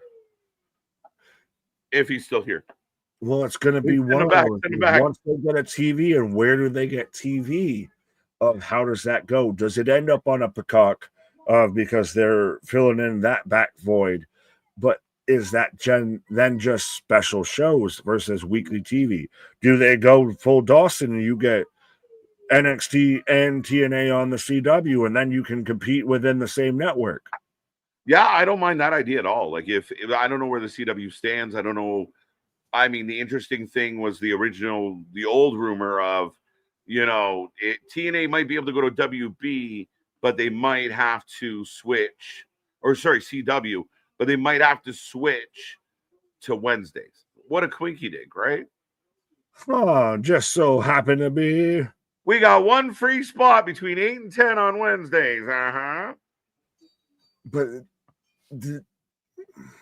that almost feels like that might be a step too far. Of like you're almost setting yourself, you're stepping into a bear trap a little bit. Again, though, you're setting yourself up for failure because you're already at a disadvantage. Now you're taking a big leap, though. It's a really big gamble, and I don't know if I want to risk that. If you turn on a channel and they're fighting in medieval times, and then you click over to this channel and you see, like, okay, they're in a small arena, but they're in a smaller venue too. Now it becomes what show looks better. So if TNA could up their production to have a good production, then it's what guys are the most interesting. It's not so easy that they're conceivable that they can break in. That 5-year stronghold on that position is hard, though. Inconceivable. Especially though, too, they'll be dealing with Evolve and everything. So they're also your triple booking Wednesdays. Right? People are already asking us to cover Evolve. They're doing a special show now, so it's getting close to where it's Evolve trying to chase down here. Right? We got a pack of hyenas. Yeah, it feels like right now, like where we talk about, you know, you and I have joked about WWE kind of bullying AEW. You're really starting to realize how many bullets, like these are just like little, like fucking, you know, frag grenades. I'm going to just spitball you until I piss you off. But I do have a bazooka. But I'm going to use a spitball until I get tired. Do we have a problem here? Yes. Let's go. No, but that's what it feels like, right? Like, they have bigger weapons at play, and at times they've used them. Like we saw what happened with WrestlePalooza. But you also have like these other little things that you don't really strain your force to try and keep up because, all right, we'll just book a AAA event, or we'll book an NXT event, or we'll book, you know, it's crazy. Now we're going to like really have to consider watching a Wednesday night Evolve show because it's technically a special show. You're going against a military force that's already been established and has fought in wars and won wars against bigger competition than you even present on the battlefield. And you're out there with a fucking pea shooter and a slingshot thinking you can hold court amongst them. Like, just take your licking and keep on ticking. At this point of just be happy that they didn't decide to squash you. Right. Oh, big forearm by Leon Slater. You guys are just tuning in. We are in the main event. Leon Slater and Myron Reed. And as expected, these guys are not going to be slow. Is that also very much a testament to TNA of it has more than any other company outside of maybe New Japan propped up its cruiserweighty, it's light heavyweight, it's X division, it's junior heavyweight division wow. Nice. There are stars that are known in wrestling because of what they did in the X division. 100%. I mean, there's people that have never seen an episode of TNA but know the cage spot, the Hurricane Eli Skipper. Right? Yeah, you put some respect on that man's name. Oh, 100%. Good old Canadian. Let's go. But keep doing yeah, I think I don't even know where I was going with that. I got caught up on Elix. Oh no, everyone on the helix on the helix of this conversation, folks. hashtag not sponsored. Hashtag stoned like a biblical whore.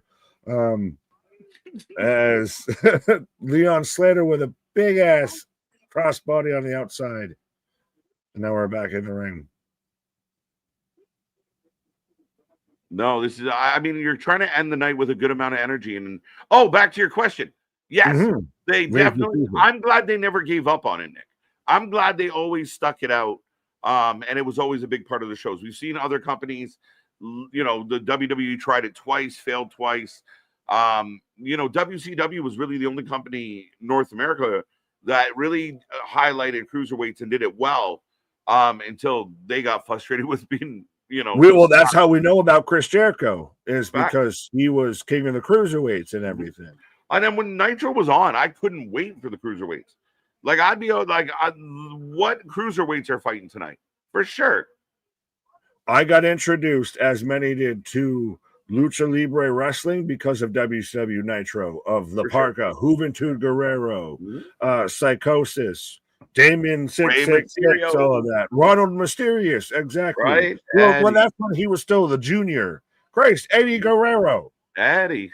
Man, I loved it. And no, I mean, that's where when we talk about TNA pushing for number 2 and getting on TV, if you can highlight the X division because it is something unique to you and really make stars out of guys like Leon and Myron and Trey. I mean, like on a big stage, that Rascals entrance is super cool. They got a good vibe. They can all wrestle.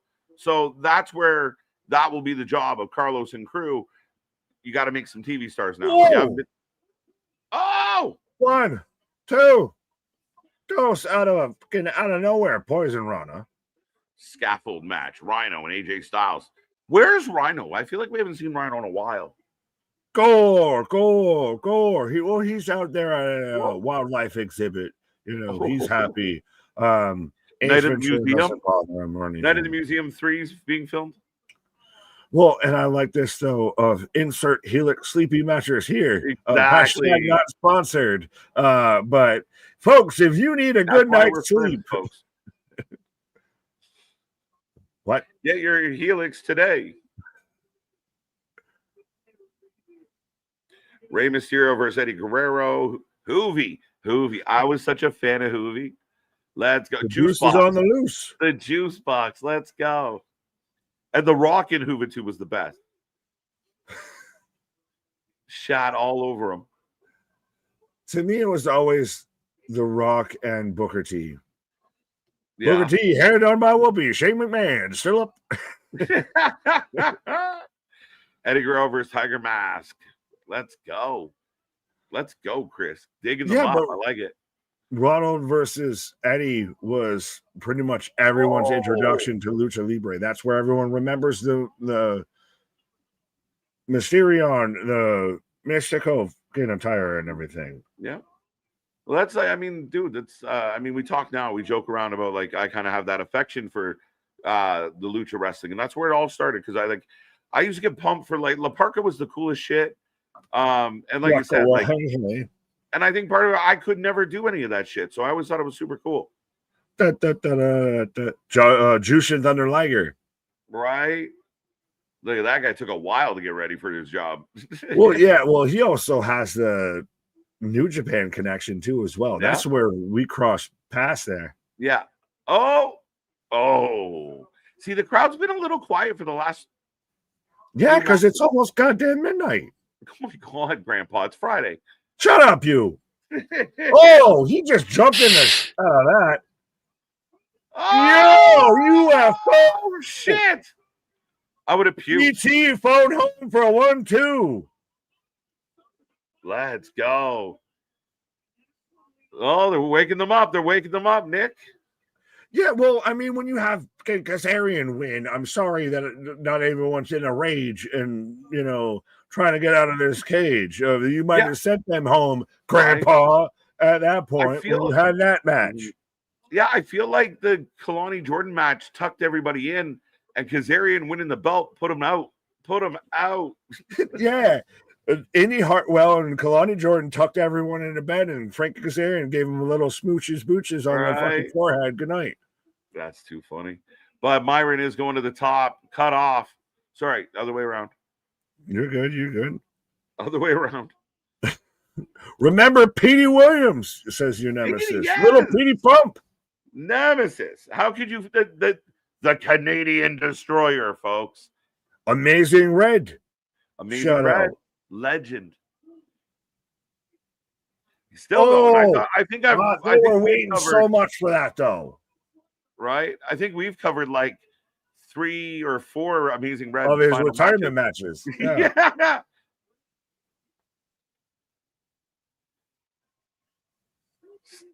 Still Remember what was it? It was Homicide that was trying to climb the fucking Thunderdome cage that they had and everything. It was shit and bricks the whole way up and everything. Oh, yeah.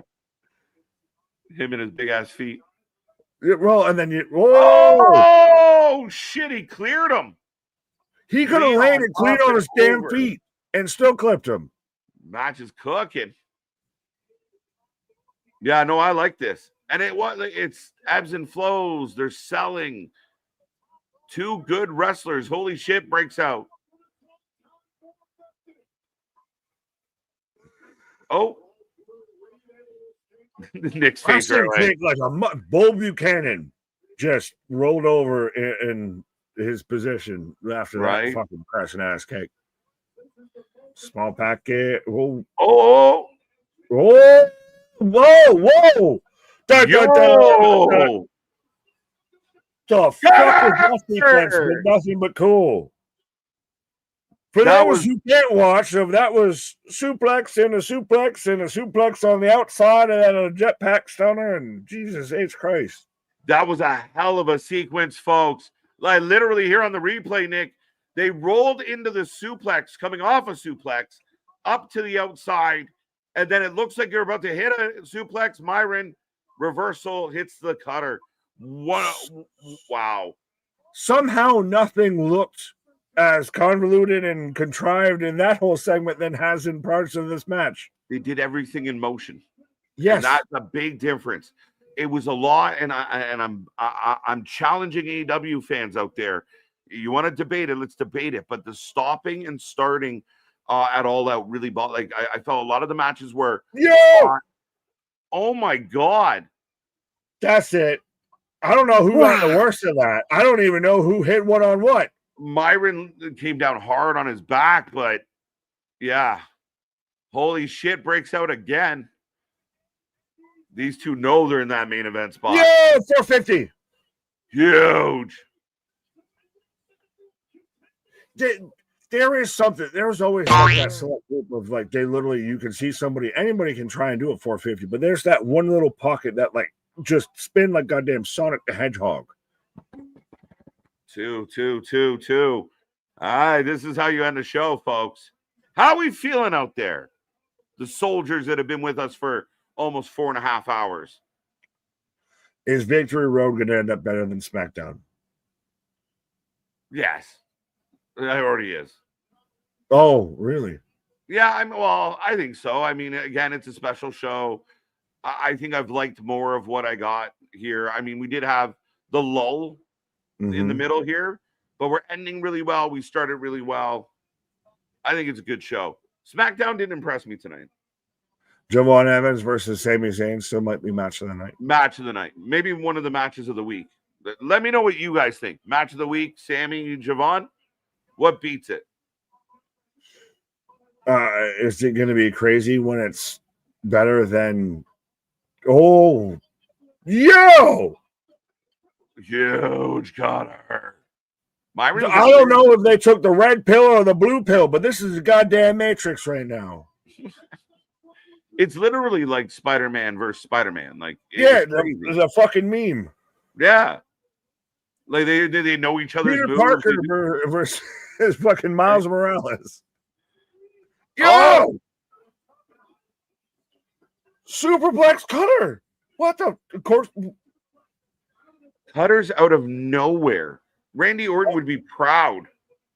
Yeah, somewhere Randy's shedding a tear. Do it. Swanton 360.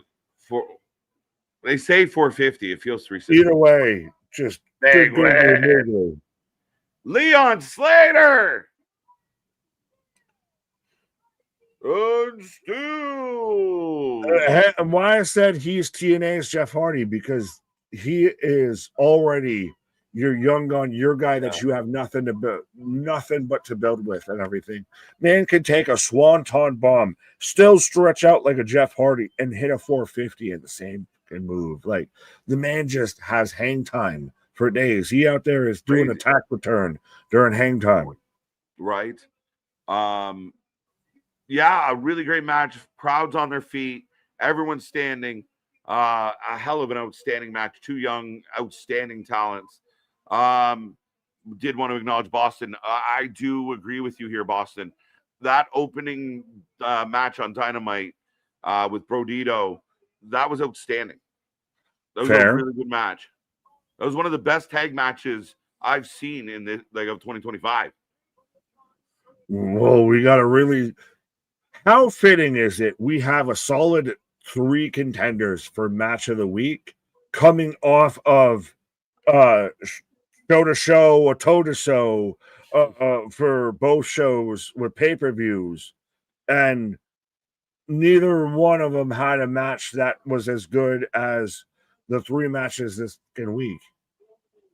No, I mean, there's been some good stuff. I thought Raw had good matches, solid matches. But I really thought that tag match that Boston mentioned was that and the Sami match really sitting at the top of the charts here this week. And this match. I was going to say, that's your 3. That's my 3. Don't forget this we one. do a top 3 in the chat. These are my top 3 matches. Right.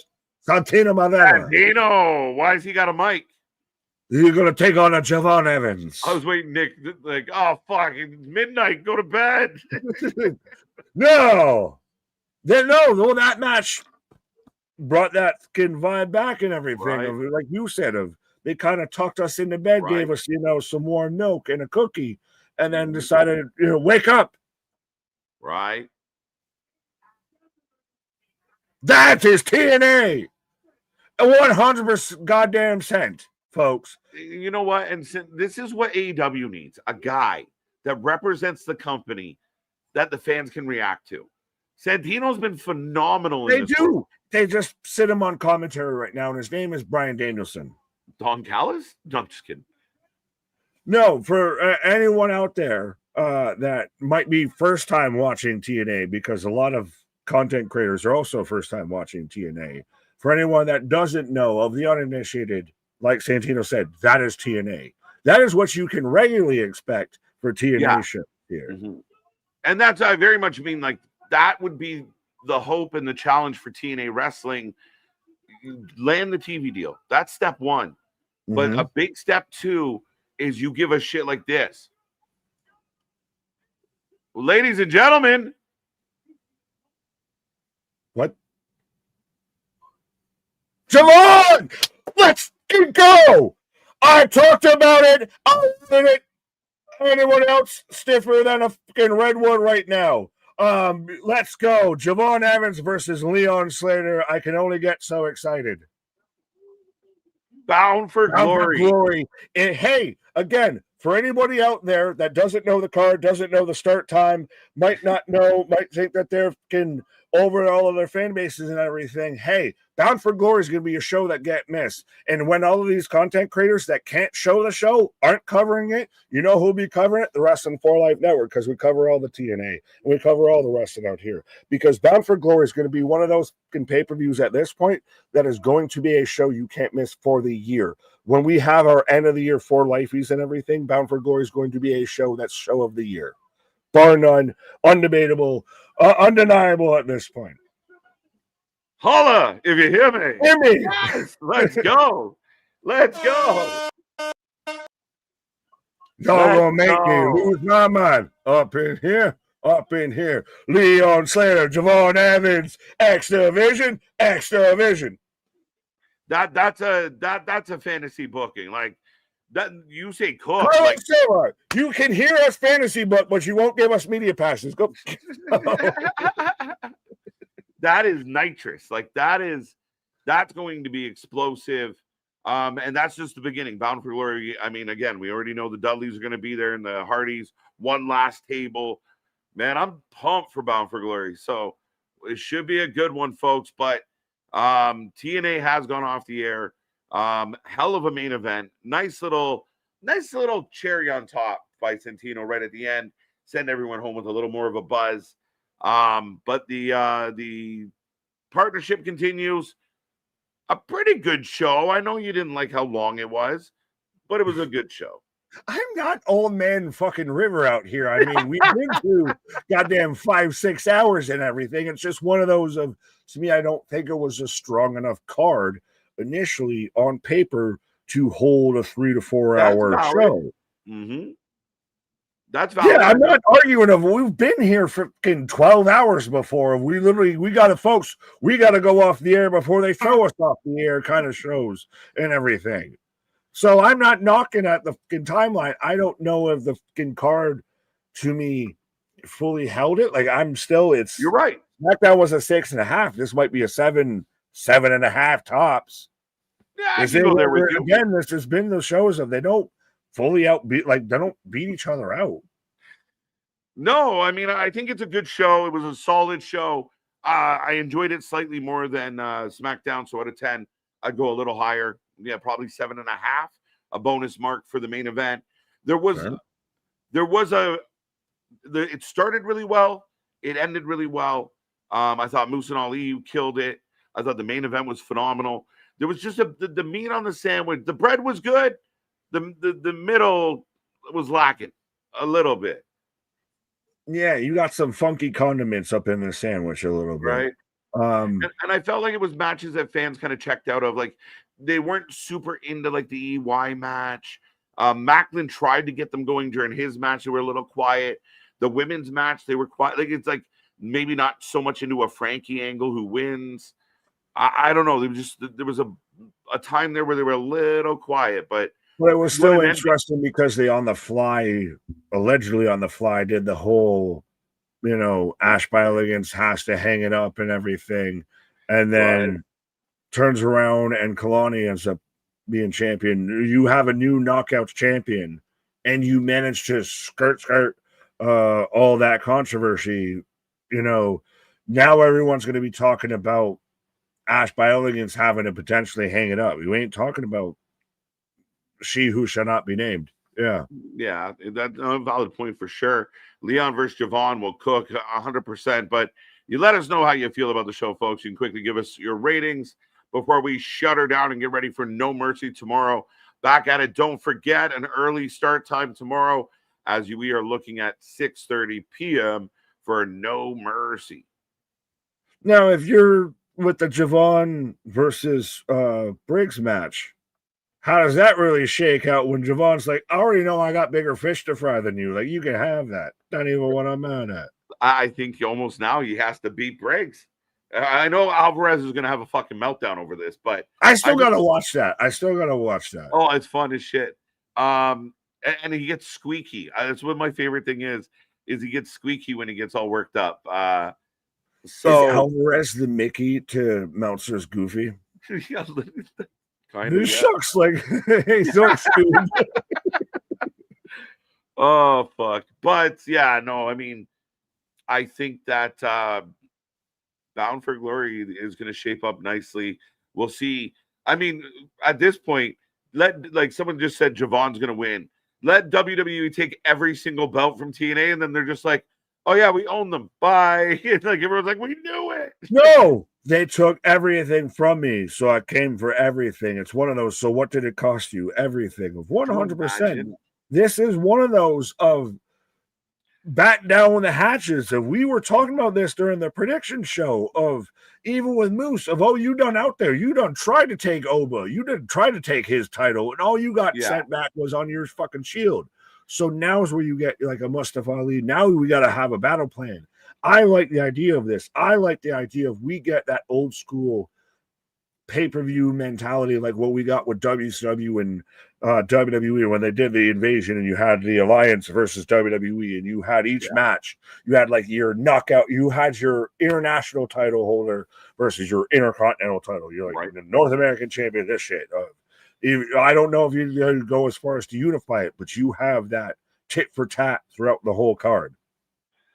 Yeah, 100%. I think so. I think there's a real big chance to do something proper here and get a payoff out of it all. So we'll see. 7.5 from Mega, 7 from Eric, 7 from Jose, 7.5 from Roman. The X Division title match, Bound for Glory, about to get bouncy like crazy. 7. Everyone's kind of the same. 7.5. And I mean, I think in their defense, though, these Friday cards tend to be a little bit lighter. But then it begs the argument: do you really want to go lighter when you're trying to win over some fans?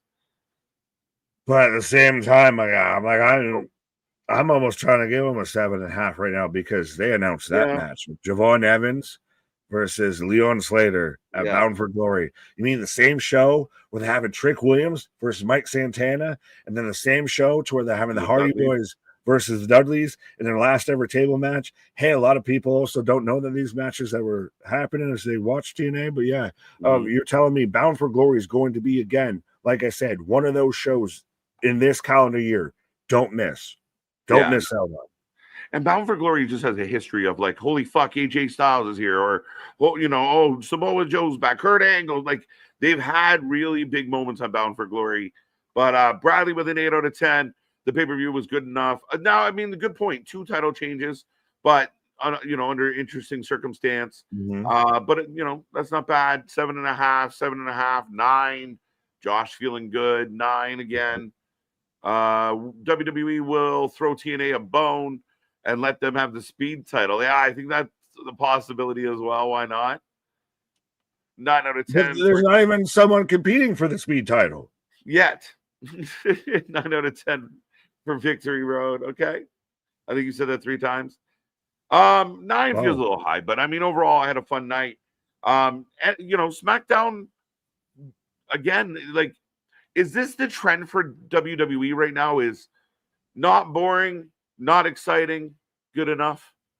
Like, I feel like I'm starting to feel that way over the last couple weeks, and I've kind of defended it a little bit, but I don't know if we're just getting in the dot. Like, we're so. Is it that way with SmackDown? Like, is there a clear, solid point difference between Victory Road, because we probably could both agree at a 7.5 for Victory Road, and for SmackDown a 6.5. But that's the thing: is that an issue with SmackDown? Because Raw is not that way. I will tell you right now. Monday Night Raw, it might be at 6:30 instead of 7:30, but it still ain't that bad. It still ain't anywhere near a SmackDown right now. Yeah, I mean, I've defended for a while of like, we're getting moments. Like, we just got AJ Lee back, and that stuff's fun. But like, I don't know. It just feels like the show. Every single night. Yeah, like Jose nails it here. Like, even Palooza kind of felt like that. Like, all right, it's a lot of names. It's a lot of big feel. And then it's just. And I think that's been across all of the shows, honestly, right now for late summer, early fall, I think wrestling overall has been a C. It's a C student at this point. You're hoping it gets some extra credit in so it can fucking raise its GPA, but shake a stick at any promotion. I don't think anything goes too far above a C or anything. Like, there's nothing that's super crazy that, oh my God, I can't believe this. Like, I feel like I'm dying for a wrestling show to, like, NXT was really fun this week. We gave it a 9. That was all the ending. That was all the ending. The show itself, either way, it's positive. I'm being positive right now. Right. But I mean, I'm just looking for a show, like a pay-per-view especially, to really just fucking blow my socks off and have us like, holy shit, what a night. I just feel like it's been a while since one of those. Folks, you heard it here first. KJ's looking for somebody to blow his socks off. He needs a hero out here. Found. We're good. Oh, fair enough. Well, good to know. Now he's looking for a tag team partner or something. I don't know. No, but I got that too. There you go. I'm trying to see us out the door. I hate right now, and I can't get away. All right, ladies and gentlemen, that is the show. That is 2 shows We are back 6:30 p.m. tomorrow for No Mercy. Make sure you like, share, subscribe, be a friend, tell a friend. Click all the buttons. See, there you go. I want my socks blown off. Let's go. There's nothing wrong with good expectations. And not every show is going to be a banger, but I think you got to get some, you need some home runs. Like even tonight, the main event fell flat. We need to smash a couple shows here. Like, folks, I found our tag team name. If we ever actually have an in-ring match, it's called Higher Expectations. Higher Expectations. Lowered expectations. All right, ladies and gentlemen, that's all we wrote. That's all we got. Hope everyone out there has an amazing Saturday and the rest of your night tonight. Come back, join us, bring all the people you can find, and continue to help us grow the WFU. Check out all the socials. I'm out of words. Our shit is real, our shit is raw, our shit is authentic. When you're talking about that rest, you put that for life with it. See you on the flip side tomorrow. No mercy, folks.